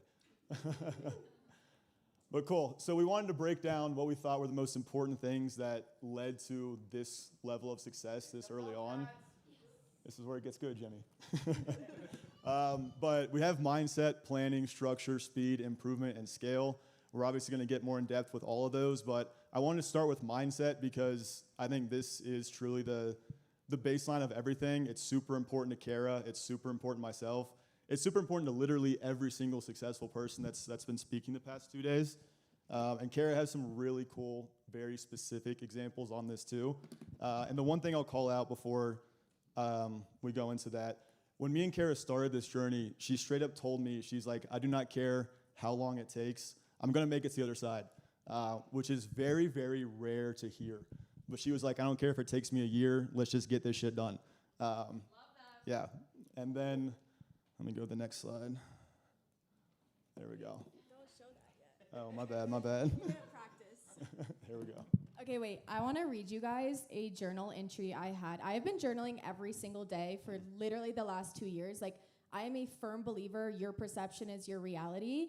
And any thought I have is positive. Like, I do not let outside stuff come into my mind, because the idea of outside stuff in your mind is like, every negative thing is a higher step for you to climb. Like, how high do you want your mountain to be that you're trying to get over? So I write every single day, very, very small details and positive forward-thinking things. So on June 21st of this year, I'm gonna just read you guys an entry, which I've literally never shared an entry with anyone. I've never seen her journal. Minus this one. I only shared this one. This is what I wrote on June 21st of this year. Money is energy. Actually, I'm convinced everything is energy. I know I'm meant for this, so I have no doubts. I'm detached from the results and just having fun. All I care about is enjoying the journey, and everything else is already mine. Everything I've done to this point has prepared me. Life's good, always has been, always will be. Calling it now, I'm having a 100K month in July of 2026, which happened. And you can't just start writing positive and expect the thing to happen the next day.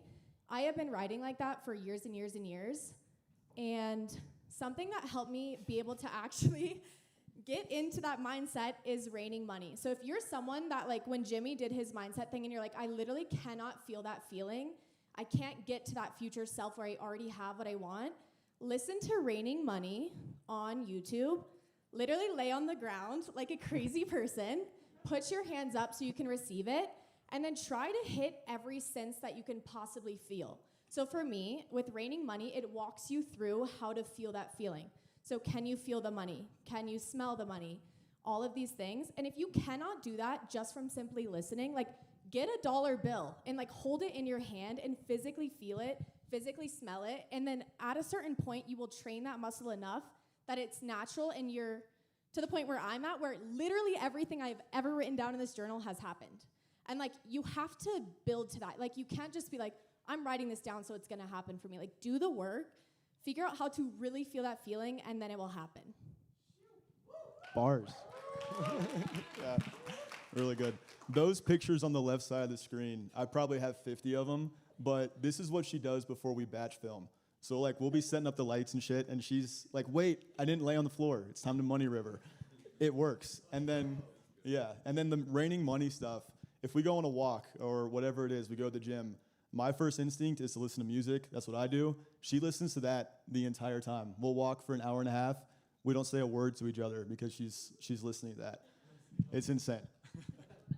I will also say, if you're someone that has kids or has another job, it can be hard to feel like it's worth it to prioritize that when you haven't seen the success of it. But it can be a literal 10-minute thing you put in your morning routine where you're getting ready for the day, doing your makeup or doing your hair or showering, and you listen to it. It doesn't need to be complicated, and I think so many people put it off because they're like, I need this whole process where I sit down, I lay on the ground, it doesn't need to be that. And just those small little changes, you'll start to see the benefit. And even the way you think about other events happening in your life, it doesn't have to be this huge process of believing. You can keep going. Okay. Let's see. So one of the first things I wanted to call out with Kara is that she is by far the most organized person I have ever met, which I think is kind of rare in the affiliate world. We're kind of all just making shit up as we go. But I went onto her calendar. I tried to grab some screenshots for you guys too. But you know how Logan said yesterday he lives by his calendar? That is Kara to a T. And I've seen it benefit her over and over again. But if you look at the top, those are new product releases. Those are things she has to film. Those are retainer due dates. That's her retainer list on the side when everything else is due, when payments are coming through. She has the Peter Thomas Roth new release in there. So she knows what she has to do every single day, which kind of brings me into the next part, which is going to be structure. Again, just like organization, Kara is incredibly structured, which I think you'll kind of see how it all works together. But like I was saying before, without structure in the affiliate world, you're just trying to figure it out as you go. When in reality, our time is very limited with how many videos we can get out per day. So if we don't have that structure, we're gonna be wasting a lot of that valuable time. So the reason I like to put this in place, faster filming, much clearer data, and easier scaling. So I'll show you guys exactly what I mean. I tried to put this into like 4 different pillars of what we did when Kara first started. The first pillar is explore, second is identify, third is scale, and then repeat. But with Kara, we only have 3 posts per day. We still do. Her account hasn't graduated for whatever reason it is. So she's still in the pilot program. So we had to get very intentional with every single post that she was going to put out. So her very first couple of days, we started very wide in terms of products and video creation. We don't know what she's good at, whether it's skits, talking head, skincare, home products. We don't know. So we were testing it all. We were going to let that ride for 2 weeks, whatever it is, and then look for the positive outliers. This could be a couple sales here and there, outliers in terms of views, 3, 4x, whatever it is. Those are the ones we're going to double down on. And then from there, it's really just repeat. So I'll show a more concrete example on the next slide. But overall, the big thing was start broad, find signals, and then scale those winners. So this is an example of what those first week or 2 looks like on her page. 3 posts per day, 3 very different products with 3 very different formats. And again, all we are doing here is looking for data. What is standing out on her account? What is she good at? And then from here, once we identify a couple of those, we want to keep 2 of those in rotation. So outlier products 1, outlier products 2. But at the same time, we want to cycle in a new product to make sure we keep it fresh and keep trying to find new winning formats and everything like that as well. So the best way I like to explain this, I worked a cutthroat sales job before this where every single day they would stand over your shoulder until you made a certain amount of touches. So you would have to make a certain amount of phone calls, emails, whatever it is, every single day until you could go home. So it was like 100 touches on warm leads, which you can consider your winning products, and then 100 touches on cold leads, which is your new products. And the reason for that is you don't want your pipeline to go dry. So we all know how TikTok Shop can be. You can have a massive month, and then next month you've fallen off. You're searching for something new. So structure allows you to stay ahead of that and always have something new coming in the pipeline. So I like to really treat it like a sales job. And then probably the biggest thing, we've heard a lot of people say it the last 2 days, but speed is so important. Money loves speed. TikTok Shop moves very quickly, and structure is what makes speed possible. Structure leads to clarity. Clarity leads to confidence. Confidence where you can look at your page and actually be able to say, okay, this is working and this is not working. I'm going to double down on what's working. I'm going to kill what's not working. I think another thing with structure too is like you want to make your day so easy that you don't have the opportunity to have decision fatigue. Like your only goal should be to execute on what is moving the boat forward, as was said yesterday. Like whatever you can take out of your day-to-day thought process to then put those thoughts towards something useful will just make being efficient and being like able to actually execute so much easier. Thanks. Cool. And then on top of that, one of the things I think Kara did really well was product selection. Now, before I go into this one, I just want to say there's a million different ways to do product selection. This is just a strategy that works best for both of us in those first 2 months, which we called the early mover advantage. But this is something I've been doing for the last 2 years. Highly, highly encourage you guys to try it. I've had a lot of success with it. But it's targeting new products launches from big brands like Nello. That'd be killer to jump on those bundles really early on. But big reason for this, you'll hear me say it a lot in the next couple of slides, but I like to take the guesswork out of as much as possible. And if a big brand is launching something new, pretty good chance they're going to put a lot of ad spend behind it. They want those early sales. They want those early reviews. So I want to jump on that as quickly as possible. So I put a couple examples from Kara's first month, both from her and I. The screenshot on the top left, that's from the Dr. Dent Discord. They let us know about new products coming out back in March. So for the next couple of months, I was waiting for this thing. And we all know Dr. Dent. They went crazy with the purple teeth whitening strips. Ton of ad spend. I follow their CEO on LinkedIn. He talks about TikTok Shop all the time. So if new products coming out from them, I'm 100% going to jump on it. The listing went live on May 29th. I posted that video on May 29th. And I made 55 grand in June, mainly from Dr. Dent.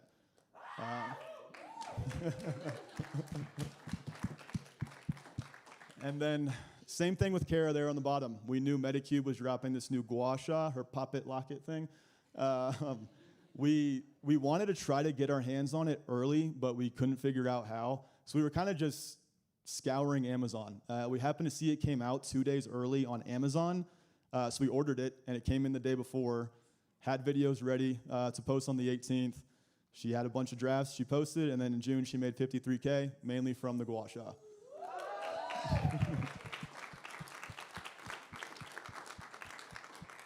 So the next question from here is, we found our products. How did we actually create the videos? Which again is exactly what you've heard everyone teach the last 2 days. But we were iterating on things that were already proven to work. Again, I like to take the guesswork out of it. We knew Medicube was dropping this gua sha. We knew Anua went crazy with this other gua sha a few months before. Look at that for viral inspo. Take those formats over to a new product, lots of ad spend, 15 million views. Ball knowledge. So the formula there, winning products, or winning format, new products plus speed equals a shit ton of commission. And now scale. Put 3 pillars on this one, doubling down on winners, new angles, and testing new products. The first one, I'm sure everyone's heard us talk about this a million times now, but milk that winner dry for as much as you possibly can. This is from Kara's page. This is essentially the same format here, but we were running it over and over and over again. Her first video, I think she made 20K, maybe 15K. But then on all the revisions from that one video, she added another 12K in commission to that, simply just by remaking the video. But the one thing I really wanted to call out here is because she was following that structure, and so was I with my winning products, if that angle were to get fatigued, we had a new winning formats coming right up next. So a couple examples here. I'll use mine at the top. But that was my first viral Dr. Dent video in June. That angle started to fatigue. Lots of people were jumping on it. But at the same time, I was testing this new one in the middle, format 2. Again, this is a format I got from my family POV, completely unrelated products. I just took it over to Dr. Dent. Ran that one, kept recreating that until that fatigued. And then this one, my biggest one yet, was my 3rd iteration of it at 9.2 million views. So sticking to that structure allowed us to continue to milk that product dry. A lot of people will say like that product is oversaturated. I really, really like to think it's the angle that's oversaturated, and there's still a whole new market to sell to for the products. And then same thing with Kara on the bottom. Those are 3 very different formats that she absolutely crushed with. But cool, I know this one was getting a lot of questions because Kara did 80-something thousand in brand deals last month. But I will say, we put a lot of screenshots on here. She's a dog when it comes to negotiation. And everything in Scar's presentation is exactly what she does, but she does it every single day for hours every single day. She jumps on calls with these brand owners to negotiate. Hours is a little dramatic. Maybe an hour max. Yeah. Like it doesn't take that much time to be consistent with it. Yeah. But she's doing it every day. As I'm getting ready for bed, I'm like, what are you doing? She's like, I'm emailing. So she's really good at it. The one thing we both wanted to call out here, if you want the best bang for your buck, you have to build value first for the brands. She did 90,000 in retainers last month, but that's only because she's coming off a $300,000 GMV month before. Otherwise, she never would have got those rates. So focus on the content creation first, build the value first, and then from there, you have so much leverage as a creator. She's emailing these companies back asking for double their initial rate, and she's getting them. They're offering me like 2% of what they're giving her. Anything you want to add on that one? I think just focus, like I almost feel like I jumped the gun on that in some sense. Like, I really think the more you focus on being a creator and like perfecting that skill and layering in it as you go, the better off you are. Because now that I'm doing retainers, like retainer hell can be a thing, especially because I'm stuck with 3 posts a day. So like, I don't think it was the best gameplay as someone that's new, if I'm being honest. But I also think the cool part about this as a job is like, it's okay to like make a decision that maybe isn't the best. Like, waves are good because you learn things. Like, if you're just going like this, you're never gonna get better. You're just gonna like keep doing the same thing and move in tangent with your last success, right? So like, now that I know how retainers go, I'm probably gonna do less. Don't hyperfixate on like 7 avenues if you haven't figured out the first one. So focus on being good at creating and then slowly scale. It can be enticing, but I don't know. Bars. Really bad mistake, guys. Yeah. But cool. Wanted to end on the. He's like, stop it right now. I didn't even hear what you said. Yeah. That's the plan. But overall, we sat down and put this together a couple days ago. But biggest lessons throughout all of this: build systems and trust the process. There's gonna be a phase where you're doing a lot of work and it feels like nothing's happening, but you have to trust you're doing the right stuff. Move fast. That is my personal favorite. I think that's the most important. Speed kills. Improve daily and be intentional with absolutely everything you do. Again, time is very limited with how we have time to do this, so make sure you're spending it to the best of your ability. And then wanted to end on this slide because I think our For You pages are full of a bunch of garbage lately. You hear a lot of people complaining about, it's my account, TikTok shop is dead, the algorithm is messed up, views are low. Kara came in and gave a big middle finger to every single one of those. Which all this just proves that we're working in literally the best opportunity in the entire world. But that's all, guys. Thank you.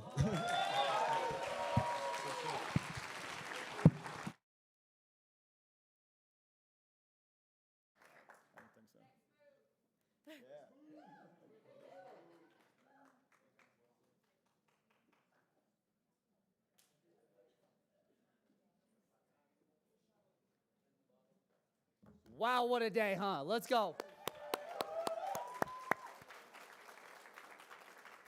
And what a way to end it here, too. I told you guys it's not about how you start, it's about how you finish, right? Right on time, 2 p.m. Let's go. Called it out, and we did it, right? Just like all of you guys going home, right? Come on. All right, so I already know with the shuttles. I already know. I got it. So obviously next we have the carnival, right? So a few things I want you guys to keep in mind. Let me know if I missed anything on this for the carnival. But first things first, let's be mindful that it's at Logan's property. Okay, how generous of him to open up his property like that. You know, it's like a total invasion of space, of privacy, all that. And like, it is just amazing that he's doing it. We are so, so grateful to rent that property. I can't even imagine how much money it would have been, right? And especially all the things that you guys will see there, like, it almost made me emotional looking at it because I'm like, wow, we really have come so far. These brand tables, all that. You guys will have a lot of fun. There's these carnival events, all that. But really, really important, we need you guys to sign liability waivers. You know, I'm like, okay, I'm just like, I would just let that slide. I'm like, no one's an asshole enough to do that to any of us. But, you know, we have to cover our bases here. I'm going to send it in the chat, too. And I want you guys to, if you can, do it before. Now, make sure that you screenshot it and make sure that you screenshot it with a way to prove that it's you so that you can come and just show a screenshot that you did it, and we'll check to verify whatever. We'll figure out something. I'll post in the chat if you want a quicker sign in. If not, we'll have an iPad at the front that you can just go. You'll see it right there. You won't miss it. The other thing is the shuttles, okay? There's 0 parking. 0, okay, guys? That doesn't mean there's one. No, there's 0, okay? And it's because the vendors have taken up all the space. So to get to this event, you can either Uber. If you're in Snowmass or Aspen, you shouldn't have a problem doing so. The other option is using our shuttles. We have 4 25-person shuttles, plus maybe even me and CJ in the mix. We'll see. We have our vans. And they're going to be at the Aspen Park and Ride, whatever. The address has already been posted in the chat. It'll be posted again for all of you guys that don't check the chat. Come on, do better. And please go ahead and meet there. We'll start them at 4 just because I want to give you a little extra time, maybe 3:45, and they're just going to be doing laps, okay? They're just going to be doing laps. It's about, I'd imagine, 30 minutes for them to go there and come back. So if you miss them and you're there by 5, whatever, that'll probably be around the last time they come. But that is your best option for getting there on time. It's super easy, seamless. And that area too, they'll just be shuttling back at 8. Make sure to get on it. Don't think, oh shit, I don't even really need it. It's really hard to get an Uber back. Really hard from Snowmass, right, where he's at. If you're up, yeah, they'll probably start at 3:30, 3:45. I'll put that all in the chat, okay? As long as you're there before 5, you're going to be fine. They're just going to be doing laps. And the same way back, and then from there, it's easy to get rides accordingly. And there's food, okay? Plenty of food. Plenty of food. Free food. Food trucks. Yeah, let's go. Let's go. I promise you we don't want to starve you on purpose. There's just a lot of logistics that go into food, of course. But guys, I know. I told Guy to move it back. Yeah, we have it till 8. So they can start at 3 if you want to get there early. They're just going to be doing laps again.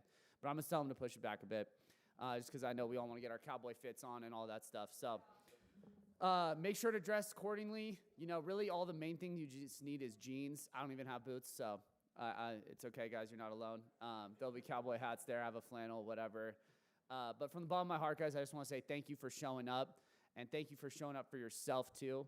I can't wait for an epic testimony from all of you after this. You guys mean so much to me. Thank you. Let's go. Let's go. I'm good. Let's do it. We'll do it as a rant.